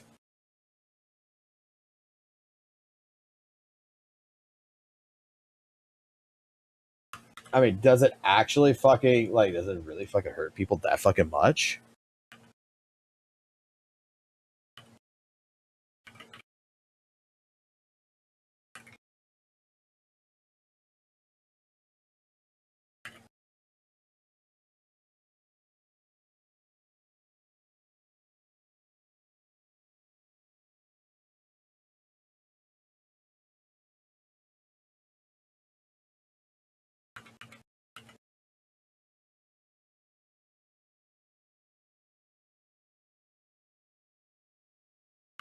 I need to find something here. We'll get into this in a second. A type code.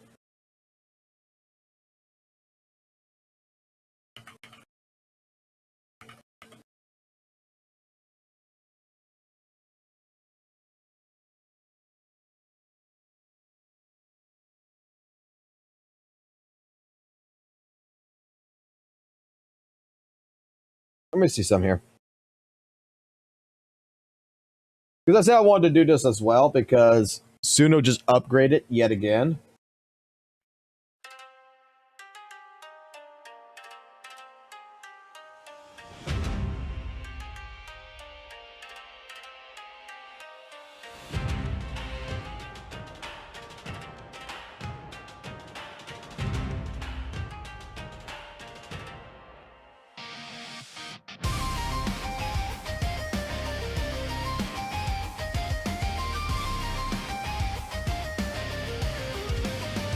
Spin the wheel, roll the dice, to sell your dreams at a heavy price.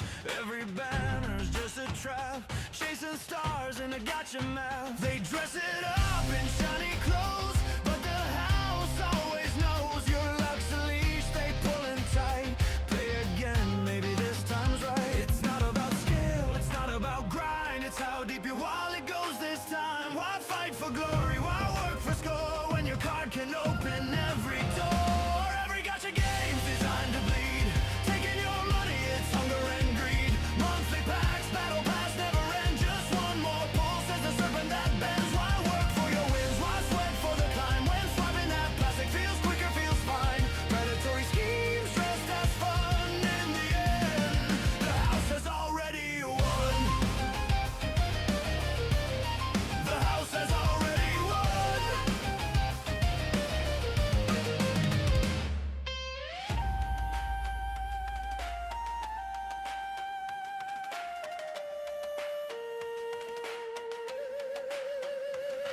Daily logins, pretty lies, artificial highs disguise, chasing power, chasing speed, a treadmill built on endless need. You're not playing, you're being played. Every update, deeper chains are laid. Freedom's lost in flashing lights. Another paycheck sacrificed tonight.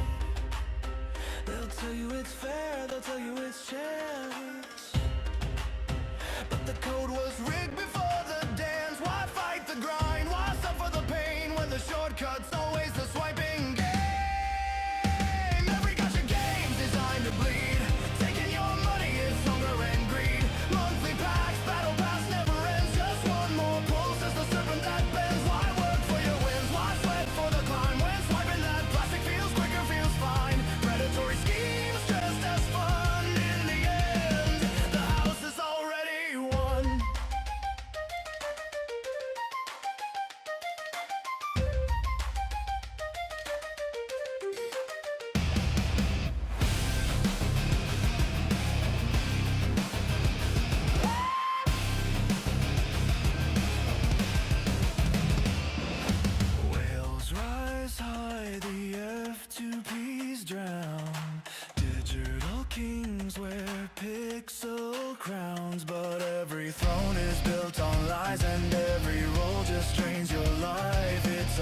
cycle, a loop, a spinning wheel. Your dopamine drip, their endless deal.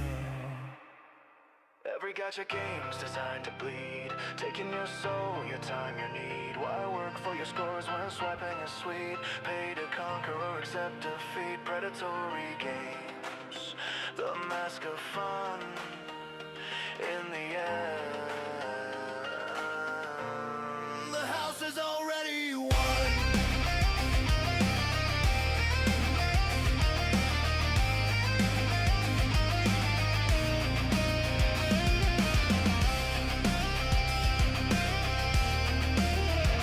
You know what? We need to work with you guys on something. So swipe, swipe, swipe away. Tomorrow's just another payday. You're not playing, you're being played in the gacha trap they made. God damn, Suno 5.0 is actually fucking pretty goddamn good. I gotta give it fucking credit where credit's fucking due. Holy shit. I was not expecting it to be that fucking good. Their new update's really good. Okay, I gotta hide this.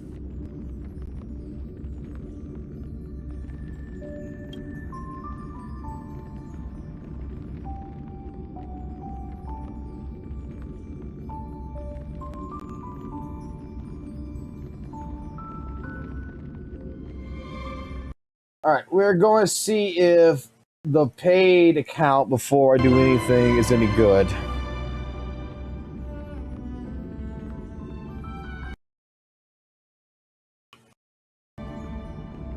Let's see what the new in-game. Let's see if it's actually an in-game account. I got a feeling they lied. For how long it took for the account to come in.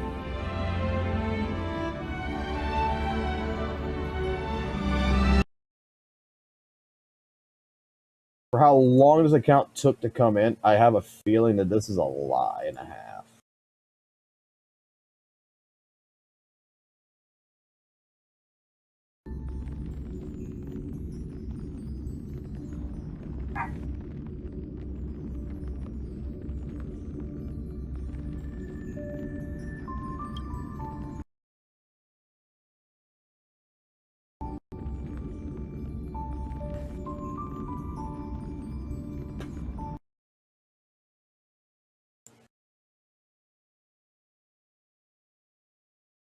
Please upload a song. I want to see. Like, look, we're gonna take a minute here. We need to make a new song. Give me some ideas. Give me like a line. Like, just this is what I want you to do. Think in your mind right now a line in a song. Like, think of GACHA. Think of ZZZ. Think of. I just need one line. Be like, you know, through the fires and the flames, through Caesar's tits, here I go. Some fucking bullshit in that regards. Just make something. Just make a musical line.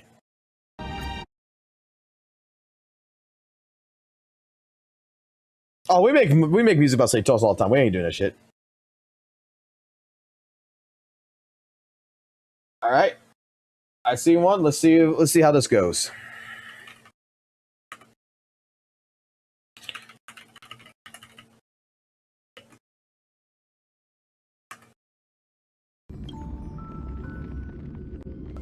Let's see what's on this account. I'm sure I got fucked on this account. There's no fucking way. There's no way this has fucking characters and shit already on it. There's no fucking way. I am fucking 100% sure I got fucked.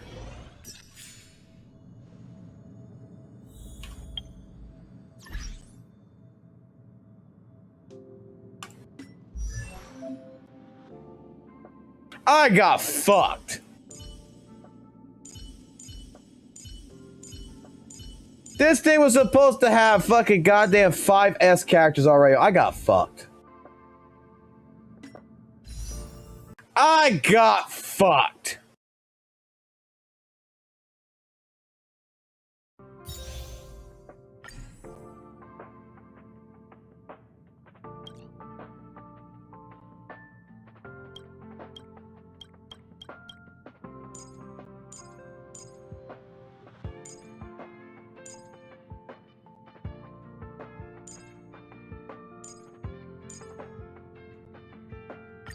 Oh well, we'll see what the pulls are at least.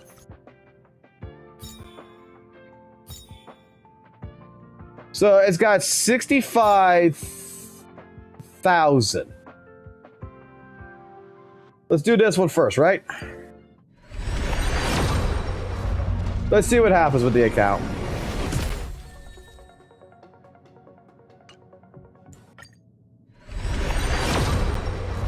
I mean, not bad for $25.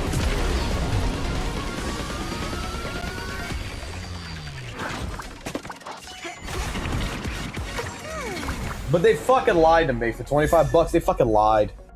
They lied their ass off at me.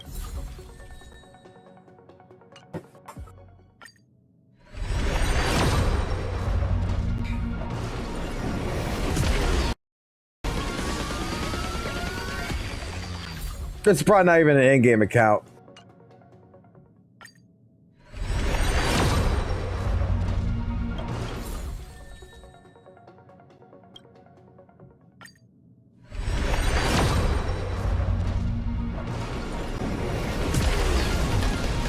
Okay, the card was holographic.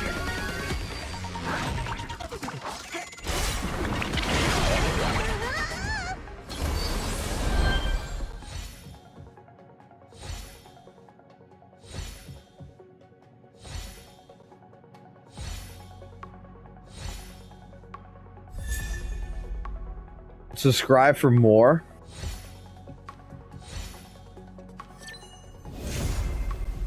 Fuck you! Piece of shit.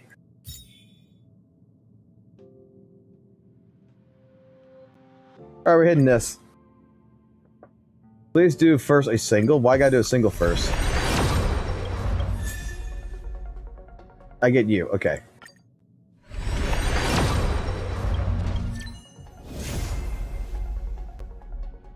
What the fuck was that?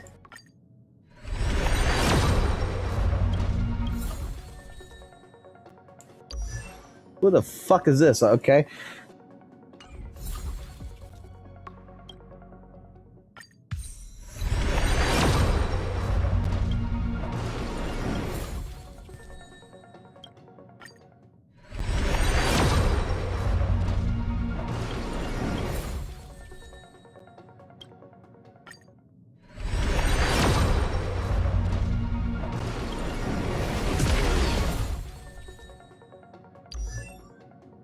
Alright, we got his ass.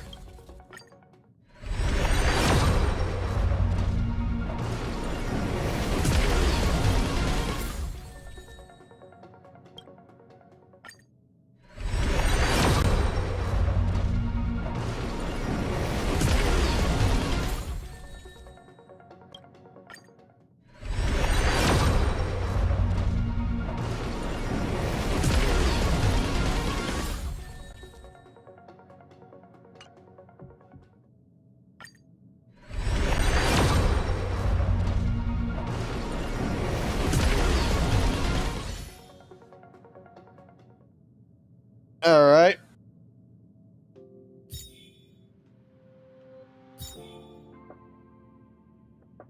I want this bitch. I want this bitch.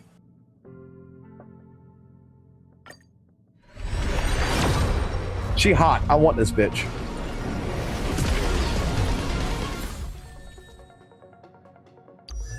I got this bitch.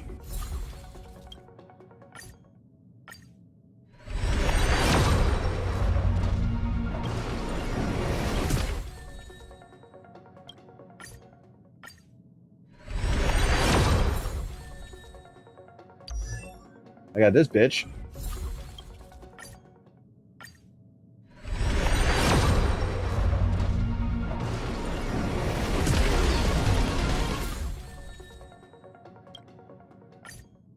This is a lot of pulls for 25 bucks. It's holographic.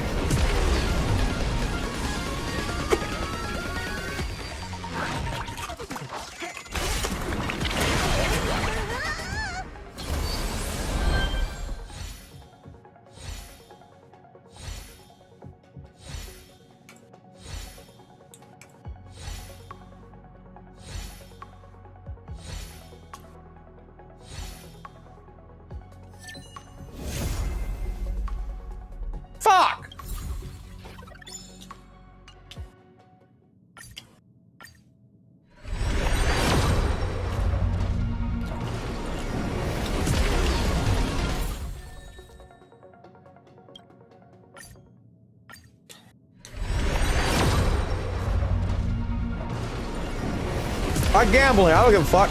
We gamble.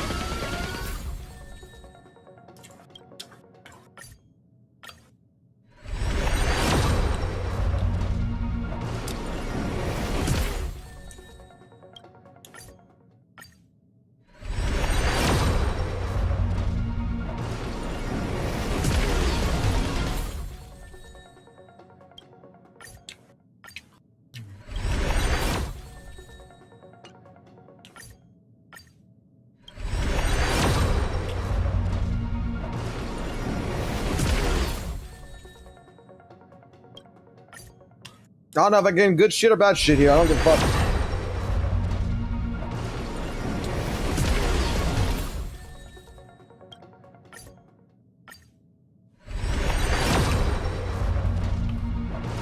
Alright. This is guaranteed, so.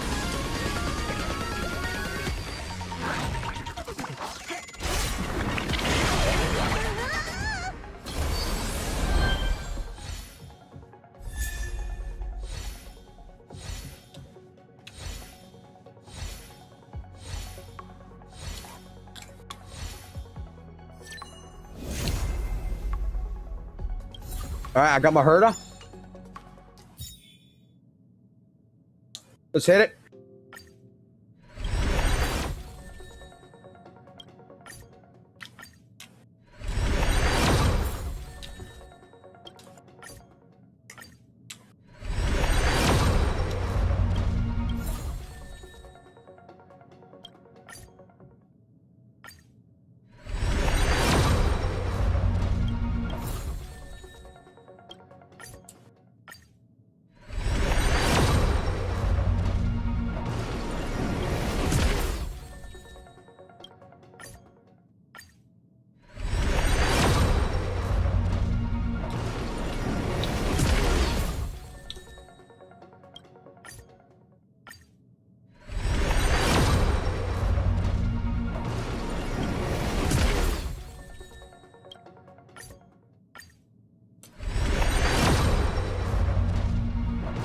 All right.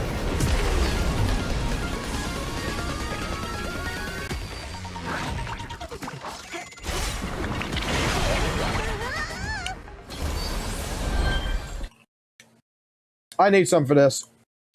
I need some for this. Hold on.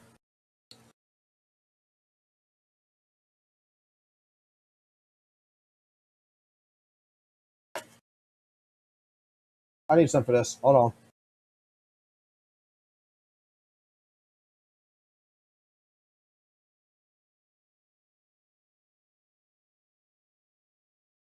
I need something in particular for this.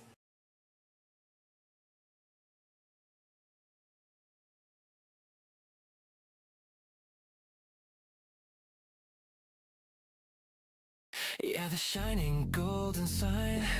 Yeah, let your inner spark ignite. Yeah, the shining golden sign. Yeah, the shining golden sign. Yeah, let your inner spark ignite. Ring, ring.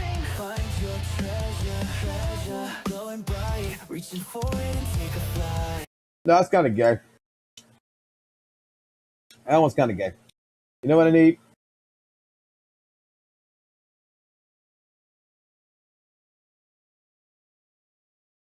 That version was kind of gay. I don't care about that version.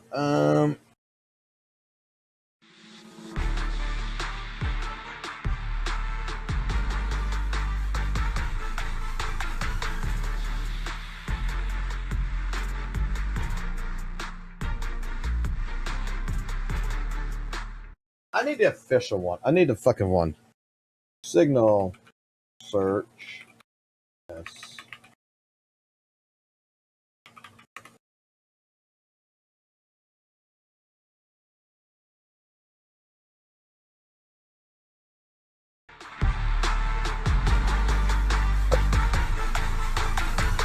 Yeah, the shining golden signs.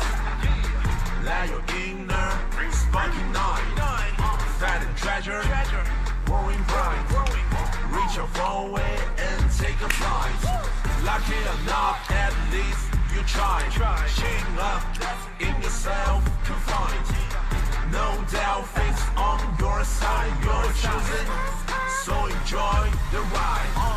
There are things you can control. Fortune's fickle, that's its role. Embrace the result, stop keeping score. That's the essence. Let's go for it. Not just trails and battles tough. Go take and joy in simple stuff. Even when it's getting rough, take it easy, having fun is just enough. Yeah, the shining golden sign. Let your inner spark ignite. That treasure, growing bright. Reach out for it and take a flight. Lucky enough, at least you try. Shing up in yourself, confined. No doubt, face on your side. You're chosen, so enjoy the ride. There are things you can't control. Fortune's fickle, that's its wrong. Embrace the without, stop, keep it going. That's the essence, life should go. Not just trials, battle stuff. Go take enjoy the simple stuff. Even when it's getting rough, take it easy, having fun is just enough. Yeah, the shining golden side. Let your inner spark ignite. Find your treasure, growing bright. Reach out for it and take a flight.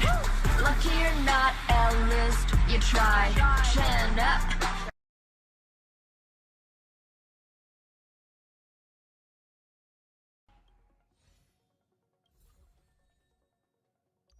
I got a wolf girl.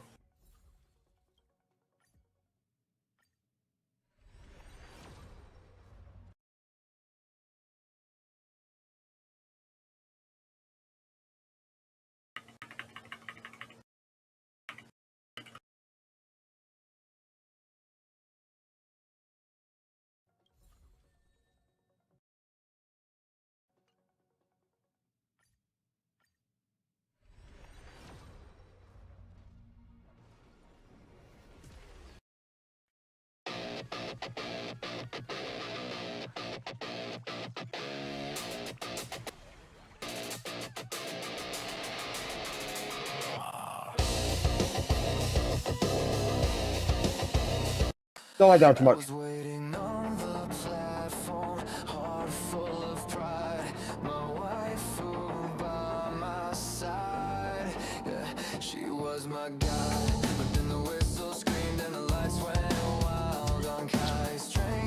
I guess I should pull for these too, right?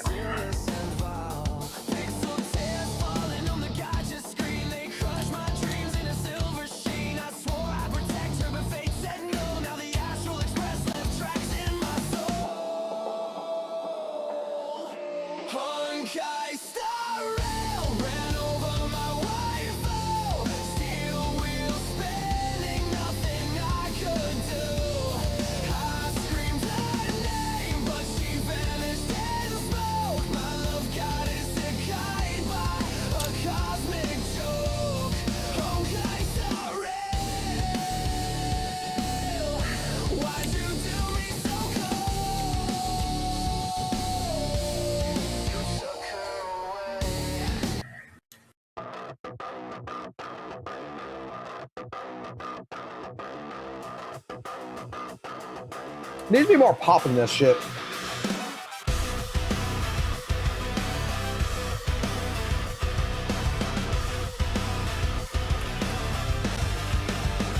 was waiting on the platform, heart full of pride. My wife was by my side, yeah, she was my.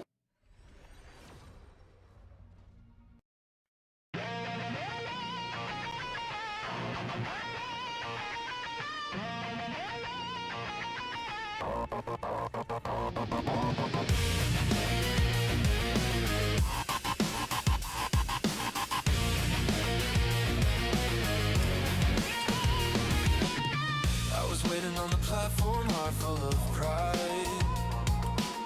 My wife by my side, yeah, she was my guide.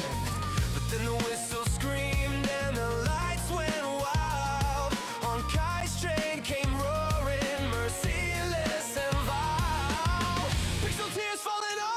GACHA screen. They crushed my dreams in a silver sheen. I swore I'd protect her, but fate said no. Now the Astral Express left tracks in my soul. Honkai Star Rail round over my waifu. Still wheel spinning, nothing I could do. I screamed her name, but she vanished in smoke. My love god is a kite by a cosmic joke. Honkai Star Rail, why'd you do me so cold?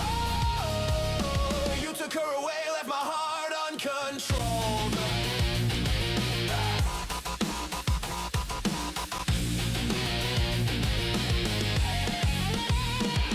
The conductor laughed, it's just RNG. You'll pull another, just swipe that fee.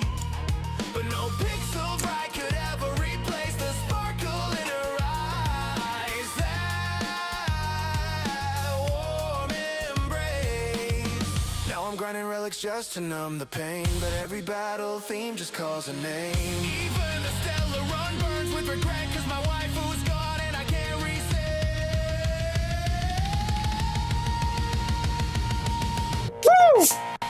Honkai Star Rail ran over my waifu. Steel wheel spinning, nothing I could do. I screamed her name, but she vanished in smoke. My love god is a kite by a cosmic show.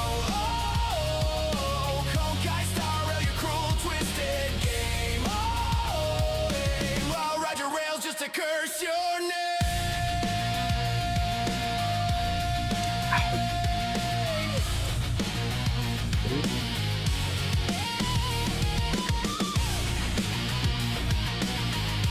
I mean, we're still not done.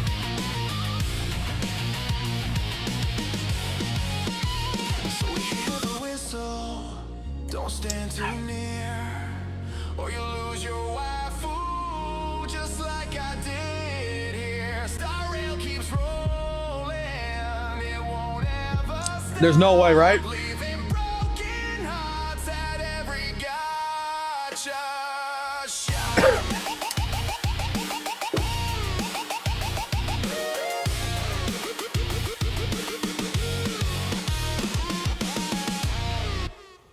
God damn!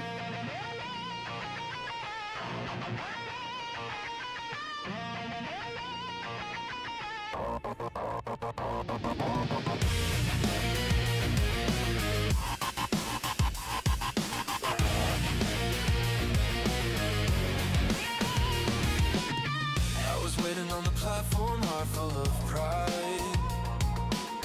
My waifu by my Multiplayer mode? side, my guide. But then the whistle screamed and the lights went wild.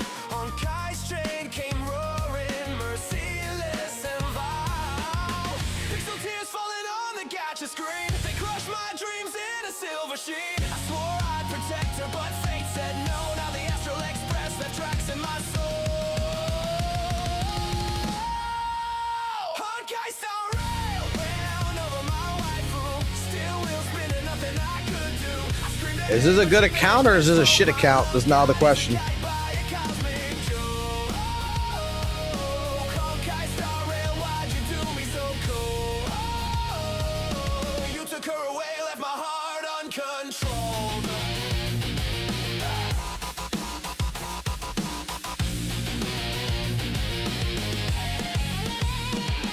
The conductor laughed, it's just RNG. You'll pull another, just swipe that fee. But no pixel bright could ever Like I said, I'm not gonna really fucking utilize this one right now. realize that warm embrace. Now I'm grinding relics just to numb the pain, but every battle theme just calls a name. Even the stellar run burns with regret, cause my waifu's gone and I can't reset.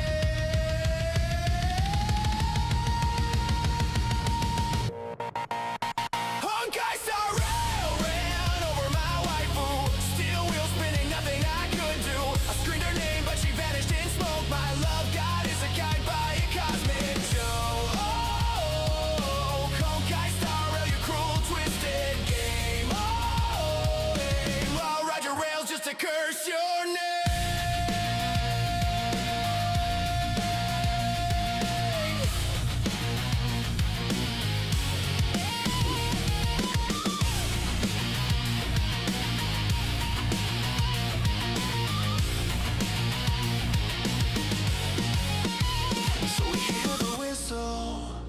Don't stand too near, or you lose your waifu, just like I did here. Star rail keeps rolling, it won't ever stop, leaving broken hearts at every Down 4. You ain't got shit.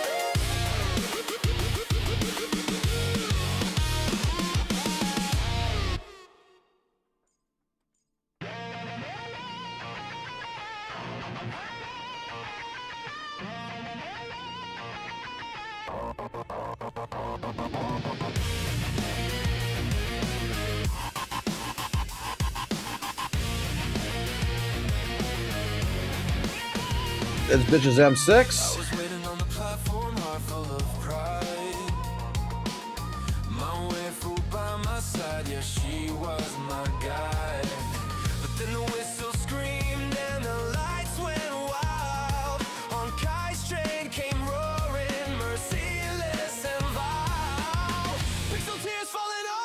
Screen. They crushed my dreams in a silver sheen. I swore I'd protect her, but fate said no. Now the Astral Express left tracks in my soul. Honkai Star Rail ran over my waifu. Still wheels spinning, nothing I could do. I screamed her name, but she vanished in smoke. My love god is a kite by a cosmic jewel. Honkai Star Rail, why'd you do me so cold? Took her away, left my heart uncontrolled.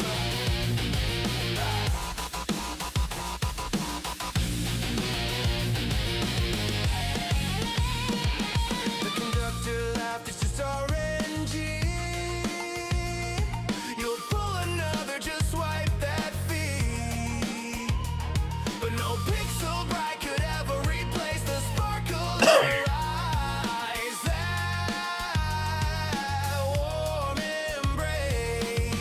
I'm grinding relics just to numb the pain, but every battle theme calls a name. Even the stellar run burns with regret, cause my waifu's gone and I can't reset.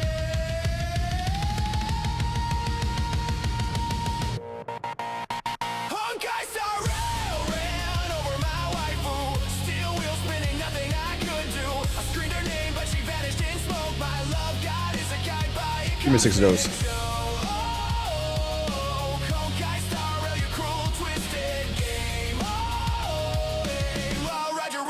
Curse your name.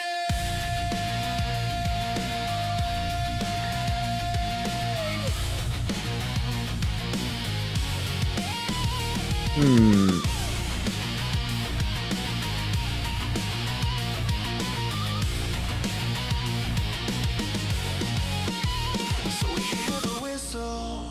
Don't stand too near, or you lose your waifu, just like I did here. Star rail keeps rolling, it won't ever stop, leaving broken hearts at every gacha shop.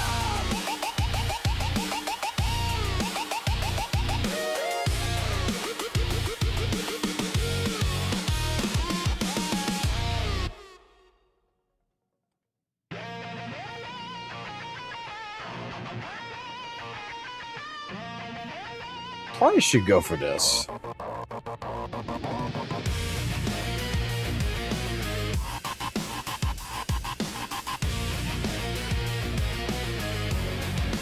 Oh, we got shampoo now.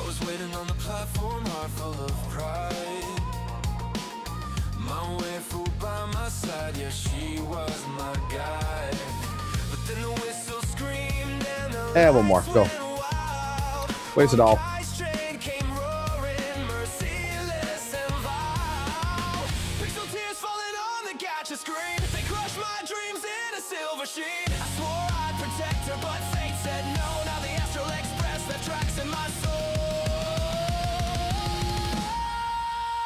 So how much story did this thing go through? This dude, like, where in the story is this shit at?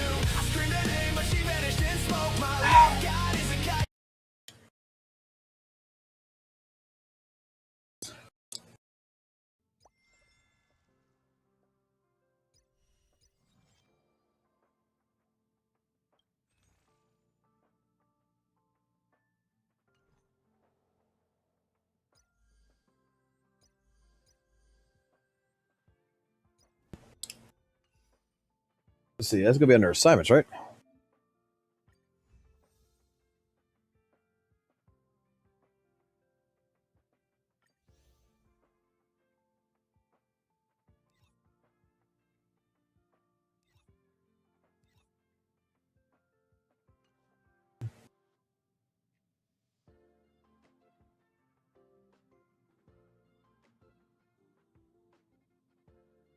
This is still in the prologue.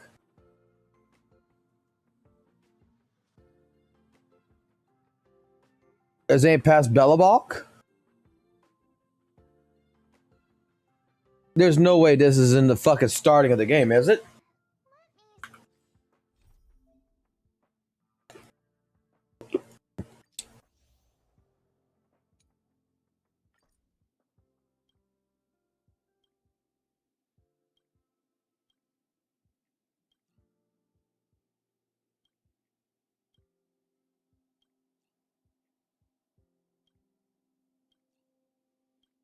No, this goes fucking far in. Did this. So I got a lot to do story-wise before I can use this account.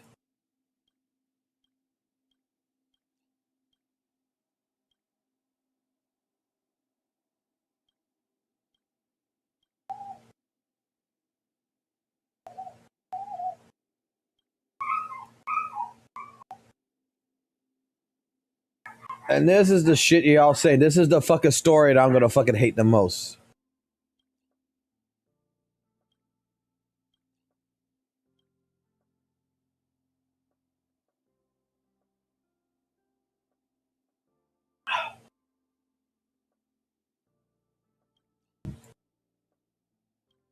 Okay.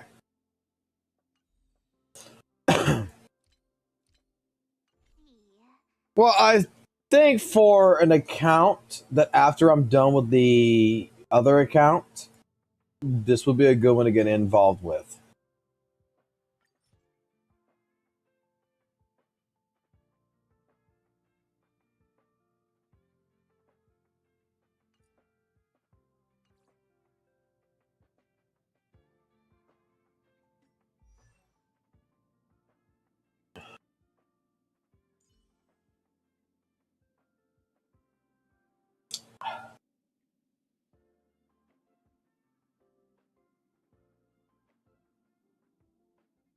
Well, I still want to do the story, so I'm going to use the other account for the story.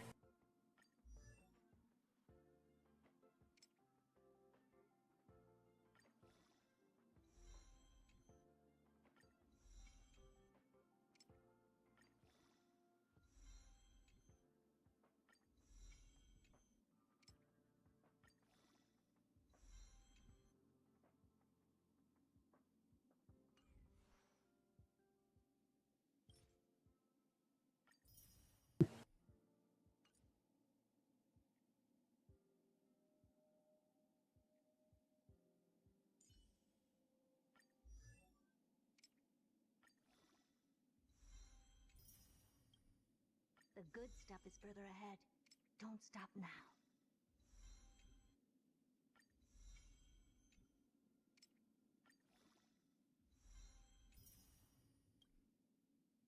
Look, I feel like it's a rite of passage type deal that I have to do the story at least. I level these up as much as I fucking possibly can right now. So this is just March 17th, but fucking hotter. She went to her goth phase. Okay. Gotcha.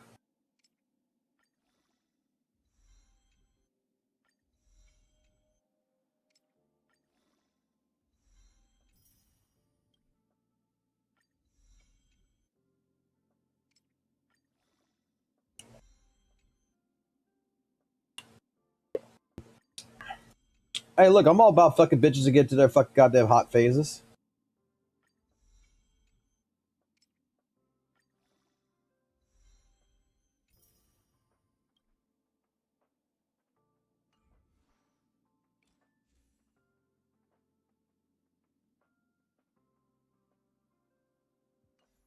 I'll then find some for your ass.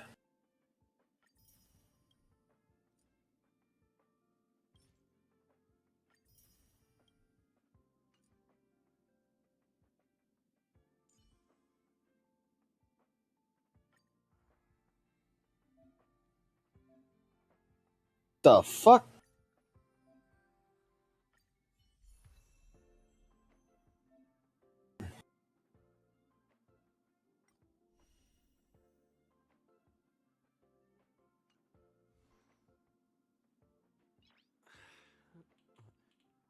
Nice.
Might as well do the collaboration characters. They fucking seem like they're fucking cool enough.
Mm-hmm.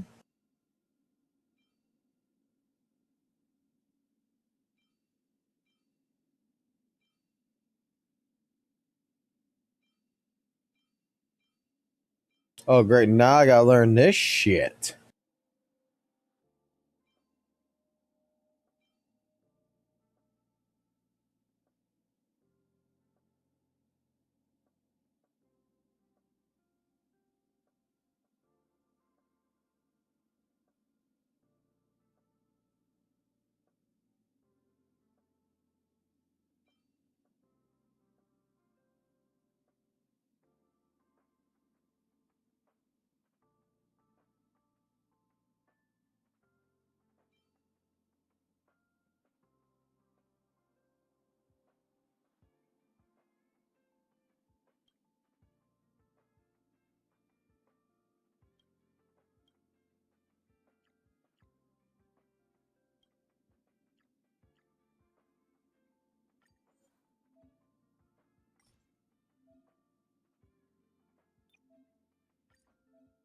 Did they just take this from fucking goddamn?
Meh.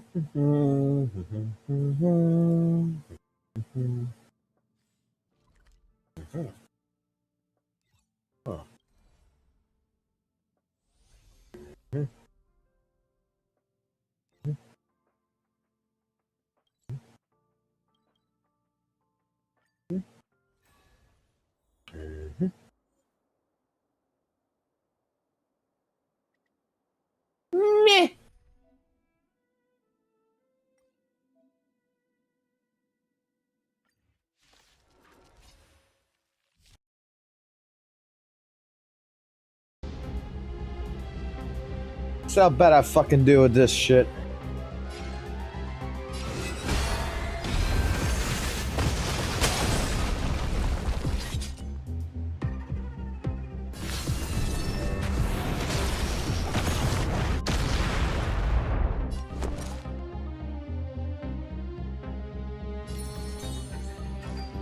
With me out here, how can we lose?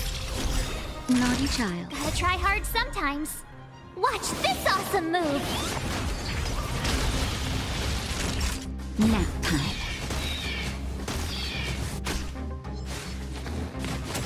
Try that again!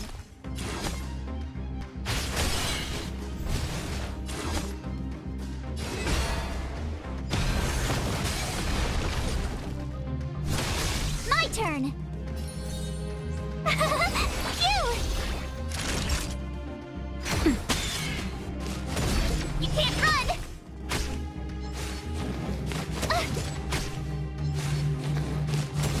Try that again! Tough luck running into me! Nap time. You can't run! You're a Gotta try hard sometime. Watch this awesome move!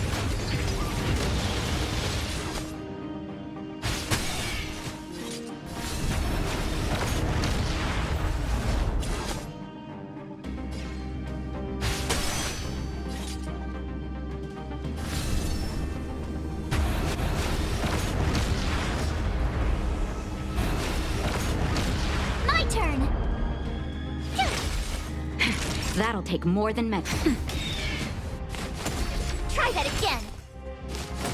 You can't run.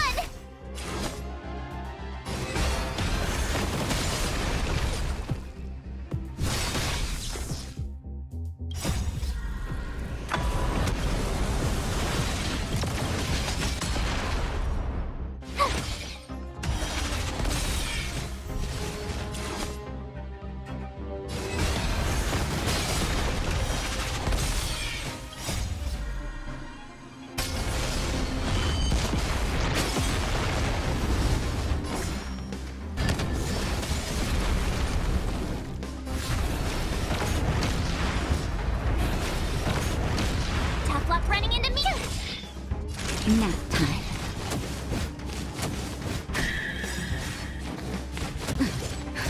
Just in time. Just a little something. Think nothing of it.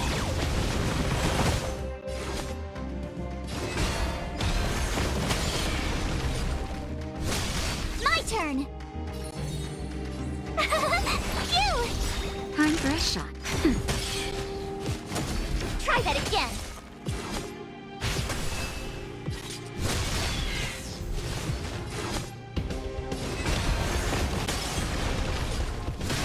Tough luck running into me.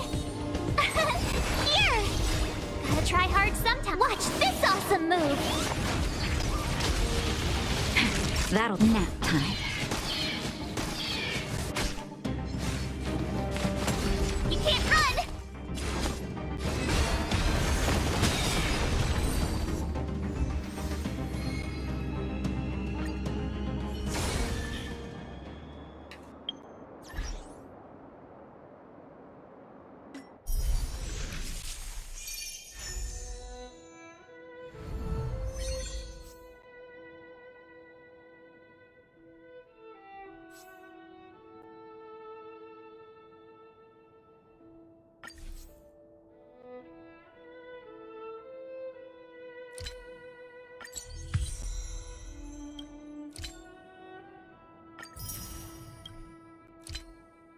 It's a fucking goddamn battle pass.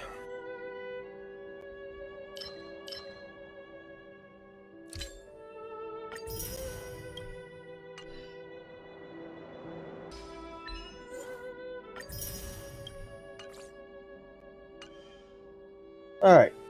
Go back to lineup.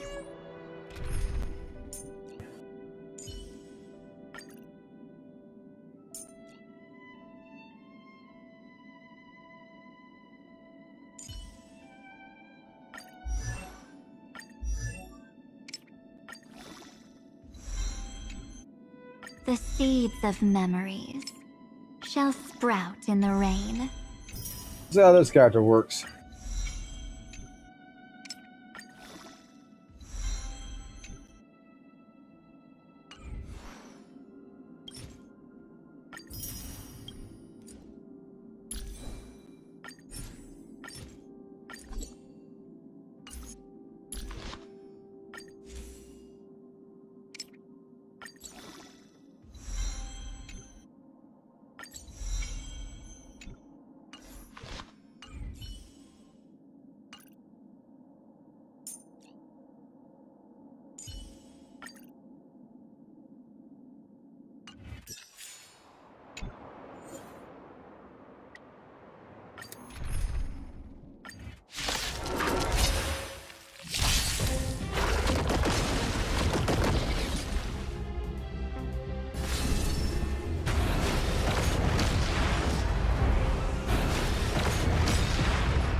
Time for a shot. Never seen perfection before? Expand your thinking.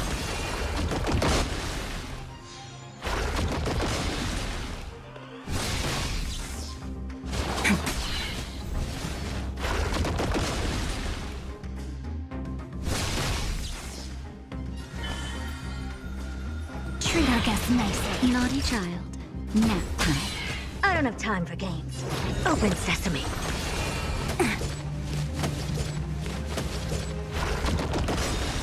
Don't worry. Just close. Night falls. Good night. Till we meet again.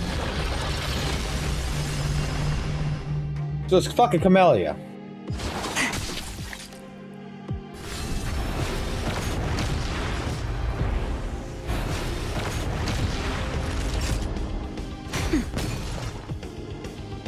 Expand your thinking.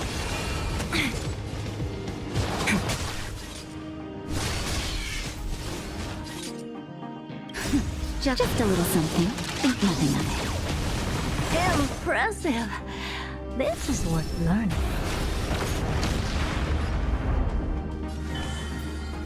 Have some fun. Rise and shine. That'll take more than medicine. Nap time.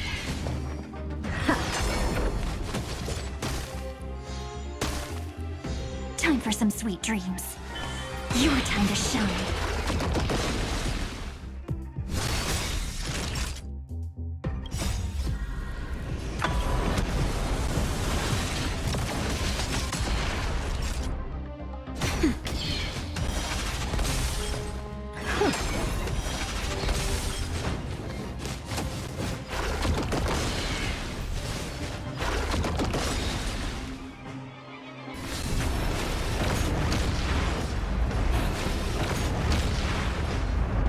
Treat our guests nicely. Time for a shot.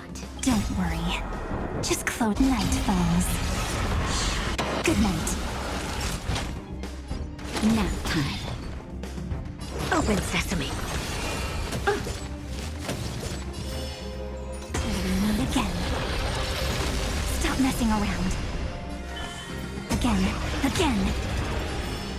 Rise and shine. Naughty child. Just in time. Just a little something. Think nothing of it. Impressive.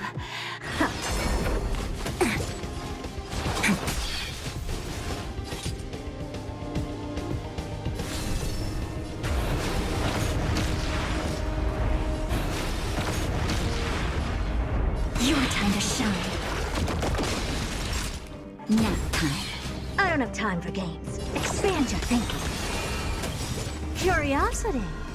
Endless riches. Nothing but a boy. Open sesame. Glimpse the unknown.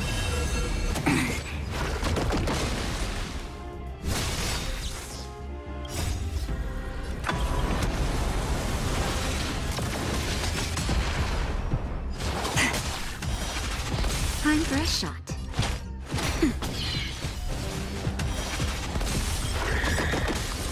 Don't worry. Just night falls. Good night.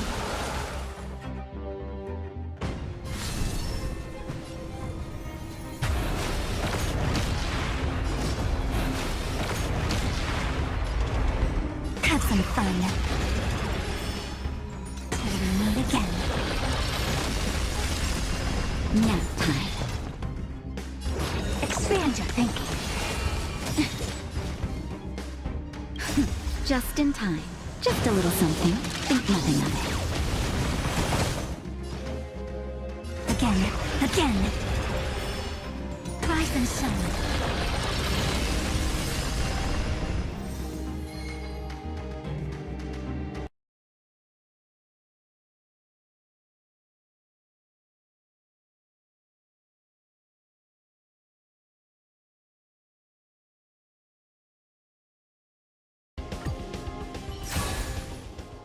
Alrighty.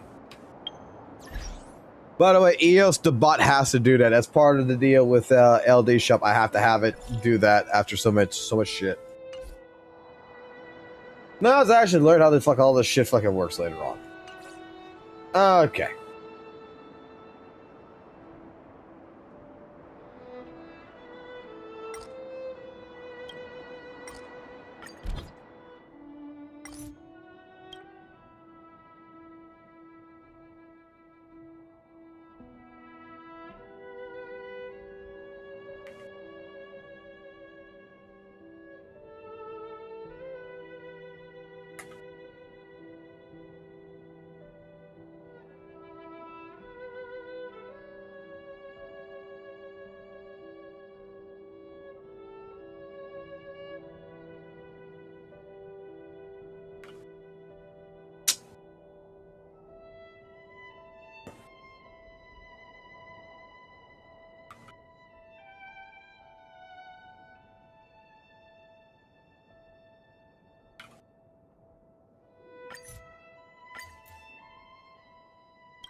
What the? All right, guys.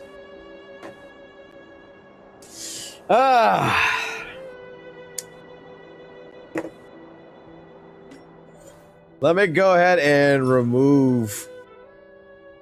I don't know who the fuck any of these people are. Remove. If any of y'all want to add me as a friend on this account, I'll still be using the other account though. Like, that's still the thing. But in case you do want to add me as a friend on this account, here you go. Feel free to fucking add it.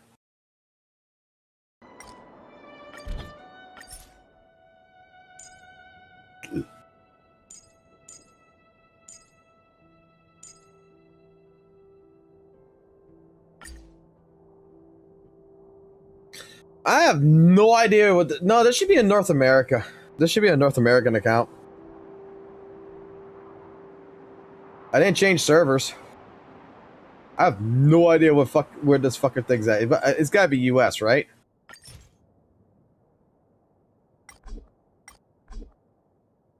I swear I thought it was a penis notes Among Us.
What is this?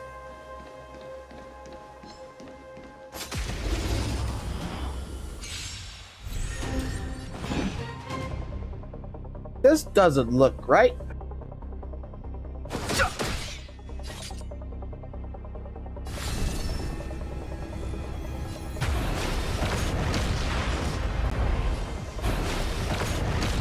My turn. Hopeless as ever. Open sesame.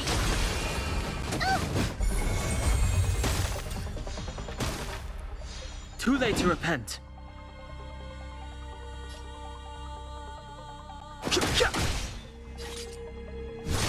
Tough luck running into me. Here. Never seen perfection Gotta before. try hard sometimes. Watch this awesome move. Expand your thinking.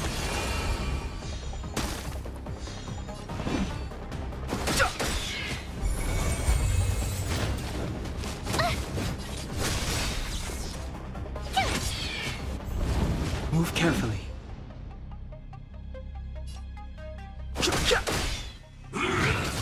Try that again.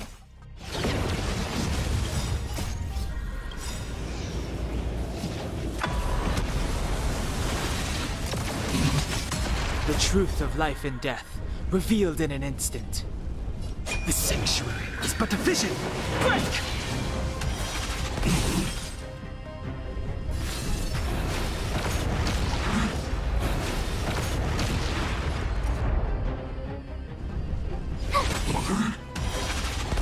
Hopeless as ever. Open sesame.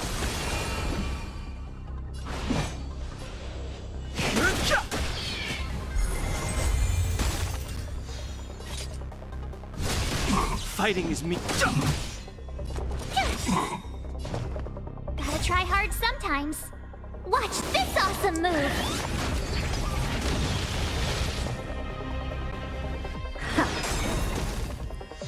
Curiosity. Endless riddle. Nothing but a void. Expand your thinking. Watch it crumble. You're annoying. I've no interest in conflict. The truth of life and death. The sanctuary is but a vision. Break!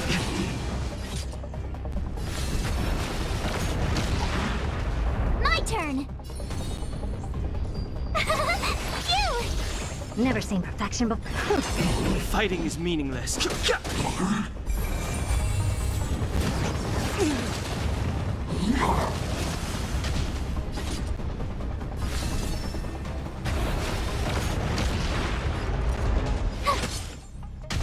I've no interest in. I don't have time for. You can't run!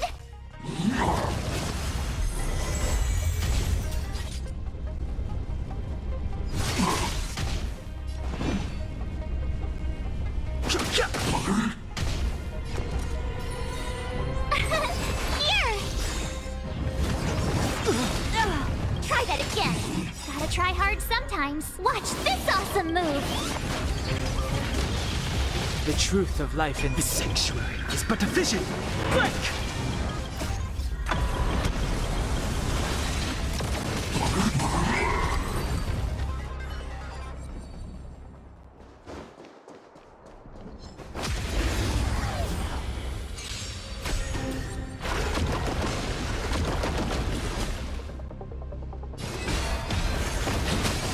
Not a bad idea.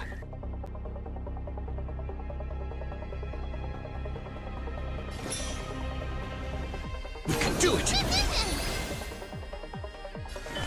Your time to shine.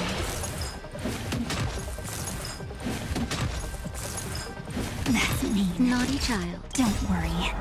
Just close your eyes. Night falls. Good night.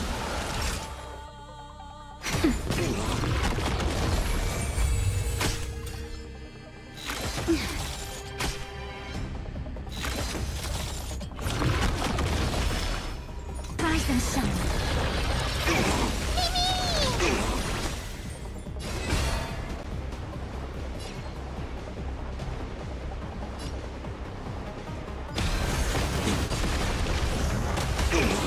Not a bad idea. Now time. Just a little something. Think nothing of it.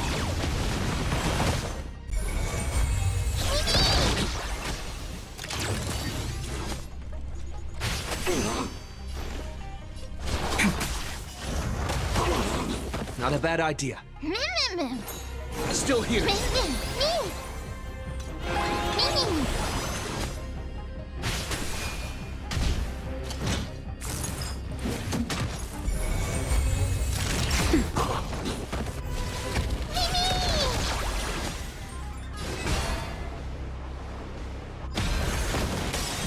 I'm on it.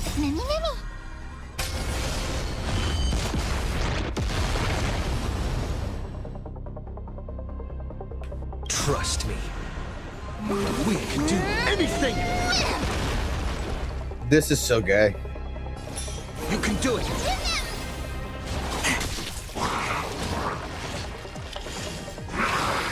I'm okay.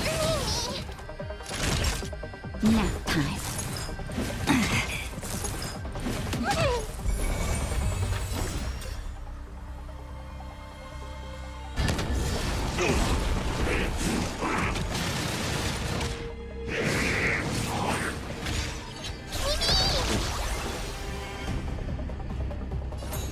Still here.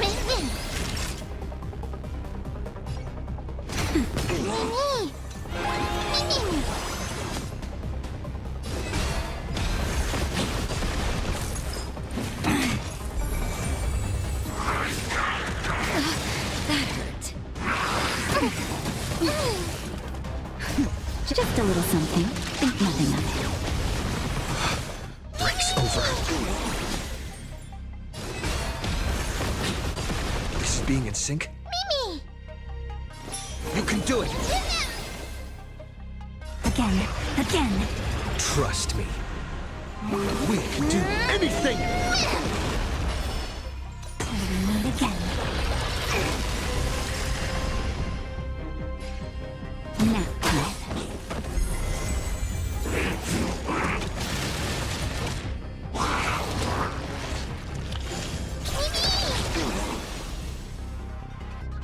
Treat our guests nicely. Don't worry. Just night falls. Good night.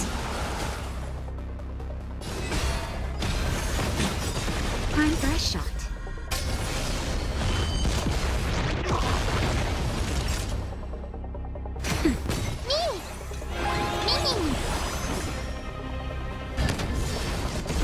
I'm on it. Mimi. Still here.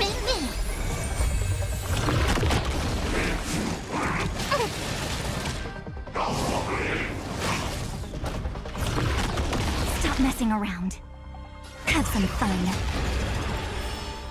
Rise and shine. Naughty child. Nap time. This is being in sync. Mimi.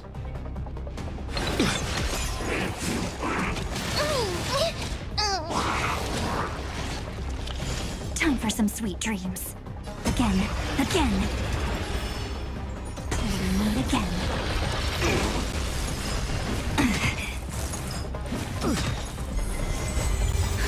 Just a little something. Think nothing of it. Next time it rains, I'm on it. I'll be there, umbrella in hand.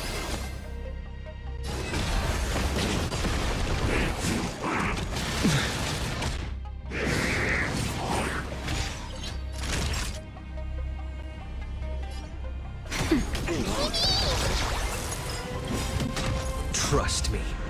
We can do anything! Mimi.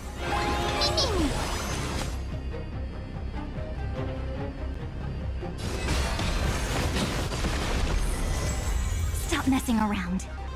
Treat our guests nicely. Still here. That's what you couldn't protect. Oh shit.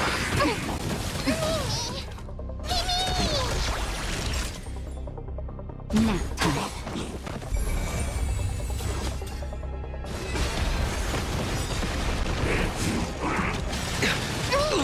Oh shit.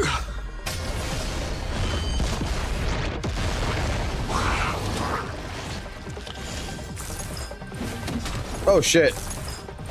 Oh shit.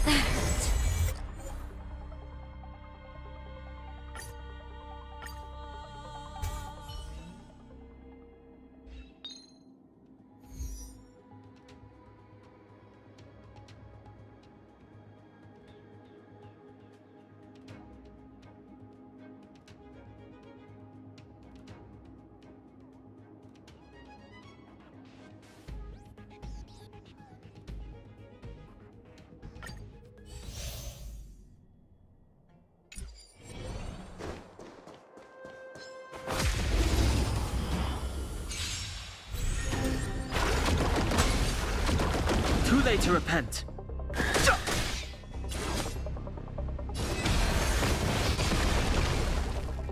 I choose you.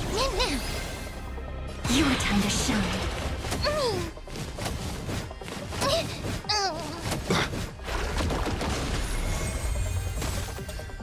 Fighting is meaningless. This is being in sync. We can do it. Trust me. We can do anything.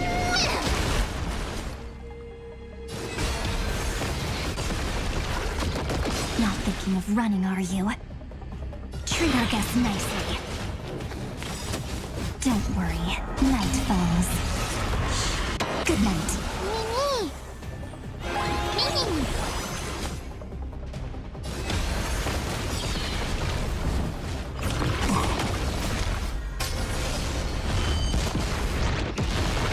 Move carefully. The truth of life in this sanctuary is but a vision. Break!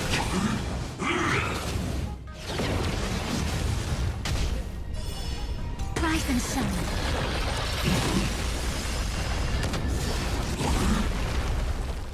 Again. Till we meet again. Not a bad idea. Still here. I've no interest.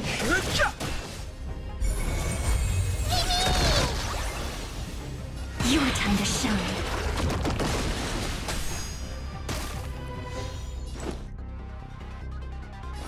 You can do it.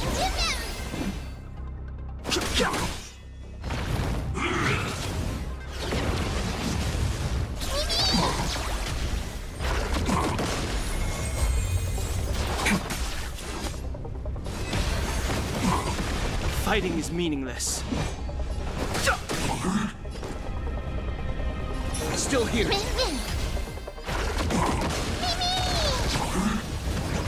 Yes. Trust me. We can do anything.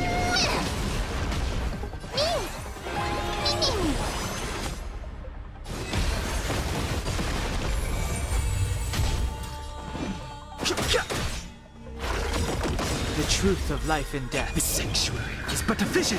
Break! Don't worry, night falls. Good night. Rise and shine.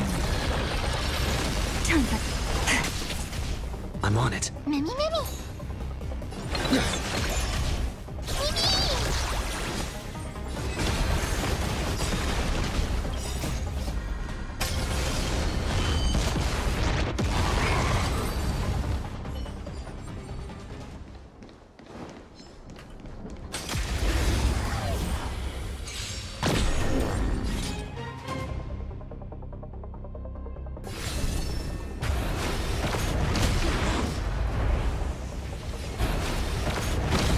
Told you I could fight.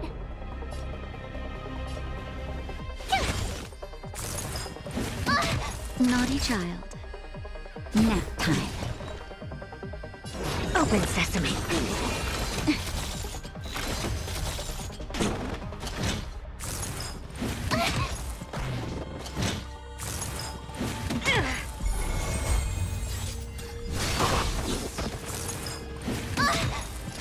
Gotta try hard. Watch this awesome move.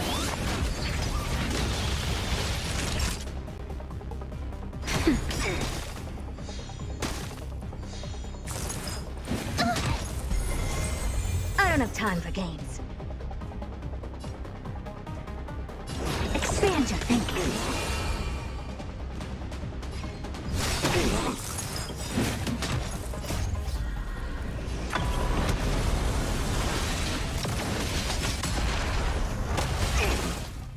That'll take more than nap time.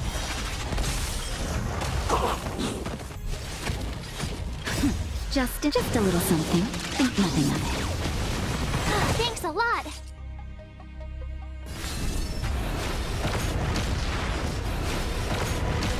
My turn.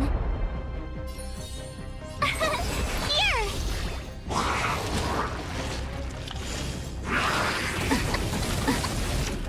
Try that again. Time for a shot. Never seen perfection before? Open sesame. You can't run. Curious, endless riddle. Nothing but a void.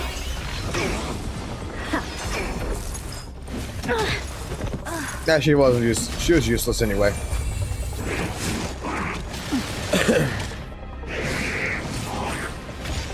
Tough luck running into me. Phew. Naughty child. Gotta try hard sometimes. Watch this awesome move.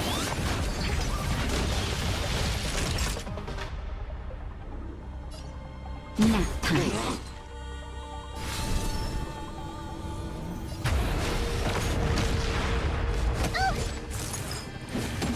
Try that again. That hurt. You can't run.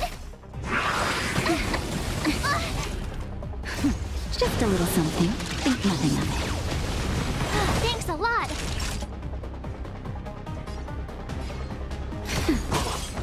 My turn. Try that again.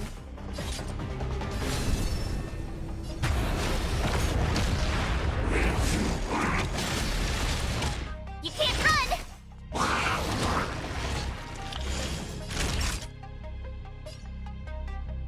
Nap time. Just a little something. Think nothing of it.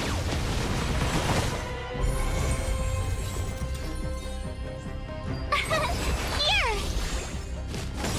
Try that again.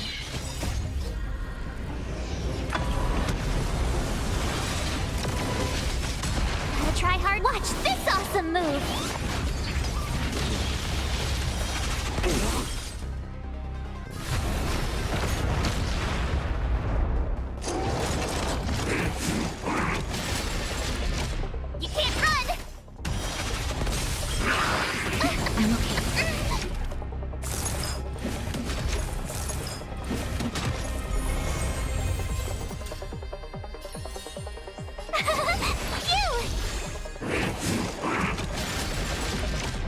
Try that again.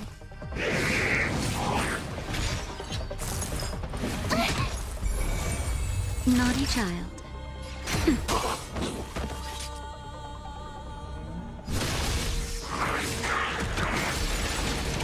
You can't run! Tough luck running into me! Here! That hurt.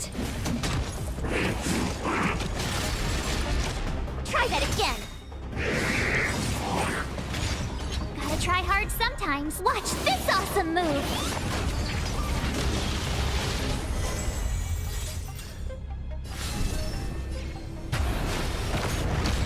My turn! Nap time. Just a little something. Think nothing of it. Thanks a lot!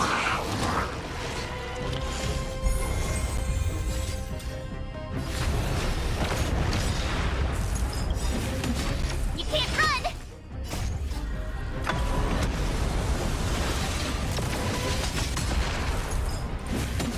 Try that again! Tough luck running into me! Phew!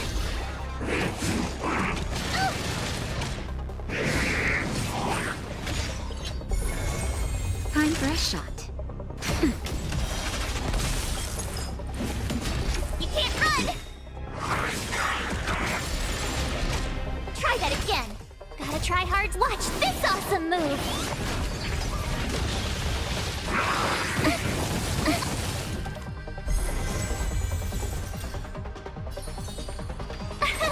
Here! You can't run! Naughty child. Nap time. Try that again! You're annoying!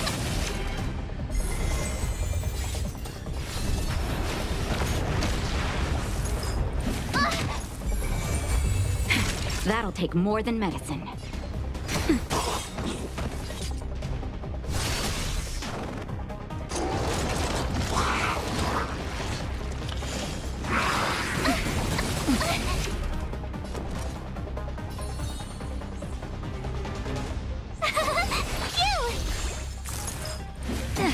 You can't run! Try that again! Gotta try hard. Watch this awesome move!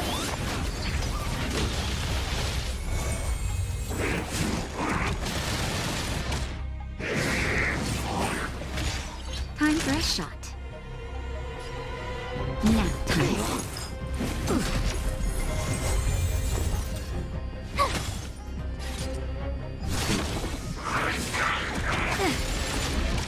You can't run!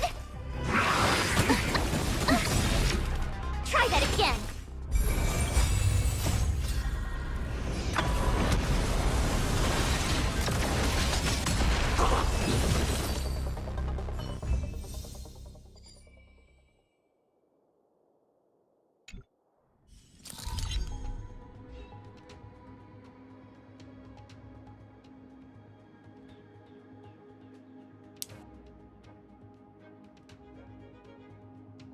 HP inflation's real.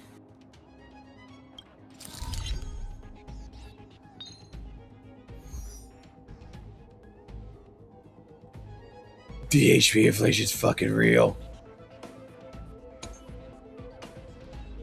I gotta learn how to build teams.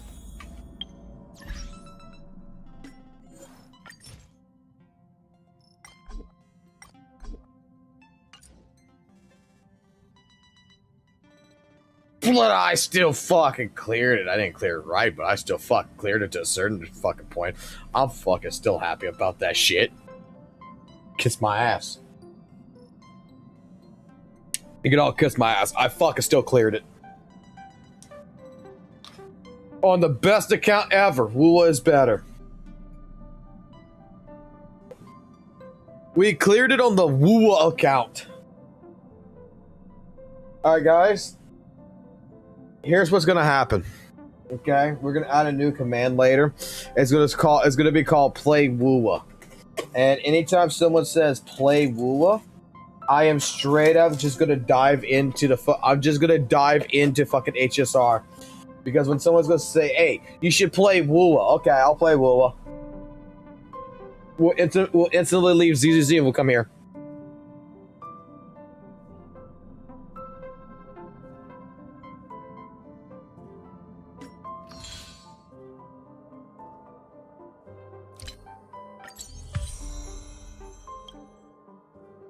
Oh boy!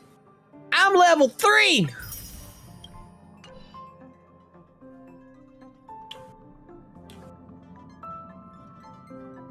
I thought for sure there was more that I could do in this shit.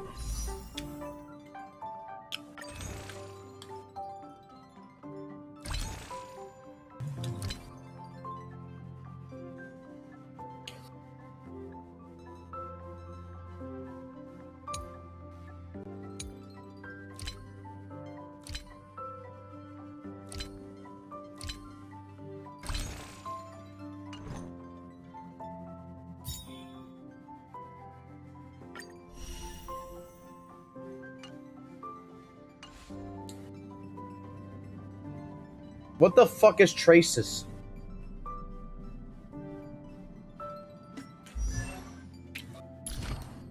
Oh! This shit. Why didn't you say skill tree, motherfucker? You could just say skill tree.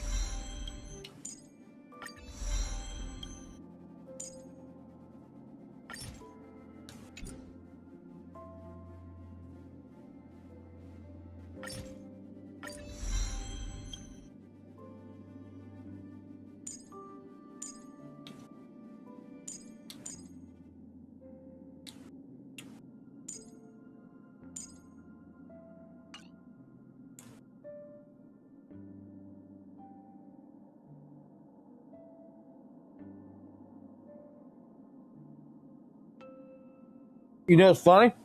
I saw HP inflation firsthand. I still fucking knocked its ass into the ground. Kiss my ass. First time fucking HSR player in endgame, and I fucking still beat the shit out of it.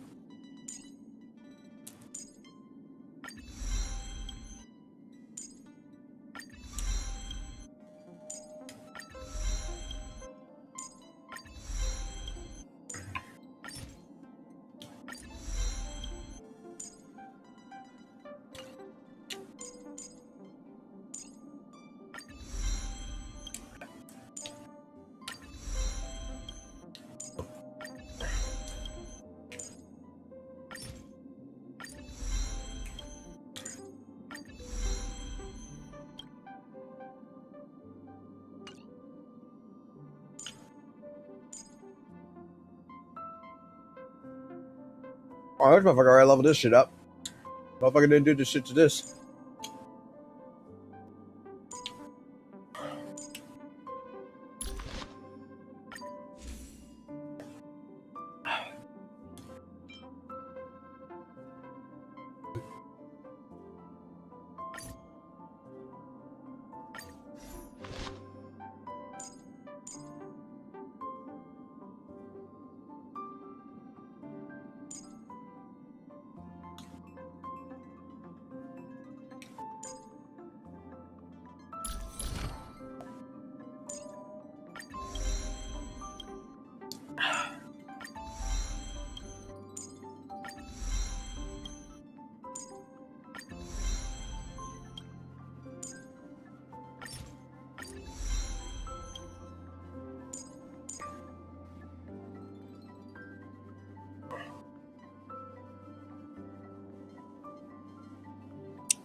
Oh my god, I'm gonna be so fucking OP. I'm gonna play HSR, and I'm gonna talk to Mr. Poke, and I'm gonna be friends with Mr. Poke.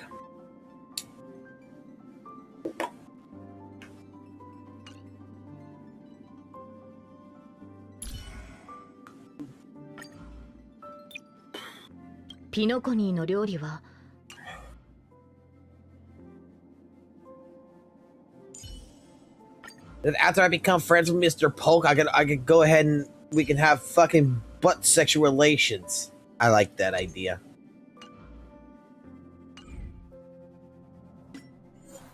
Alright.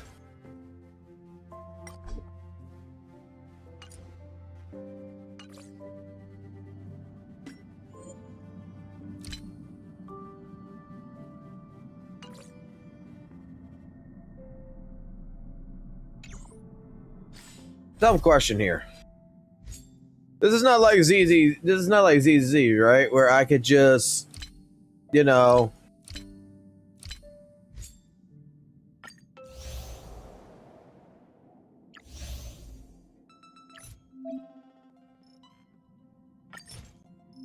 Wait.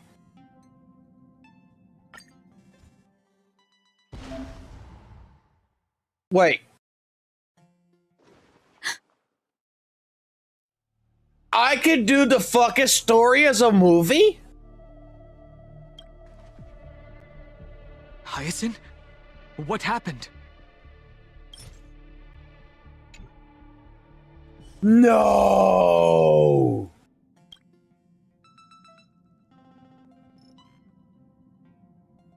I don't actually have to play the game. I can actually just watch it?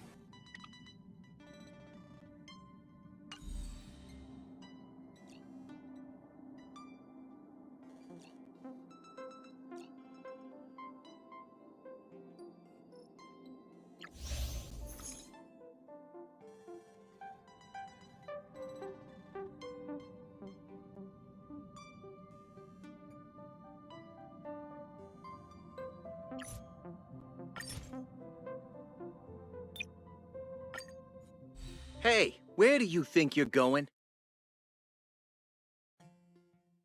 In the frag, you're the same as... We only take no money. Say, what do you... Wait a minute. Get lost. Wait, get lost. Ollie! Who are you?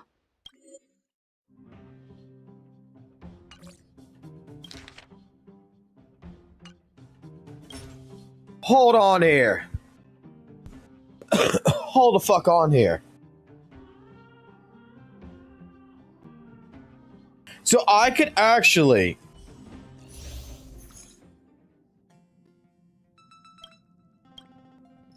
just sit here, never log back into the other fucking account, and I could just watch the entire fucking movie from beginning to end.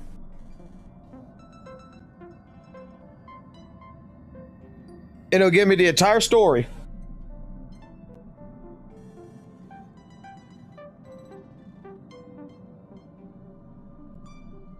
And I can be as cool as this fucker right here.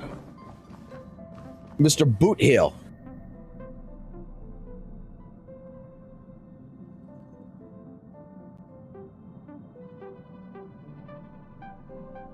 That's actually pretty fucking OP. Why doesn't fucking WUWA have this shit?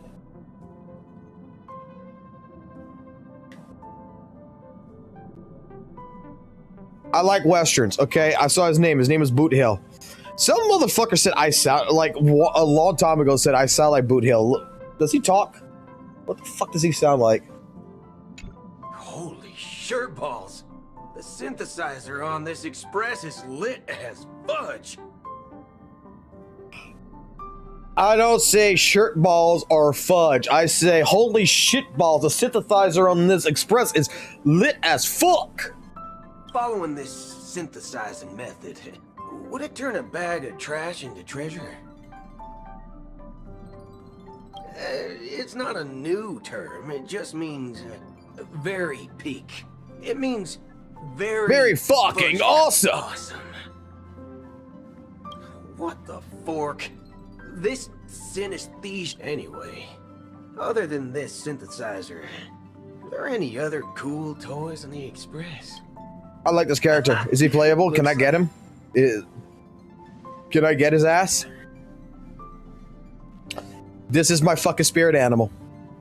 Can I get his ass?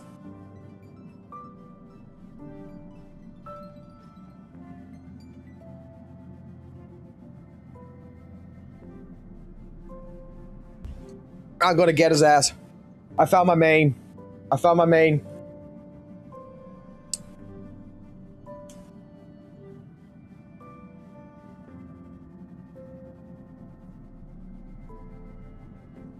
I found my main. I don't even have to fucking know anything. I just found my main.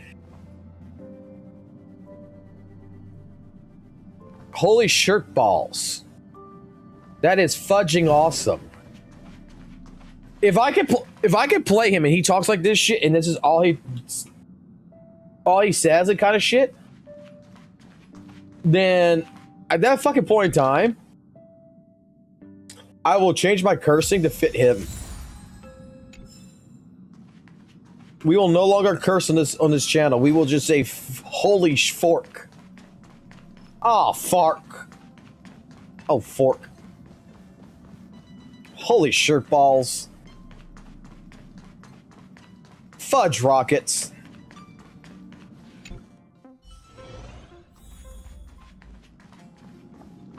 Fudging cup tards.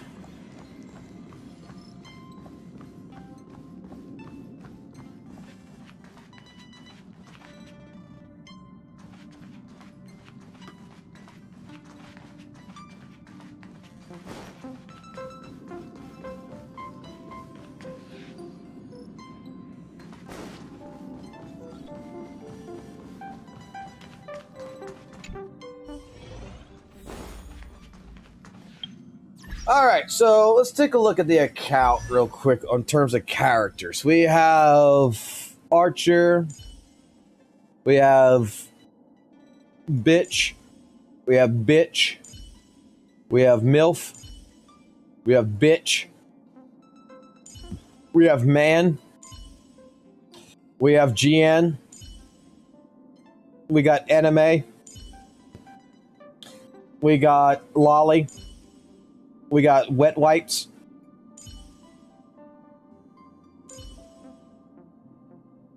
What the fuck is this? Is this a fucking dragon? Is this a dragon fucking girl? Boy or some shit? What the fuck is this? Holy sh! The fucking horns on it looks like fucking goddamn a couple of fucking dildos, but the fucking tail tells me it's a fucking dragon.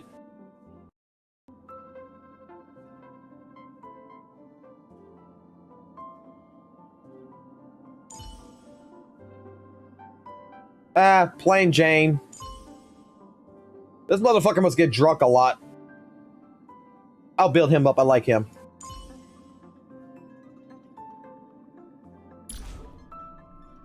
You're a summon 6. You must be worth.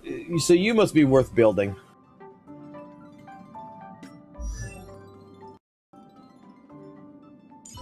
All right, you must be worth building. You're at least a summon 6. What's fucking Pinocchio doing on here? Assassin's Creed.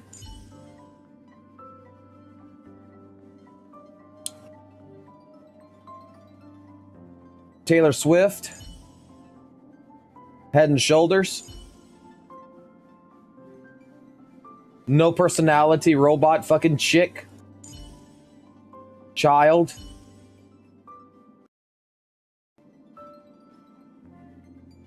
Bootleg Fox Girl, which the other Fox Girl looks a hell of a lot better than your ass. I forgot what her name was. There's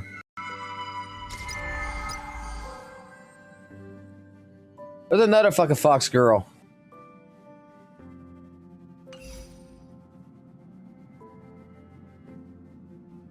Can I see all the fucking characters in this shit? Like, even if I don't own them, can I just see, like, all the fucking characters? Yee.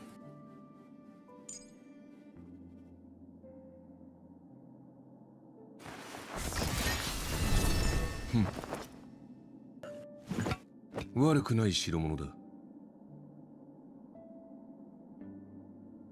at all this AI art. Only thing I'm kind of sad about with this account is I don't have this.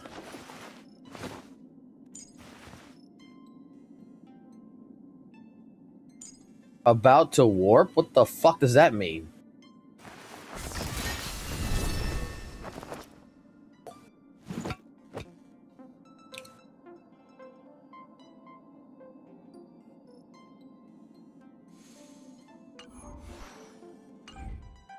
I go to a data bank.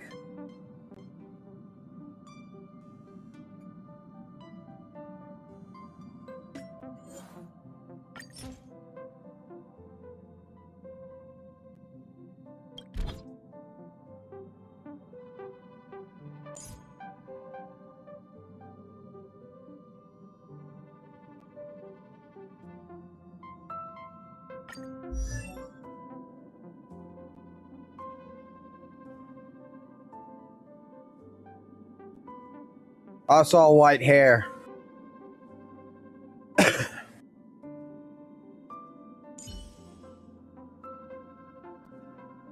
I'm actually kind of interested in this character.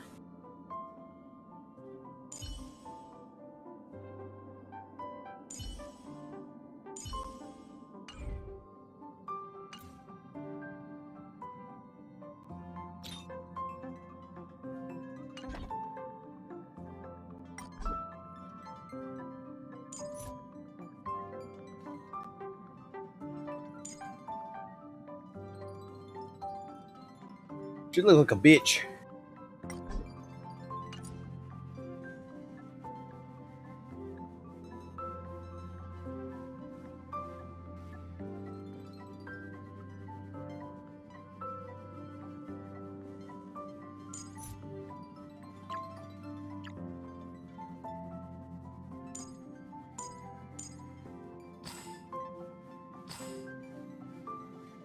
This bitch right here.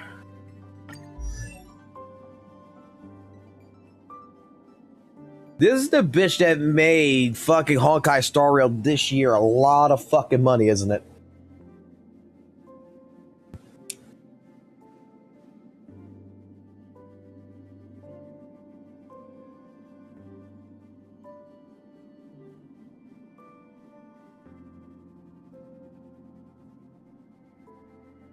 This is Dragon Girl. She summoned that fucking big ass fucking dragon fucking. God damn, what the hell? Okay. We're out of request? Good. We're out of request. Good.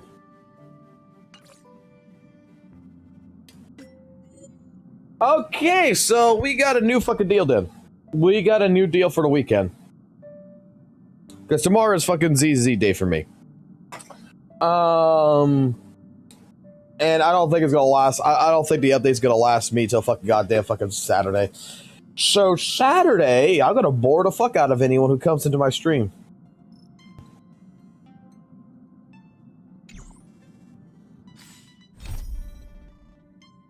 I'm gonna warn y'all, we're ahead of schedule too. There's a story stopping right here.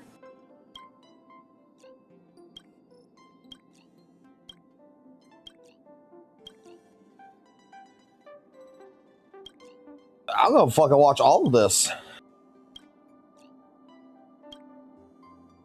I'm sure watching it versus playing it, we could cut down a lot of time, right?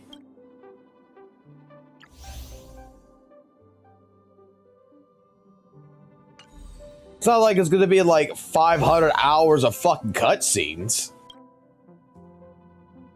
Who the fuck are you and why the fuck am I horny? Jade, poison, and nectar?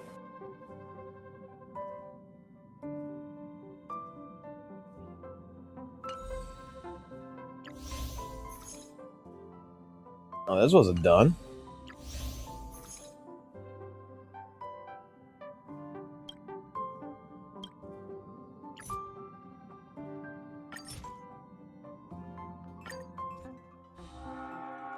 Welcome to the Reverie Hotel. How may I help you? Greetings. We're the Nameless from the Astral... The Astral Yes, my... I see. I want Boot Hill to talk. Now the plans have changed again. And you are... Me? I'm Pom Pom. A new Nameless who's also with the Astral Express. He's my fellow trailblazer. I thought his name was Boot Hill, not Pom Pom. Invitation before he boarded the express, so he wasn't registered in your system. Is it possible to accommodate him as well? Oh, I see. Another one of the Nameless had a similar situation. Seems like a lot of people are joining the Trailblaze these days. Since there's a precedent, it shouldn't be a problem. Just give me a second to come. I'm sorry, dear guests,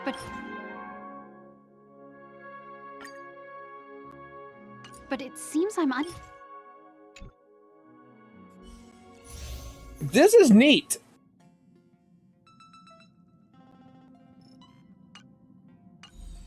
So now I feel.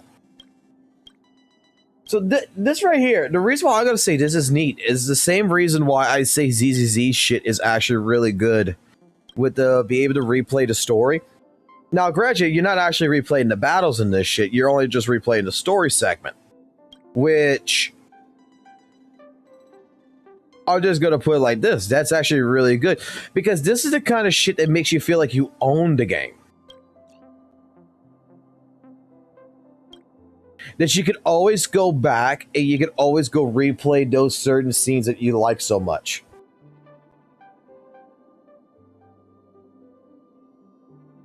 That's actually really...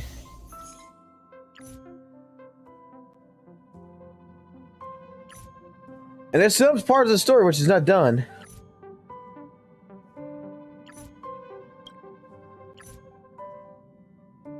So... Y'all said Pentacon is like the fucking most hardest fucking shit to go through. At least going through it with this probably make it a lot fucking more tolerable, right?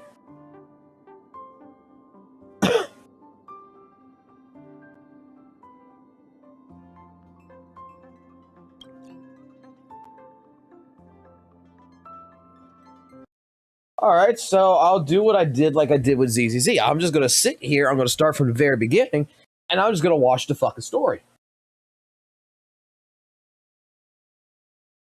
That way, if people want to chat or whatever, I'm not focusing too much on the story at that point. I can focus on the chat as well.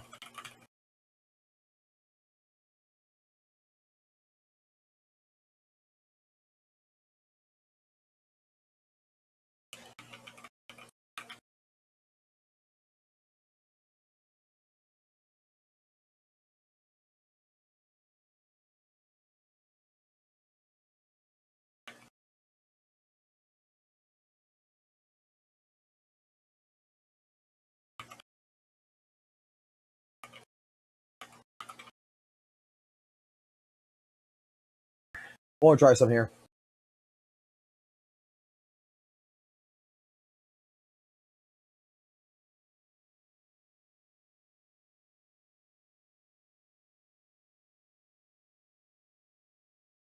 Okay, so this will probably actually be something good to do over the weekend, Saturday and Sunday, to go through this. This gives me a chance to...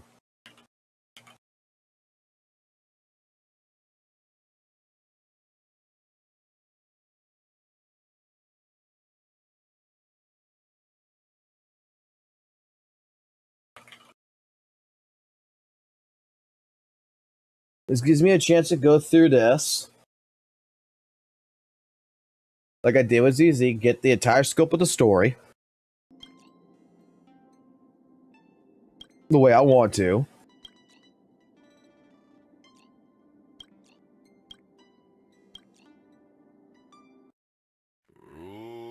And work on making shit like this.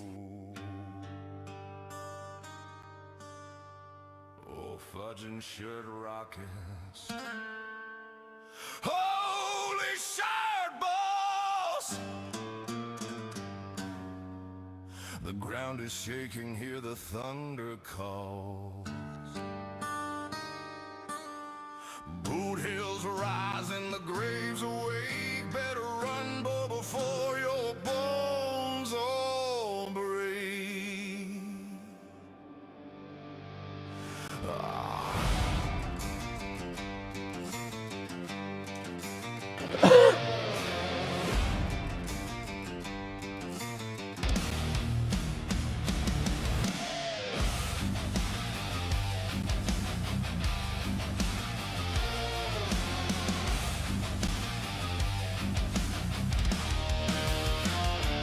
Cowboy steel, demon grin.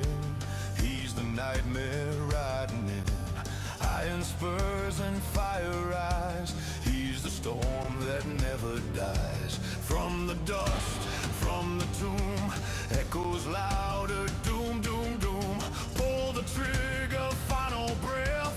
Say hello to your own death. All funding shed rockets. Boot Hill is here.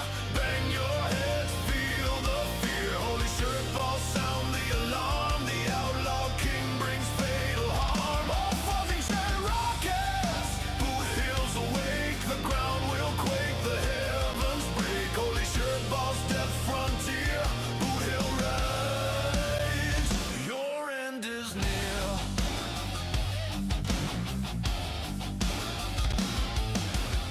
No, I have not. Graveyard guns with ghostly flame. Every bullet screams your name. Rust and blood, the I'm trying to make out music right now. chaos wears a crown of kings. Steel on steel, the West gone wild. No mercy left, no soul beguiled. On his back, the cross of sin. Pray to God he don't ride in. Oh, fudging sure rockets! Boot Hill is here. Bang your heads, feel the fear. Holy shirt balls sound the alarm. The outlaw king brings fatal harm. Oh, fudging sure rockets! Boot Hill's awake. The ground will quake. The heavens break. Holy shirt balls, death frontier. Boot Hill rides. Your end is near.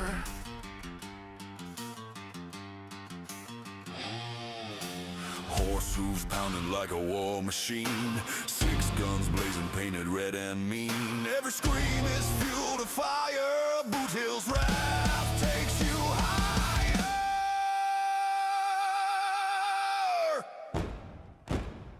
Oh, fudgy shot rockets! Boot Hill has come. The graveyard beats like a war drum. Holy shirt balls, no way back. Run for your life, he's on attack. Oh, fudgy shot rockets! Boot Hill is here. Your final breath, your darkest fear. Holy shirt balls, this is the end. Boot Hill rides. Death's best friend.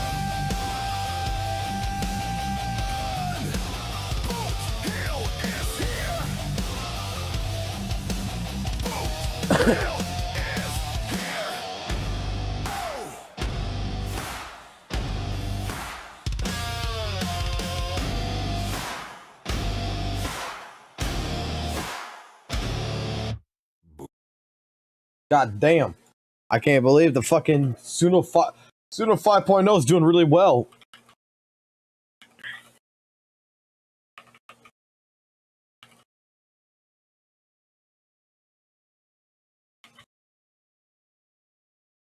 One last song, and then I'm going to call it.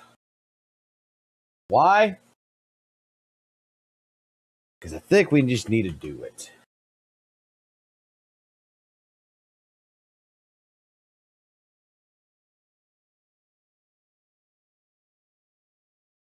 I gotta say this song though. Oh no, not again, not again. Somebody call the janitor, bring the fan. St. Tantas, oh my friend, you just couldn't hold it in. Clenched up tight in the middle of the fight, talking all big but it don't sound right. Crowd goes wild, then silence falls, a funky smell crawls up the walls. Boots get slick, the floorboard stain, he's losing more than just the game. Raise your hands, don't pretend. Saint Tanta shit himself again. Saint Tanta shit himself again. Thunder down under it just won't end. Holy cow, somebody get fed. Saint Tanta shit himself again. Echoes loud from the bathroom stall. He's a legend of the brown free fall. Say it once, let's all join in. Saint Tanta shit himself again. Tectone's laughing, Brax is crying. Even cool robots can't stop denying. Boot Hill pause, mid trigger pull. Said man, that smell is powerful. Got your wars burn hotter than flame, but Saint Tantas drops a different game. History's written, tale of sin. Saint Tanta shit himself again. Saint Tanta shit himself again. Caution back couldn't hold the weight. Crowd is gagging in Saint Tanta shit himself again. Rank reset from the smell alone. Even Hoyo shields drop their phones. Stamp it down, it's a mortal sin. Saint Tanta shit himself again.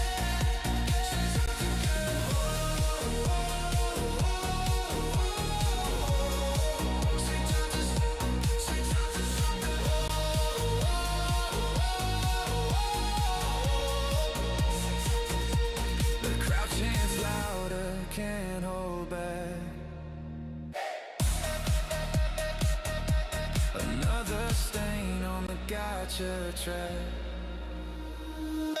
Saint John to shit himself, yeah. From Proxy City to the big, oh my God, somebody tell Saint John to shit himself, yeah. Round notes roll like a battle hymn, double dragon take me straight to the rim. History repeats, let chaos begin. Saint John to shit himself, yeah. And lo, the legend was written in stone, not for his skills, not for his throne, but for the day remembered by men. Saint Tanta shit himself, yeah. Oh no, not again. Oh no. I'm trying so hard not to bob my head at work. What's up, Vincent? Not again, not again. Somebody call the janitor, bring the fan. Saint us, oh my friend, you just couldn't hold it in. Clenched up tight in the middle of the fight, talking all big but it don't sound right. Crowd goes wild and silence falls, a funky smell crawls up the walls. Boots get slick, the floorboard stain, he's losing more than just a game. Raise your hands, don't pretend. Saint Tana shit himself again. Saint Tana shit himself again. Oh, this was better. Somebody get a fan. Saint Tana shit himself again. This one's better. What's up, Vincent? By the way, Vincent, you motherfucker. I want you to understand something, okay? Your last video about fucking ZZZ's story, about how death and everything affects and how great it is, sir, motherfucking goddamn WUWA did a better fucking job when it came to Frolova. She is dead. Waifu is fucking dead. She's not alive. In fact, look at the account. Read the account's name.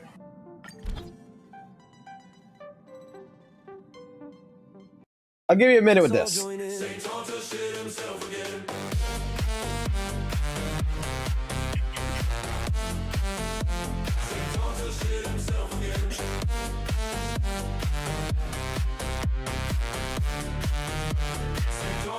Himself again. Tectone's laughing, Brax is crying, even cool robots can't stop denying. Boot Hill cosmic trigger pulls, that man, that smell is powerful. Got your wars burn hotter than flame, but saying that that drops a different game. History's written tale of sin. Saint Tana shit himself again. Saint Tana shit himself again. Clutch went back, couldn't hold the wind. Crowd is gagging, can't pretend. Saint Tana shit himself again. Rank reset from the smell alone. Even Hoya shields drop their phones, stamping down, it's a mortal sin. Saint Tana shit himself again. Excuse me. Excuse me. This is not an FGO account. This is a WUWA account.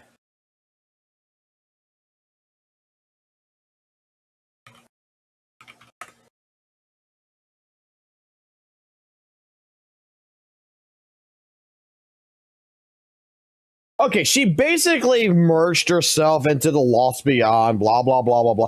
But that's just her consciousness. That's like fucking Magus, okay? Her fucking consciousness is there, but her fucking physical body is gone.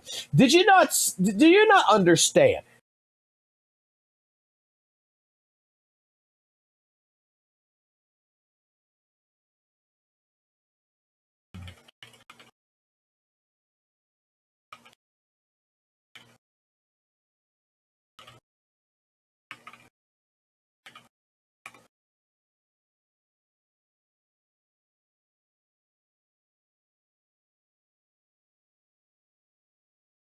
Frolova is fucking dead. Fucking goddamn Rover shoved the sword up her ass, threw her in the fucking water, looked down and said, "Fuck you, bitch," and walked the fuck away.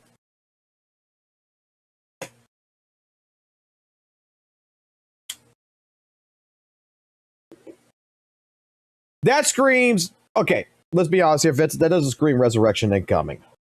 All right.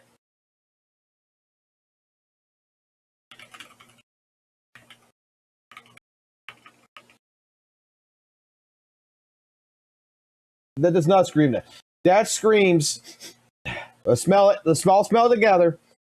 That smells and that feels and that screams redemption arc.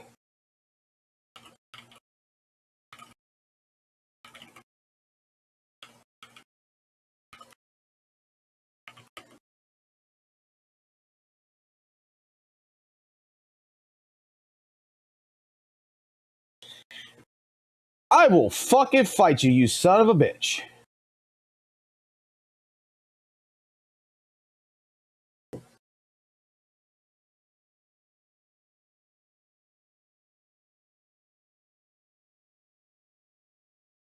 Bitch is dead.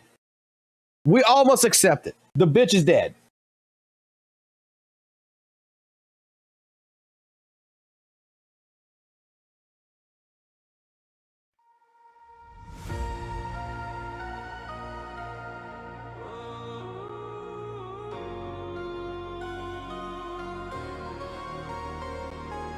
Ashes fall, the stage is clear, the villain's gone, but the pain is seared. Chains are broken, blood runs dark. Now begins the redemption arc. Frolova's ghost still haunts the skies. Her lies, her crimes, her twisted ties. But in the fire, a hero stands, scarred but steady, with blood-stained hands. No more shadows, no more chains. Rise from sorrow, purge the stains. Every scar tells who you are. Time to light the final star. Frolova is dead, but the war's not won. This is the arc where the fallen run. From broken past, we carve our mark. Welcome to the redemption arc.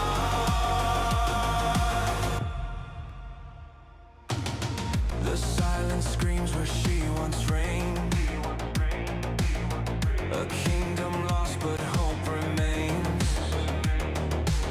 The dead talk due, the truth will speak. Strength is born from the hearts of the weak. No more whispers, no more lies. A phoenix rising, burn the skies. Suno did an upgrade. They're now from 4.5 to 5.0. And apparently it does a whole fucking new fucking trend of shit. And I'm just like amazed with the fucking quality. I'm amazed with everything. So like every time we're fucking speaking right now, I'm just fucking making a song about it because fuck this shit, man. This is the newest fucking version. It just came out with it today. Rover saves the day, and she clears the way. Shorekeepers free, hear the battle cry for lower die. Rover steps in, blade blazing high, and she's fist strike, giving all they got. She'll keep her rising, the chains undone. Frolova's reign is overdone. We don't mourn, we don't cry, laughing loud as villains die. Raise a glass, flip the switch. Frolova's gone. Fuck that bitch. Frolova is dead, yeah. 7 out of 10, not worth the pools, won't roll again. Fuck you, Frolova. Fade into dust, back to waifu collecting in GACHA we trust. No crown, no throne, just ashes left. Wife a squad strong, no time for regrets. From zenith drops to the banners we spin. Another queen rose in, let the summers begin. No more pain, no more tricks.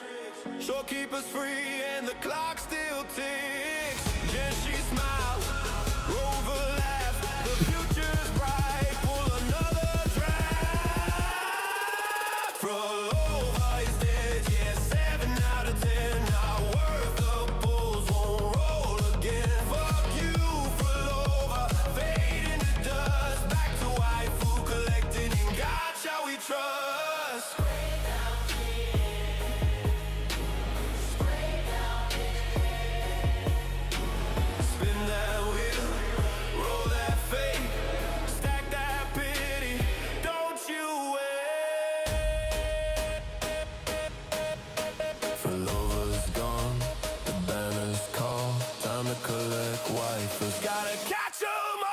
Rolova is dead, yeah, 7 out of 10.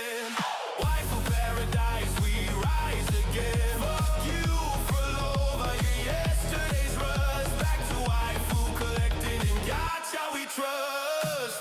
Rolova saves, Jen, she strikes. She'll keep alive, the future's bright. Rolova's dead, we said it twice. Now waifu's only roll that dice.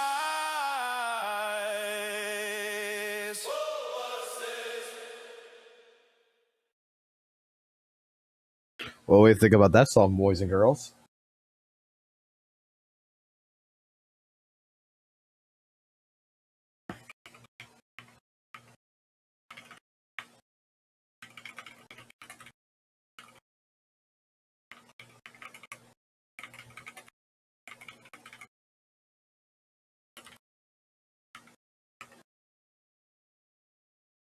Well, that was something.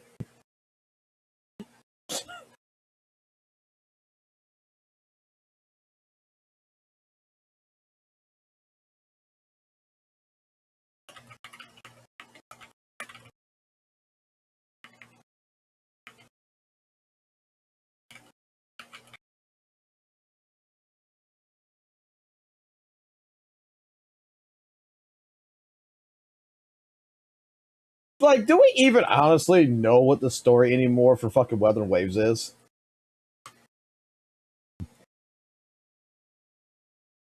Yeah, you had into work, bro. Well, that was something. A 7 out of 10.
What the fuck is the story?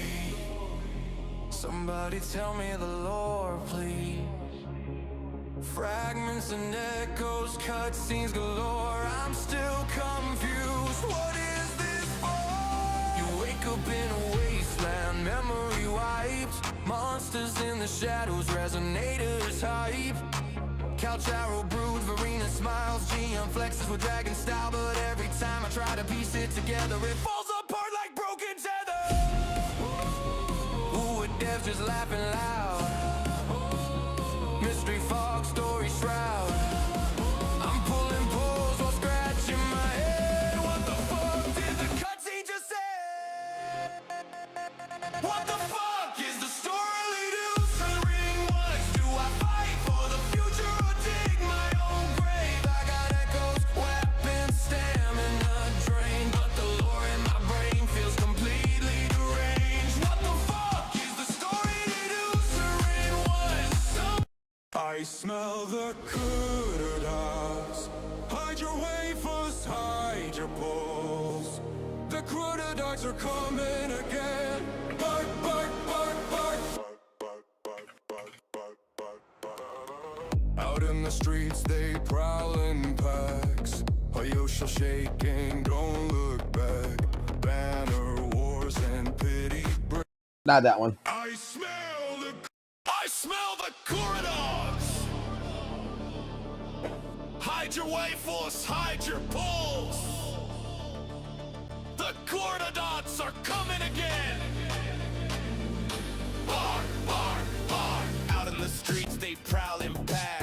she'll shake and don't look back. Banner wars and pity breaks. The Kura dogs howl while the system shakes. I smell the Kura dogs. Bite down hard. Sniffing out scams, leaving battle scars. Hide your white bulls, hide your pulls. The pack is hungry, breaking rules. Bark, bark, bark, bark. Oh, your shields cry with the copium smoke. Kura dogs laugh while the pity bar broke. Pull after pull, no 5-star in sight. The dogs keep barking through the GACHA night. Who's that barking at the gates? Response, Kura dogs. Who's exposing all the fakes? Response, Kura dogs. Who's tearing down the Hoya shit? I smell the Kura dogs. Hide your white fuss. Hide your poles. Okay, so we got a couple good songs. Some of the songs are just fucking up now. I am in love with one song though. I gotta listen to it again. Rover saves the day, and she clears the way. Shorekeepers free, hear the battle cry for lower down. Rover steps in, blade blazing high, and she's fist strike, giving all they got.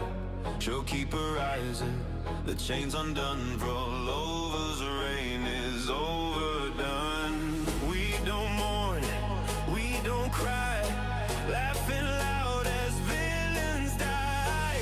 Raise a glass, flip the switch. Rollover's gone. Fuck that bitch. Rollover is dead, yeah. 7 out of 10, not worth the pools, won't roll again. Fuck you, Rollover. Fade into dust, back to waifu collecting and gacha we trust. I like that song. That song's actually really fucking catchy. I like that song. That one's going into playlist. That one's definitely going into playlist. There's no way.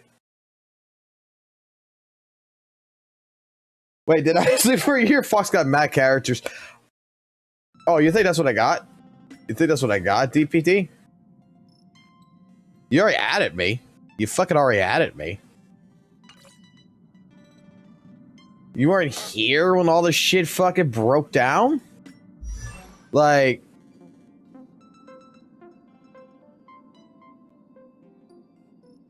We got a little decent fucking shit going on. And I made a song just for you, DPT. No crown, no throne, just ashes left. Wife a squad strong, no time for regrets. From zenith drops to the banners we spin. Another queen rose in, let the summers begin. No more pain, no more tricks. Shorekeepers free and the clock still ticks. Jen, she smiles, Rover laughs, the future's bright. Pull another draft. Rollover is dead, yeah, 7 out of 10. Not worth the bulls, won't roll again. Fuck you, Rollover. Fade into dust, back to waifu collecting and gacha we trust.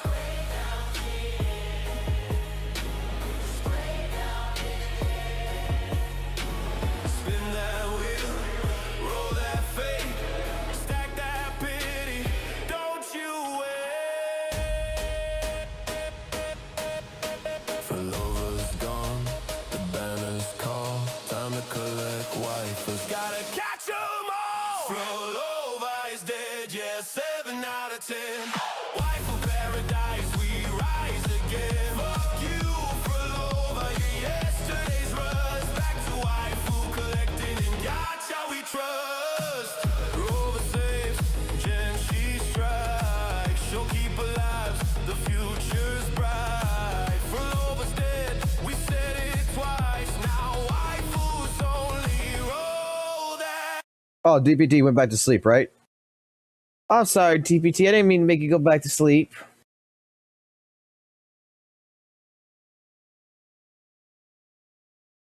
By the way, in case anyone is fucking interested, I am looking for an editor.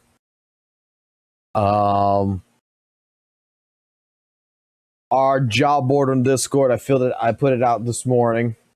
So if you go over here to the Discord and you go in, I'm looking for a volunteer researcher. All the requirements and everything's going to be in here, as well as this. So straight up, you can see all this right here. And if you are interested in either one, there you go. All details. I'm sorry, DBD. DBD is we need to summon DBD. I know how to summon DBD, but I gotta wait for them to get ready. Are you still there, DBD?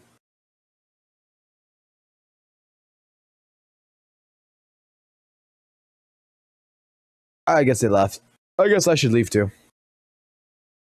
Oh no, not again, not again. Somebody call the janitor, bring the fan. St. Tuss, oh my friend, you just couldn't hold it in. Clenched up tight in the middle of the fight, talking all big but it don't sound right. Crowd goes wild, then silence falls, a funky smell crawls up the walls. Boots get slick, the floorboard stain, he's losing more than just a game. Raise your hands, don't pretend. St. Tuss shit himself again. St. Tuss shit himself again. Thunder down under, it just won't end. Somebody get a fan. St. Tuss shit himself again. Echoes loud from the bathroom stall, he's the legend of the brown free fall. Say it once, let's all join in. St. Tuss shit himself again.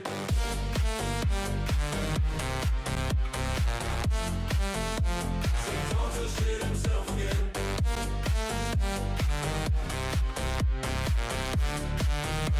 St. Tuss shit himself again. Tectone's laughing, Brax is crying, even cool robots can't stop denying. Boot Hill pause mid trigger pull, said man that smell is powerful. Gotcha wars burn hotter than flame, but saying that I drops a different game. History's written tale of sin. St. Tuss shit himself again. St. Tuss shit himself again. Clutch went back, couldn't hold the wind. Crowd is gagging, can't pretend. St. Tuss shit himself again. Rank reset from the smell alone. Even Hoya shields drop their phones. Stamp it down, it's a mortal sin. St. Tuss shit himself again. St. Tuss shit. St. Tuss shit. St. Tuss shit. St. Tuss shit. The crowd chants louder, can't hold back. Another stain on the guy.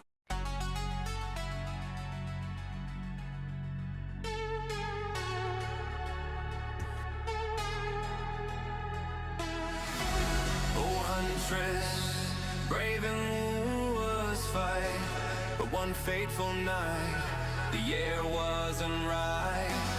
She tracked the mouse, her arrows drawn, till St. Tuss let out a thunderous yawn.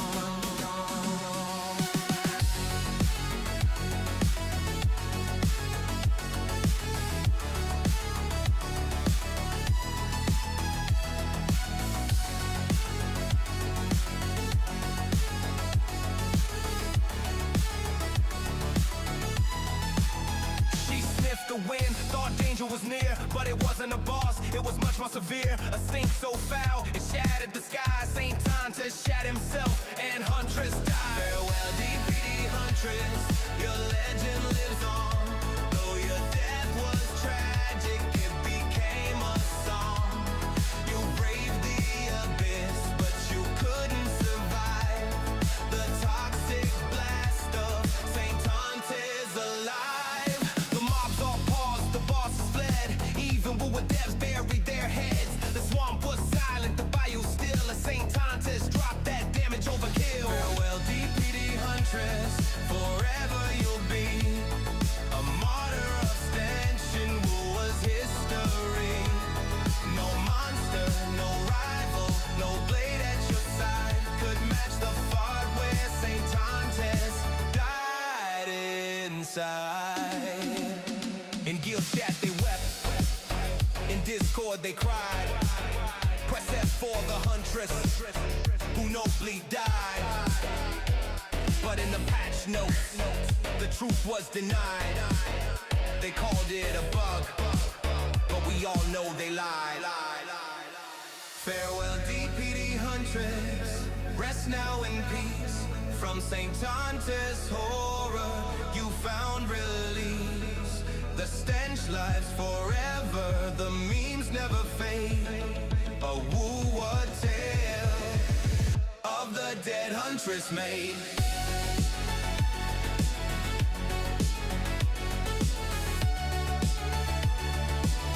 Of the dead Huntress made.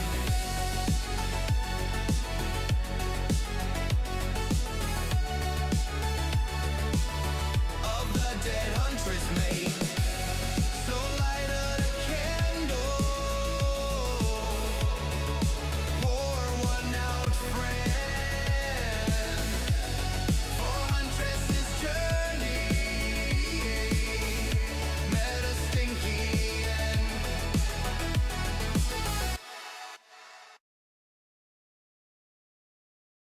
I gotta keep playing with fucking 5.0 because 5.0's fucking music is actually really fucking good. Can I make this actually remake a song now? Hold on.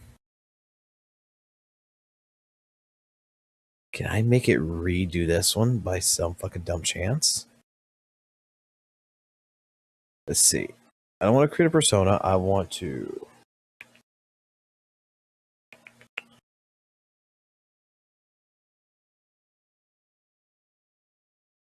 I want to remaster this.